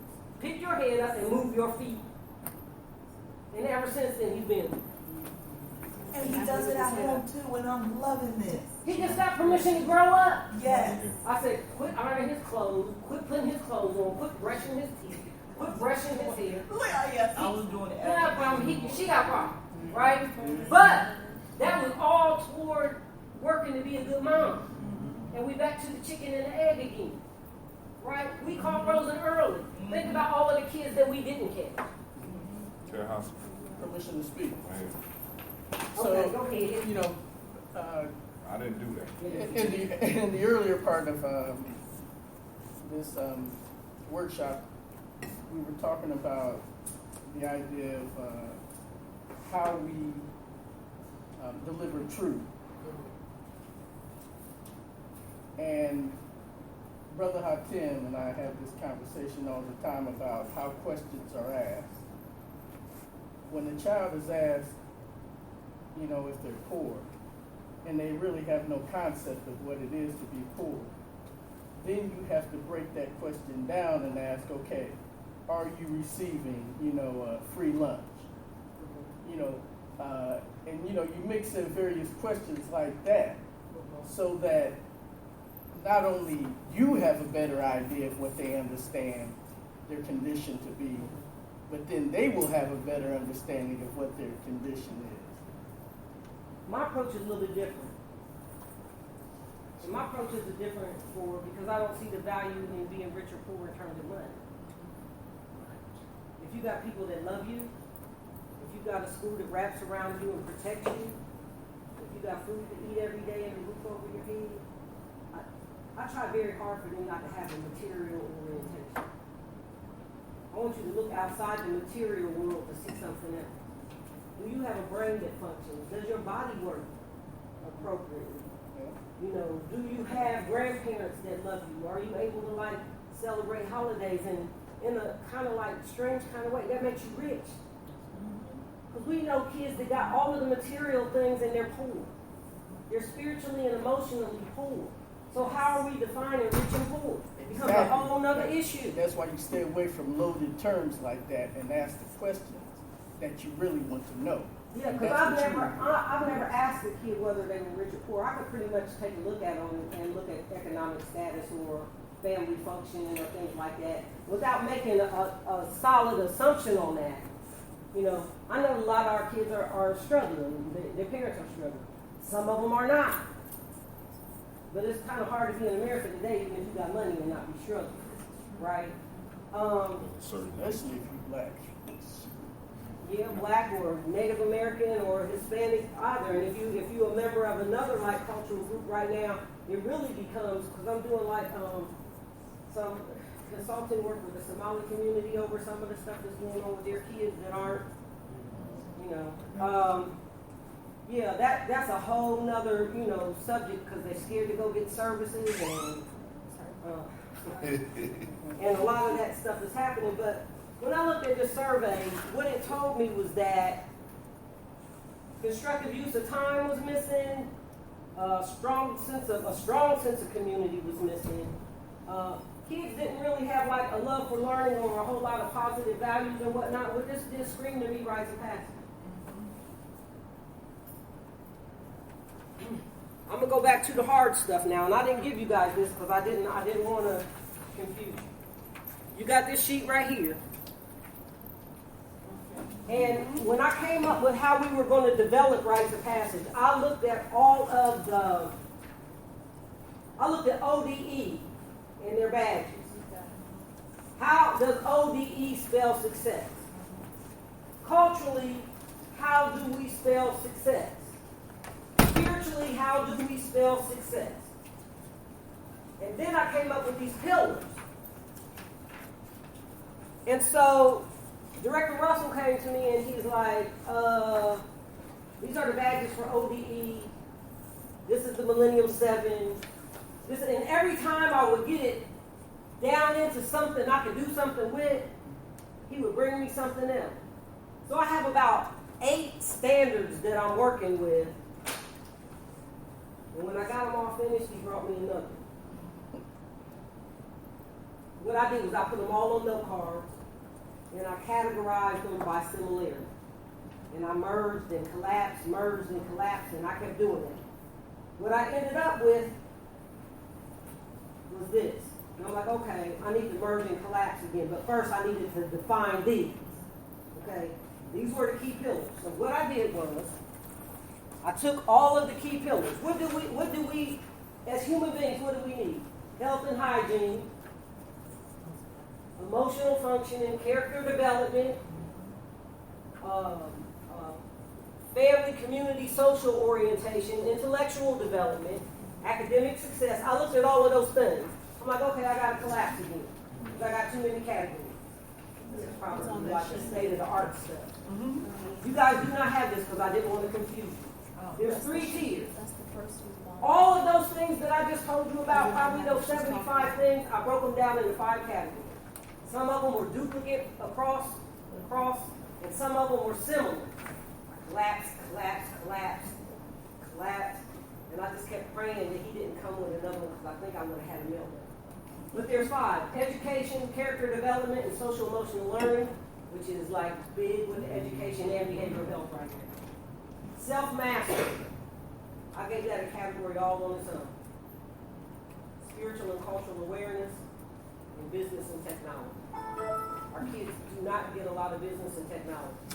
They know how to use the phones, but they don't know how they work.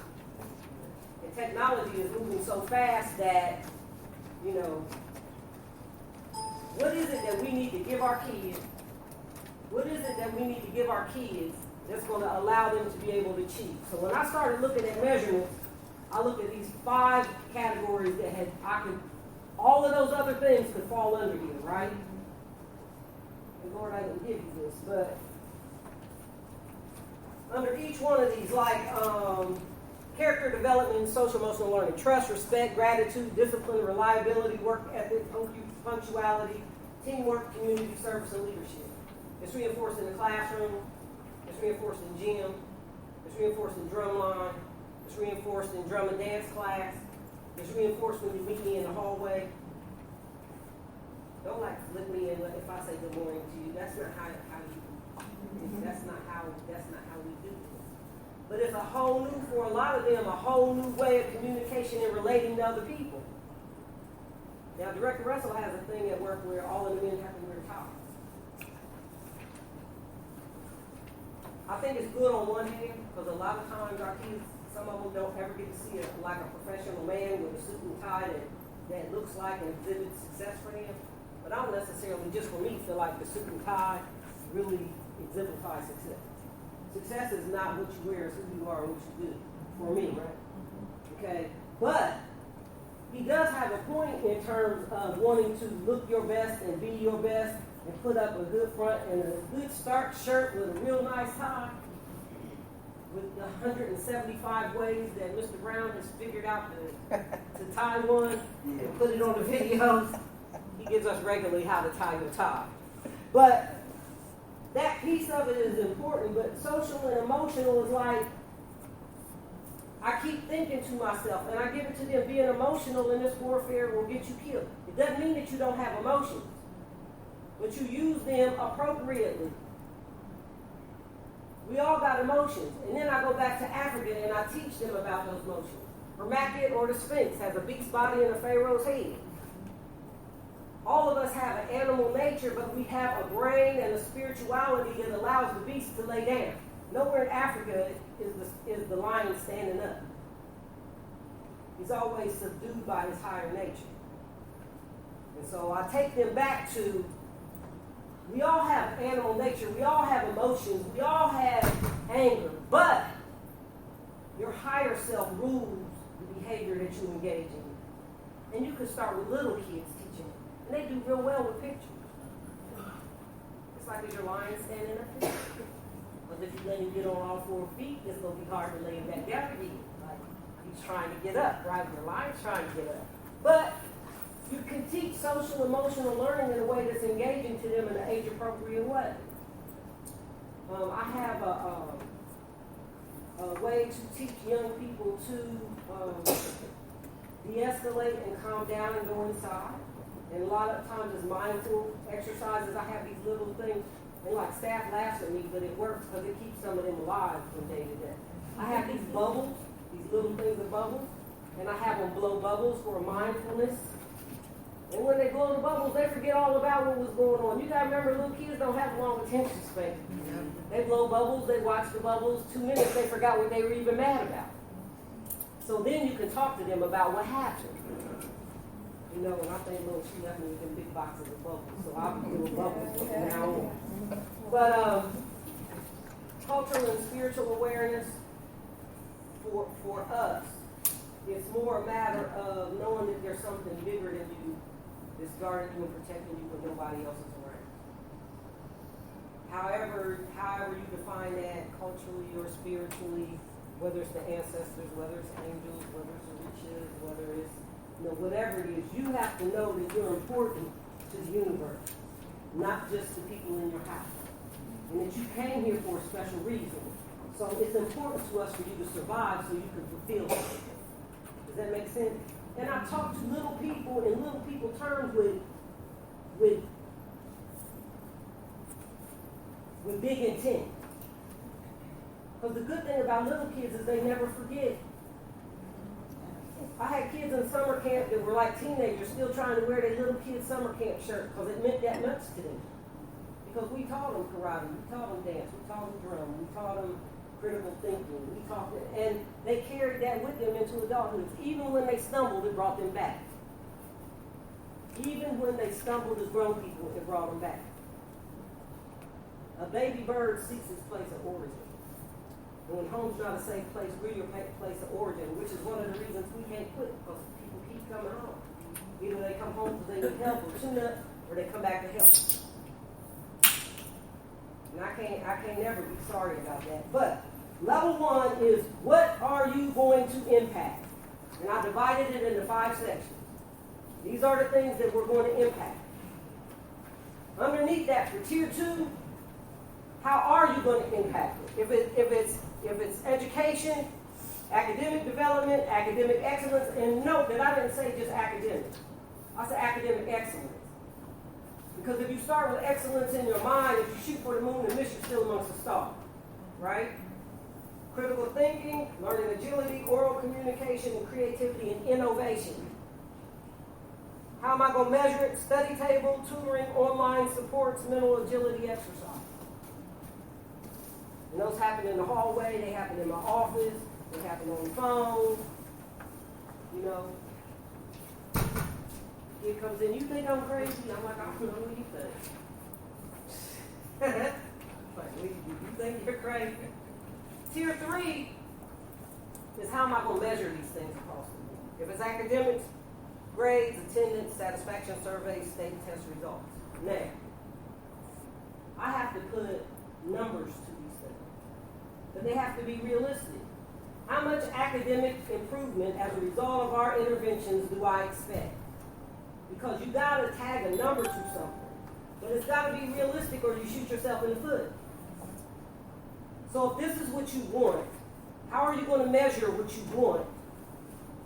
How are you going to evaluate what was effective and what was not? So, here we go. Grades, attendance, satisfaction surveys, and state test results. Was it that the kid couldn't learn, or was there something deficient in terms of the teaching methodology?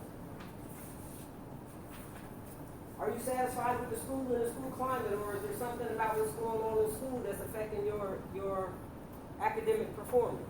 Like a lot of the beefs and crazy stuff that we're not having a lot of what was happening last year happening this year. We got more control of it. We sat back in the summer and we evaluated what was going on. We looked at the discipline, we looked at the behavior, we looked at the grades, and this year when school started, we implemented, especially in the middle school. I still have one thing I have to do in the middle school. I got to do something about the fact that everybody smells like basketball. But other than that, we got the behaviors and things under control in the middle school hallway. We got the line movements in the middle school hallway. It looks like the college or university now compared to last year. So we're steadily making improvements that make the school safer and more amenable to learning, right? If I'm looking at, this is one of the other things that we're going to work on is PTA, but I got to make sure that I get my moms online to hook up with the other moms, because from my end, to try to wrangle up all of those moms, but see, the circle of grandmothers can do that. I really think y'all need to get into school. All they need to do is say that once. So I'm going to wait for our next big function, and I'm going to put the grandmothers up there. And I'm just an administrator. They don't want to hear me, right? I know where the juice comes from. See, I know enough about culture to know what they're going to respond to. And I don't care whether they're using, acting crazy in the street, or if they're academic. If the grandmother say, look here. When they got that look right there, that one. they're going to show up. You got to know your culture and your community and who you're working with. But I can assure you, we looked at the stats this summer from last year and the improvements that we wanted to make, and we said we're going to improve academically by 15%. That's not going to be hard for us to do when we can control the climate. Everybody thinks it's the books and the schoolwork and the technology. You cannot, never underestimate how the parks affect the home. So you could run right into academics and change all of the books, all of the curriculum, all of the modes of learning. But if the grades were being affected by behaviors and community, you define the problem. We got to say that all of our kids got their own computer in school. Our boss spent like almost $1 million on training labs for teachers. That was not the problem. These two things are connected. So if the behavior and the cultural pieces are missing and kids don't feel good about themselves or they don't feel good in their community, but this takes like a dialogue and talking about it. Now the next stage for me, now that the administration pretty well got a handle on it, we need to go to the PTA meeting and talk to the parents about what we're seeing with the DAP survey. But the one thing that I always guarantee them is that I can promise you we're doing better than Columbus Public School.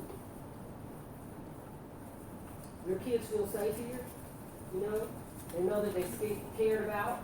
I probably get close to 400 hugs and good morning grandmas early in the morning. And I know that's important because some kids don't even have a grandma. And then they'll come in and hug me and then they'll say, I got a cold and my throat hurts. I can't afford to take off work. But I go in and hug them anyway, and I'm like, okay, ancestors, this is your time to step in here and make sure that it's okay. Because usually one of them is sick, probably about 1/4 of them is sick too, or they step outside your office and throw up, and then you think, God. I mean, but that's what happens when you deal with babies, right? But you're evaluating all along what's happening, and then at the end of the year, I know exactly what my benchmarks are and what I'm looking for. If I work on these things all year long and I do a midterm evaluation, I'm not surprised at the end of the year when I do DAP surveys that we've improved by 15% right along with our academics.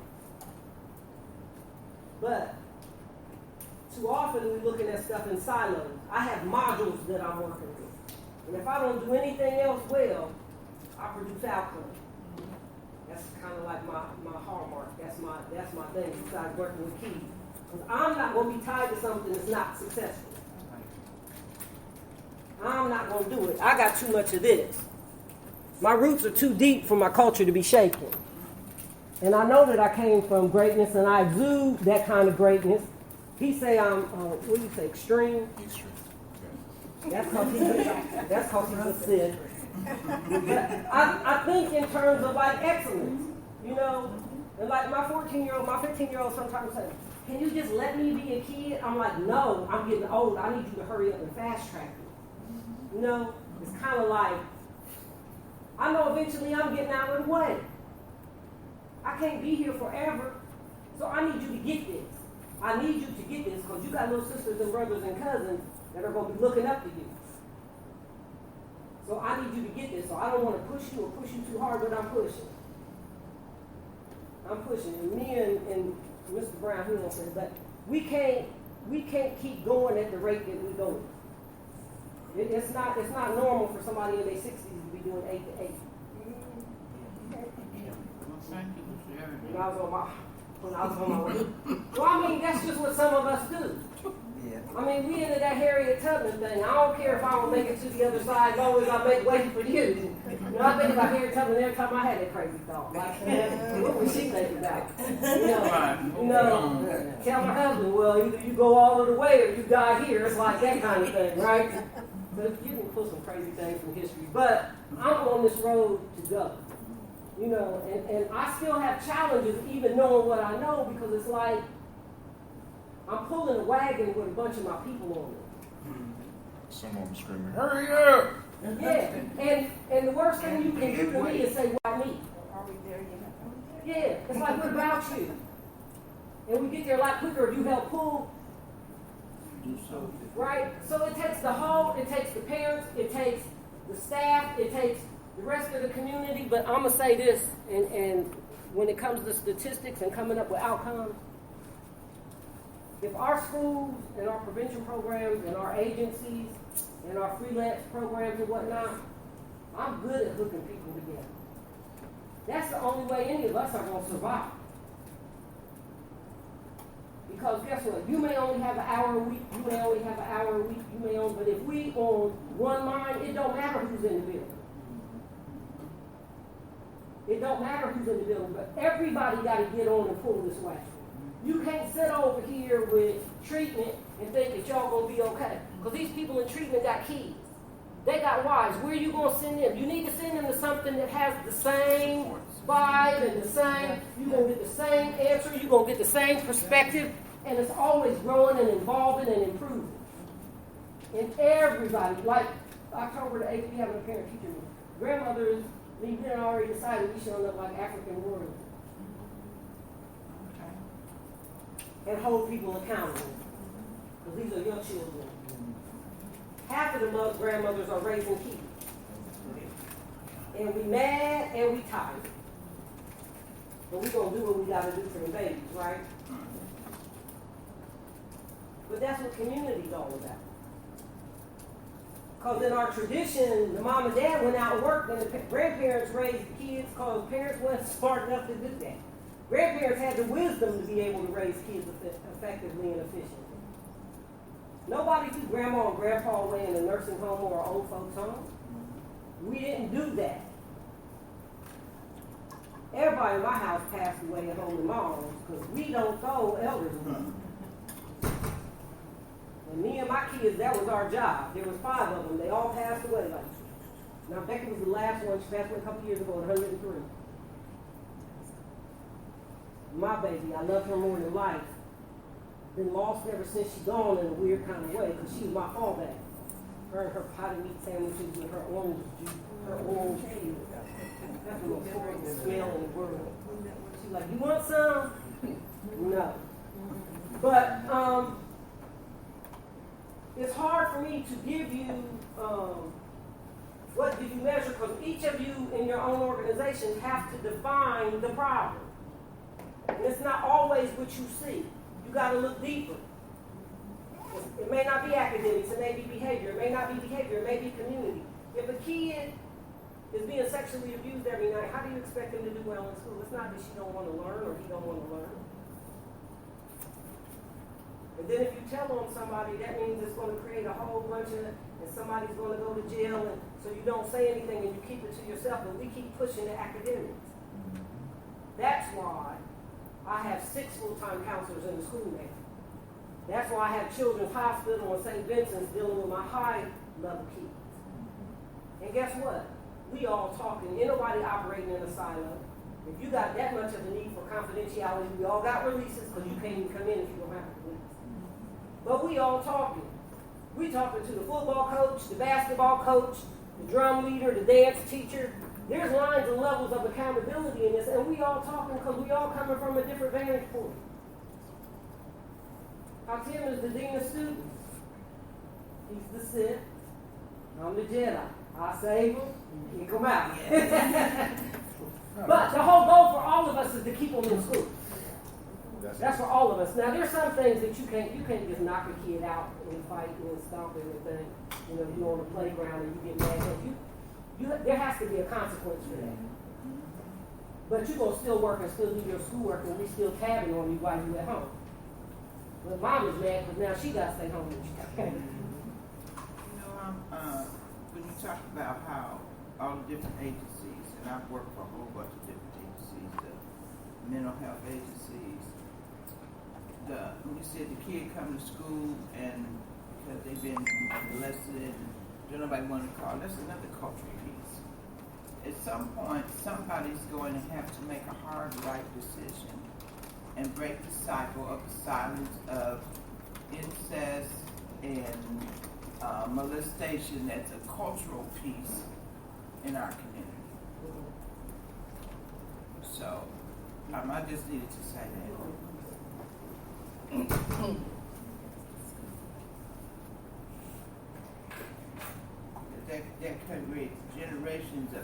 of stuff for our children. It does. And we've kind of like, as a culture, gone from one extreme to the other. There was a time, like in the 20s, if you did something like that, you just came up missing and nobody actually went. Now we've gone from that to like keeping the secret. There's like we need to start communicating. That's what that equals. We need to start getting honest about a whole lot of stuff. We need to look in the mirror and get honest with the fact of how we feel about ourselves. You know, we need to get honest about our parenting abilities or our lack thereof. You know, and in my growth as a parent, I kind of struggle with those things too, but that's part of evaluation. When we do the violence prevention piece, my oldest son and my youngest son, I think you were there, they got into an argument in the hallway about who I was. And my youngest son was ready to fight my oldest son, because he's like, you just lying on mom, you trying to make her look bad. He's like, you better get out of my face, you don't know what I dealt with. But I was a very different mom 10 years down the road than I was with my oldest one. With my oldest one, I was a student and I was working and going to school and trying to do everything. But I was trying to do it for him and he saw it as a punishment. Right? So those are why we need to have them conversations. Don't just do it and then walk away from it. Right.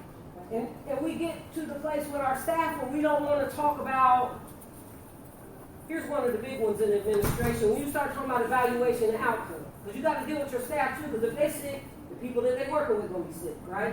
Right. So if they come to work and they're sick or something going on in their family and you don't want to hear about it, at least listen. You don't have to solve it or make a referral, but listen. But there's some administrators that don't even want to hear about your personal business. How are you going to separate yourself from another human being like that? See, before I'm an administrator, I'm a human. Right? I know CPI say don't put your hands on kids. I said, if I got a baby that's crying and melting down, I'm picking him up. I'm a grandma first. You know, you can have your I got enough licenses. You can like take some of them back if you want. You know, yeah, my community will come get my license back. Well, all I have to do is disappear for a while. But you know, I'm saying all of this to say you have to determine what the problem is and what are the areas that you want to use to attack the problem. Then you want to figure out what are the interventions that you're going to put in place and put numbers to them. Because at the end of the year, you want to make sure that you've achieved that. And you want to check on it quarter to quarter to see if there's any movement or if it's going back. Because what you want to do at the end of it is succeed. Does that make sense? You want to succeed in the end because successful programs get the money. Successful programs that produce outcomes can get grants. I have a, so do you do, in this evaluation process, do you do, say the data at the beginning of the school year, that's where you figure out that at the end of the year, you say you put a number, you can improve about 15%. You do the data at the beginning. I'm looking at all of the categories. I'm looking at all of the things on the, on my map. This is my master plan right here, and this is why I didn't pass it around to everybody. This is the master. And I can promise you, this is a whole lot, but because of the way I've collapsed it, we'll exceed 15% on absolutely everything. But you use this as I use the DAP survey, the satisfaction survey, and it depends on what it was. other things that you have at the bottom too. So it's a combination of those things, right? Look. For academics, it's grades, attendance, satisfaction surveys, and state results. That's all academics is just black and white. Okay, never right? We're gonna, I'm No, not but hold going to consult on. with you later. But all of these different surveys, the DAP surveys, discipline reports, taking a lead in activities, all of that has to do with social emotional learning. So you figure out, what are the things that I can do to measure social emotional learning? What are the things that I can do to measure academics? What are the things that I can use to evaluate spiritual and cultural awareness? How can I measure those things? If I'm looking, because you look at some of them and you kind of get stuck. Like cultural awareness is pre and post test, journals, and the Tree of Life book. I know if somebody completes the Tree of Life book that they've done some work. Because their journal's reflective of the fact that they went through that whole book. Yes, so you can create an inventory. Right. So in other words, in your own, whatever your set, your you particular can setting. create an inventory, and like Chair Hospital, and then as you do that inventory, as they do that for each child, you can either self-evaluate it, or you can create an evaluated tool that they can then affirm what they've done. Right. So so with the funder, people have done both.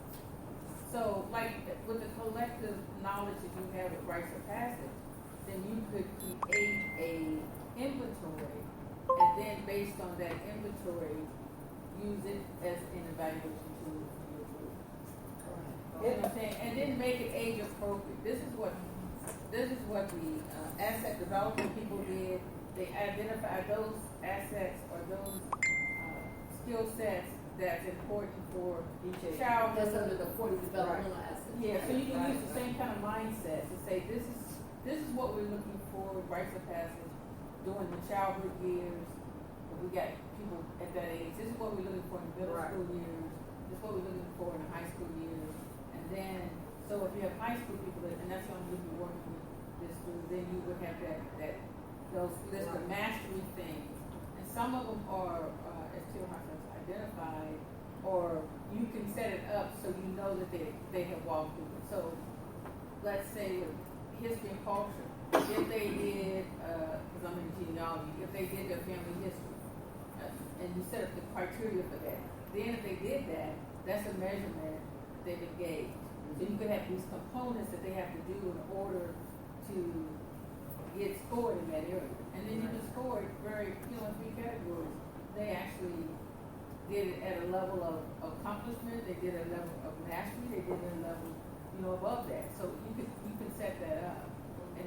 And once you do that, then you don't have to keep reinventing every year. You really don't. This is too much work to have to do every year. So, and mine, the reason I didn't give you this is mine is more complicated because it includes everything that the school does. From hydroponics to the social emotional learning to health and fitness and everything that we do is in it.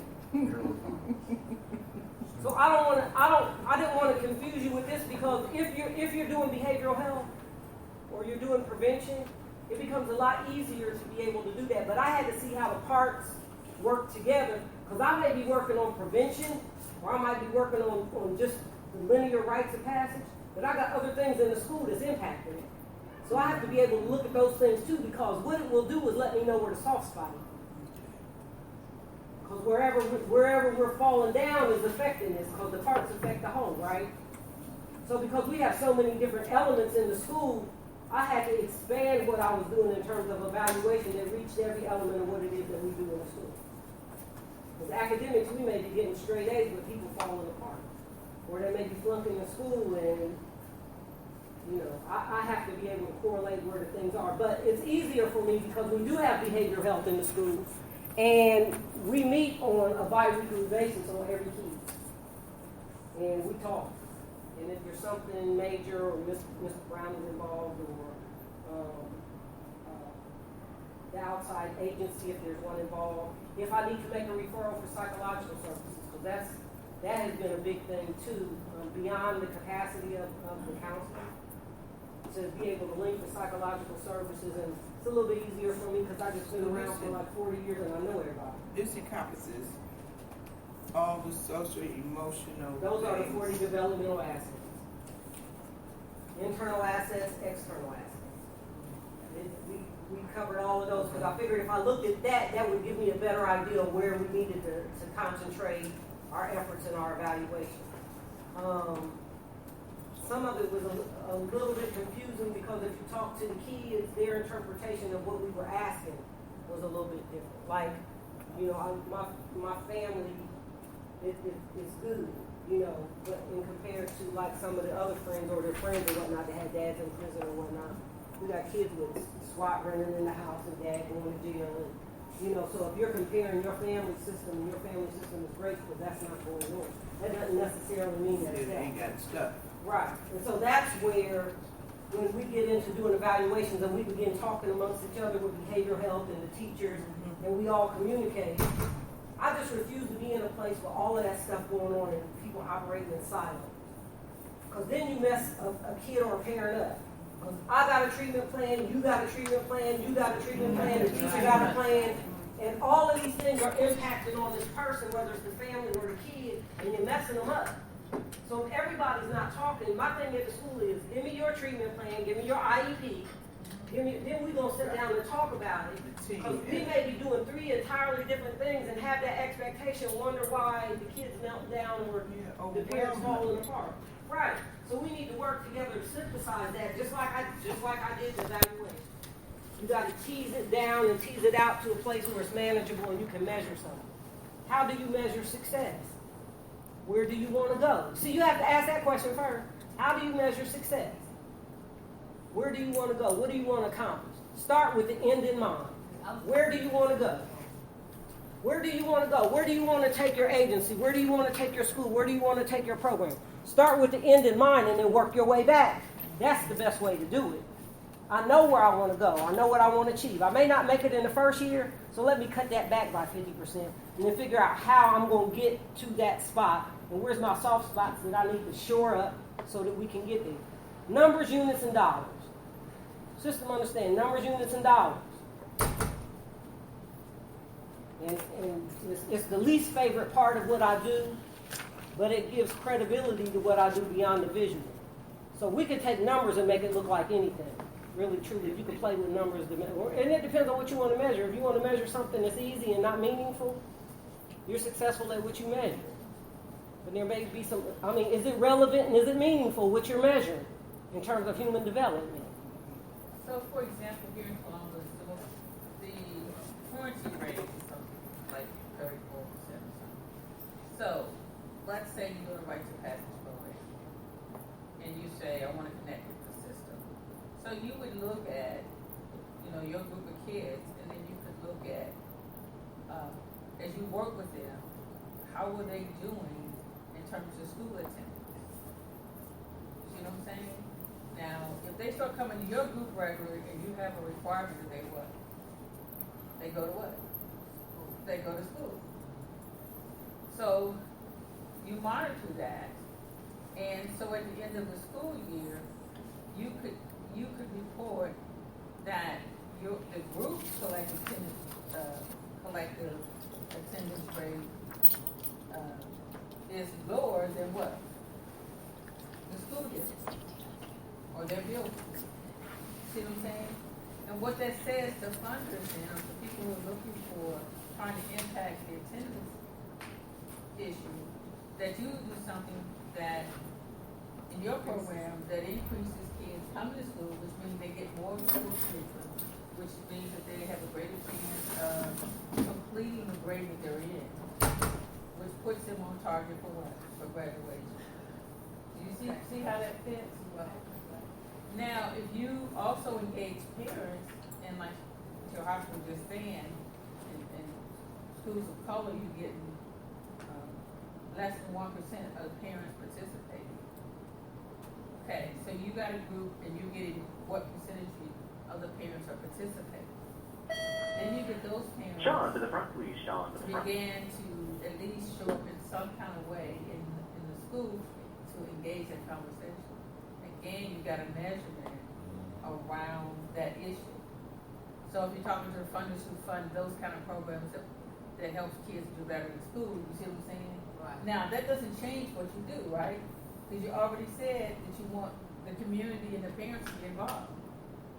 So you're not doing anything different with your Rites of Passage program. You're just reporting an outcome that's favorable for funding. Does that make sense? Yes. Thank you. So and that's what's critical about these kinds of programs or lifestyles, is that there may be components of this lifestyle that can be funded, given that even though you do what you do, that you report it in such a way as things that are being funded. And there may be other parts of your lifestyle, rites of passage, that funders won't pick up because it doesn't match what they do. But if you engage parents, if you engage young people, you promote academic excellence, you address behavior in such a way as they affirm themselves. Those are all things that funders look for in terms of increasing. So, and I I work for the Adam Board, Franklin County, so our summer day camps, they do social emotional learning. And what they kept saying to me, and I kept saying to them, is that summer programming is the greatest opportunity for positive outcomes in children, because you have them for a longer time, and you can do a lot of different things. And you can hire people from the community. What did we discover this year with the data that they now want to agree with me on? About 80% of the young people showed social emotional learning improvement, and those that were in need of support, or whatever that category is, moved to the other category, just within a 6-week span. And I already told them that we could see that behavior, because in most camps, by the 3rd week, behavior has shifted with most children. And then the outliers take about 5 weeks. But most of the children, and they don't, this is not self-selected camps. That means people just showing up because they live in the neighborhood and their grandmother, like I said, watched them. They find out there's somebody they can't play with. So, in other words, we're not selecting out kids who are the better students or whatever. We're getting whatever's in the community.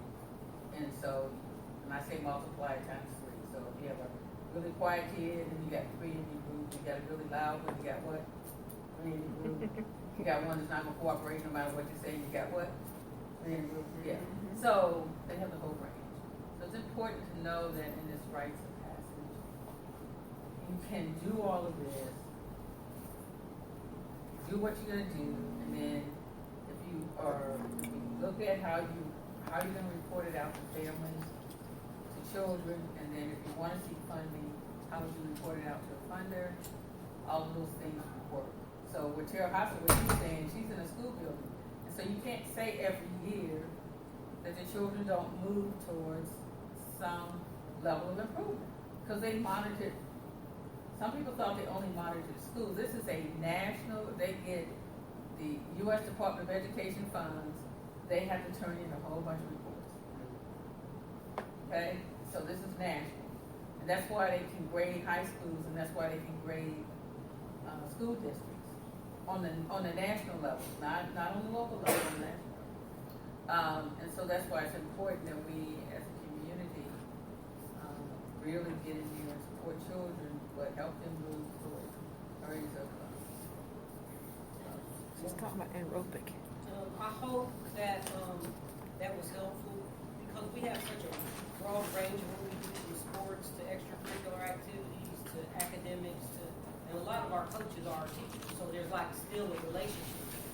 But I didn't want to complicate it for you guys, but if anybody wants a copy of how we evaluated each one of these, just send me an email and I'll email it to you. I just did not want to dump off, because I know that but the most important thing to take away from this piece is that every element of your agency or your program is involved and has to be mobilized in order to have a good outcome. Because everybody's looking at it from a different perspective. If there's a car accident and 5 people see it, they're going to see it differently based on where they're standing. And diversity is a good thing. We all bring more to the table when we bring our own diverse perspectives, so that we can tease out what can we change, what can we not change, how will this change affect, but without everybody at the table, it's not going to work. So you got to have all hands on deck when you get ready to do a process of evaluation to see, one of the things that we did was we looked at, we all went to lunch, all of the administrators, and we looked at disciplines. From 1 year to I think we did 5, 7 years? We got data from the last 7 years, at least past 7. Right. So we kind of looked at that data, and we looked at where we were headed in terms of a school and what it was that we could do better. But I even took that information and put it into where it is that we're going to go programmatically in the future, because I had to have a starting point, and that gave me a very good starting point when it comes to measuring discipline. How many suspensions, how many expulsions, and expulsions for us mean that you just out for a minute and you come back, because everybody come back. Everybody come back. They'll take exposure, just sit out. Now, who dictates that? Y'all are not Columbus School, right? Right. No. So who dictates that they come back? Is it based on whether they have an IEP or what their condition is, or everybody gets the same thing? It's like, for example, at the most that I probably can expel somebody for 60 days. Anything over 10 days is an expulsion. You need to realize that. So, up with suspension, I could go a total of 10 days. But when they do something, like, I want to describe some stuff that might happen. Some outrageous stuff. You're like, yo, we got to expel. You know what I'm saying? And like I said, if you want to, sometimes you have a few parents be like, I'm taking my son out. I'm taking my daughter out before this hit. We got, majority of our parents be like, they messed up. We ain't going nowhere. I had 3 kids come through here before him. He's going to graduate from here. Is the K through 12 school? Yeah, no, K through 8. K through 8. Because, I mean, the whole piece is we try to put the community into the school. You know what I'm saying? Because it's like, yo, I mean, we have literal families. I got my own kids going. You know what I'm saying? It's like skin in the game. I got my own kids going, and people see this. You know what I'm saying? I got my nephews going. You know what I'm saying? The people, and literally, I am some of the uncles. I didn't even have to expel one of my granddaughters before. You know what I'm saying? This is how the school is. So it's like we're really trying to build families where people have become families and have made lifelong friends at this place. So trying to pull the whole community in, because if we're going to do anything rites of passage based, it has to have unity and culture forms the community forms success. And even when they're expelled, they're still part of the school. Still So part we're of the still school. monitoring their homework on their Chromebooks and their paperwork, and still calling to check on them. Now, if they don't do it, we'll call and say, like, Mom, what's up? You're supposed to make sure that he got this done or whatever. Sometimes. But we do our part. We sure try. We sure do try. You sure do try. So, I mean, like I said, we got parents that got child. Because you got to remember, as far as discipline, like she get 3 and 4 comps. It's me and one other person. I'm the discipline dude. So I not only got to deal with the discipline, I got to go and settle down classrooms. I got to monitor the bus. You know what I'm saying? If there's another issue in any part of the building, I got to deal with it right then, right there. If it's a suspension, I got to deal with it. If it's an expulsion, I got to deal with it. And then if they're expelled, I got to keep up with them getting a computer as well as them completing their work. So we do the best that we can. You signed up for this job. I mean, that's important. I don't call it a job. I call it an invention. And I keep on saying, like, because the issue for me is, I'm sitting up here saying that, you know, this is my culture. I am blessed to be able to be immersed in a place where I'm able to practice my culture. And I have mastered the skill to be able to take my culture wherever I go. Now, every last job, matter of fact, I have never had a job. My fault, I did work at UPS for about 2 nights.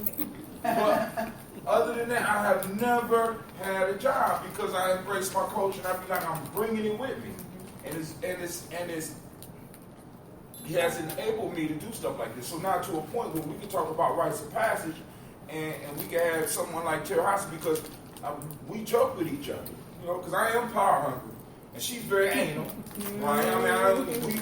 That's our relationship. We understand each other, but we get it done, and it's the issue.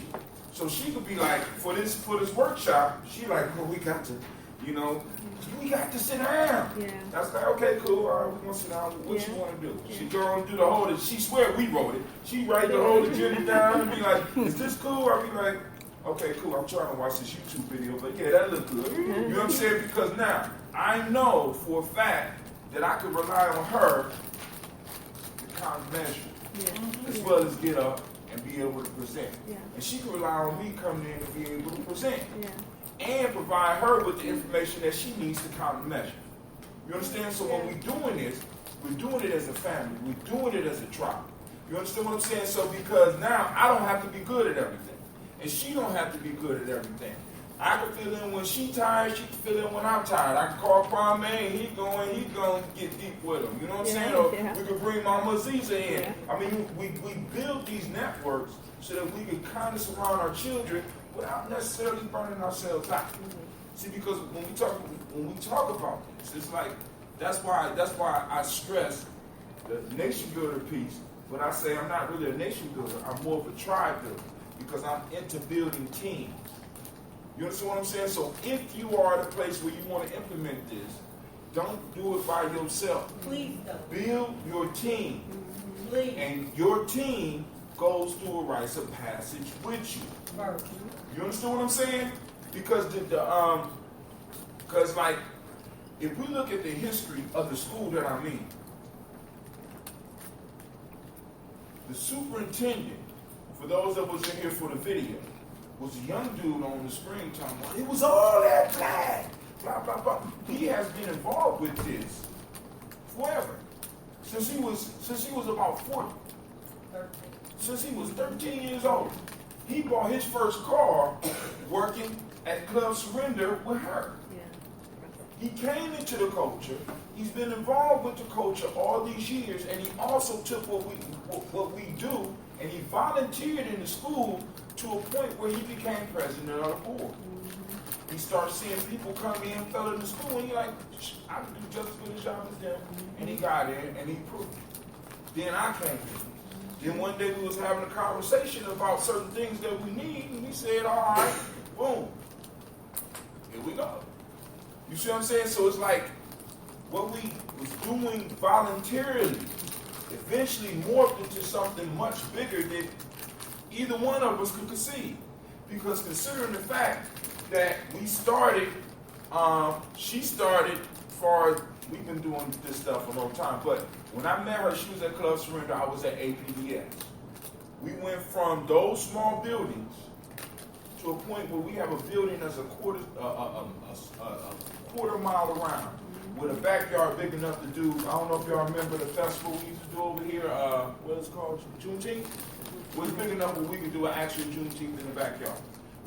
We got 3 football fields in the back where we have a football game. We could have 3 games going on at the same time. We went from that all the way up to where we are now. And that's because we work as a tribe.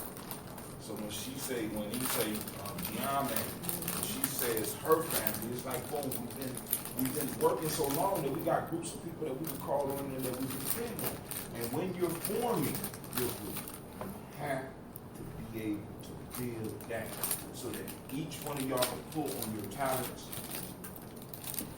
and use them to the max. Assistance to the customer service. You gotta respect each other's strengths. And diversity is key, because everybody's not going to do the same thing, and everybody's not going to be good at the same thing. But with everybody putting their heads together at the table, you can come up with a viable product that's meaningful. Because everybody's going to see something different in that process, right? You trying to do it by yourself, you only going to have one perspective, and you don't listen. Is your whole staff, do y'all all, whole staff go do rites of passage? Or? Not everybody. Okay. All right, so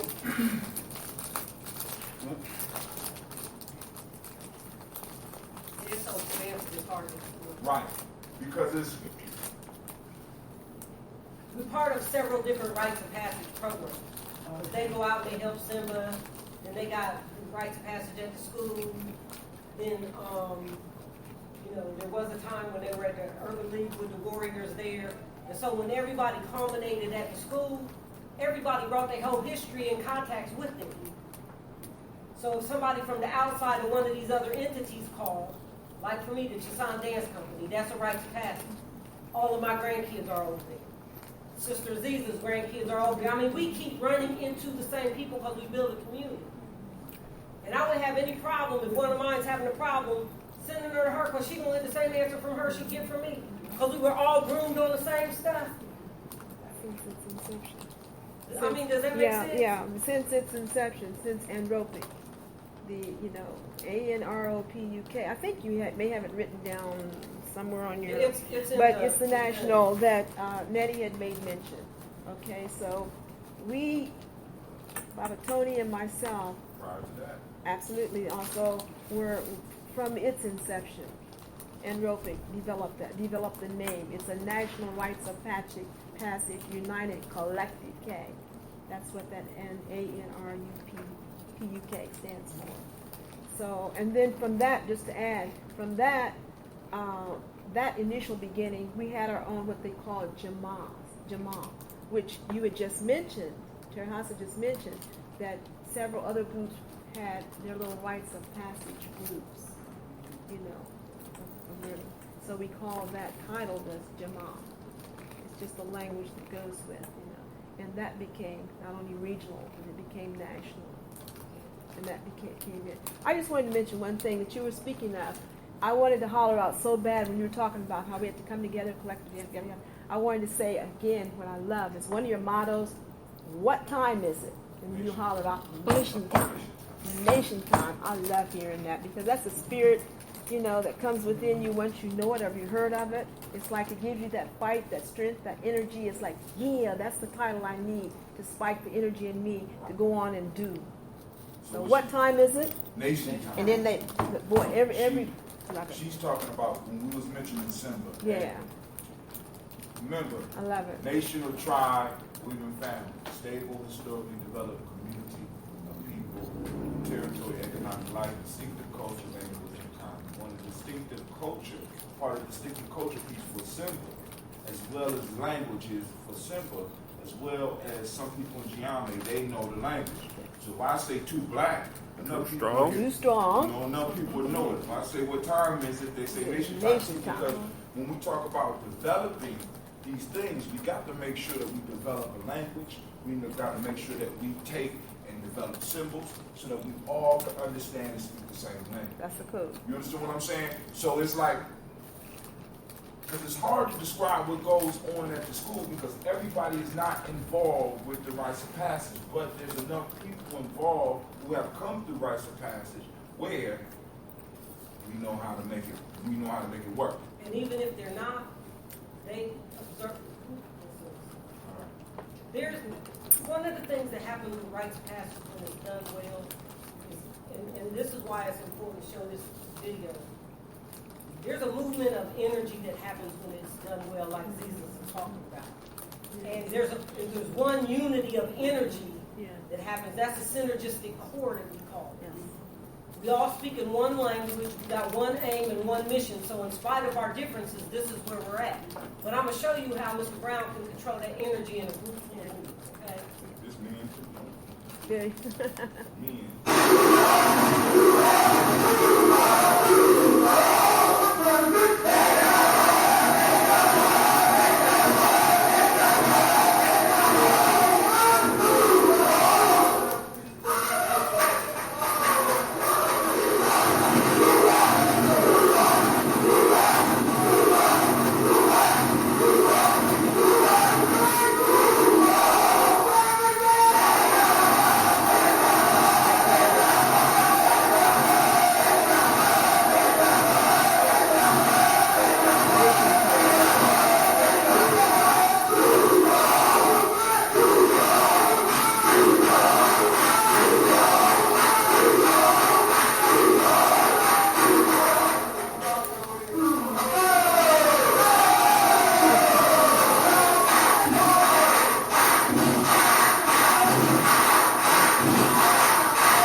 That's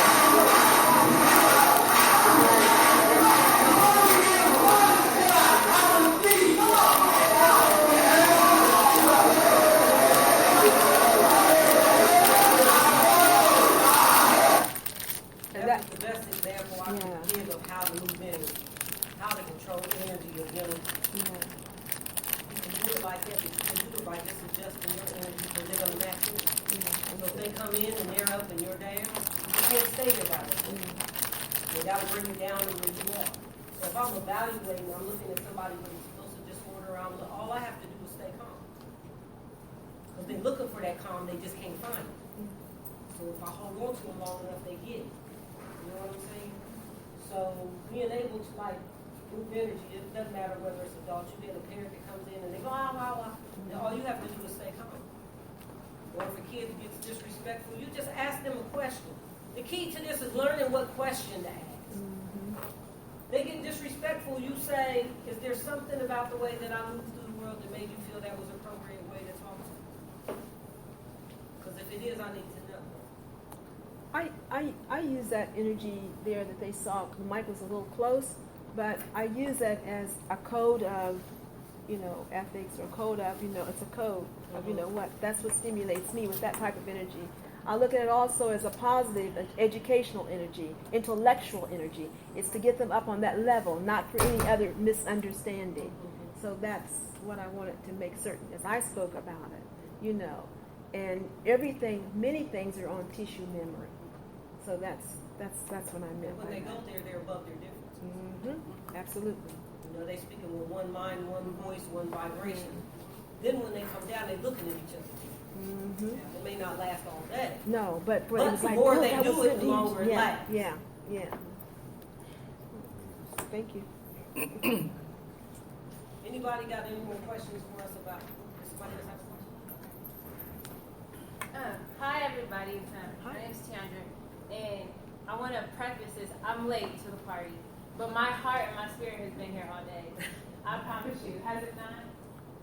I wanted to be here so bad. I felt you, sis. Yes, I felt you.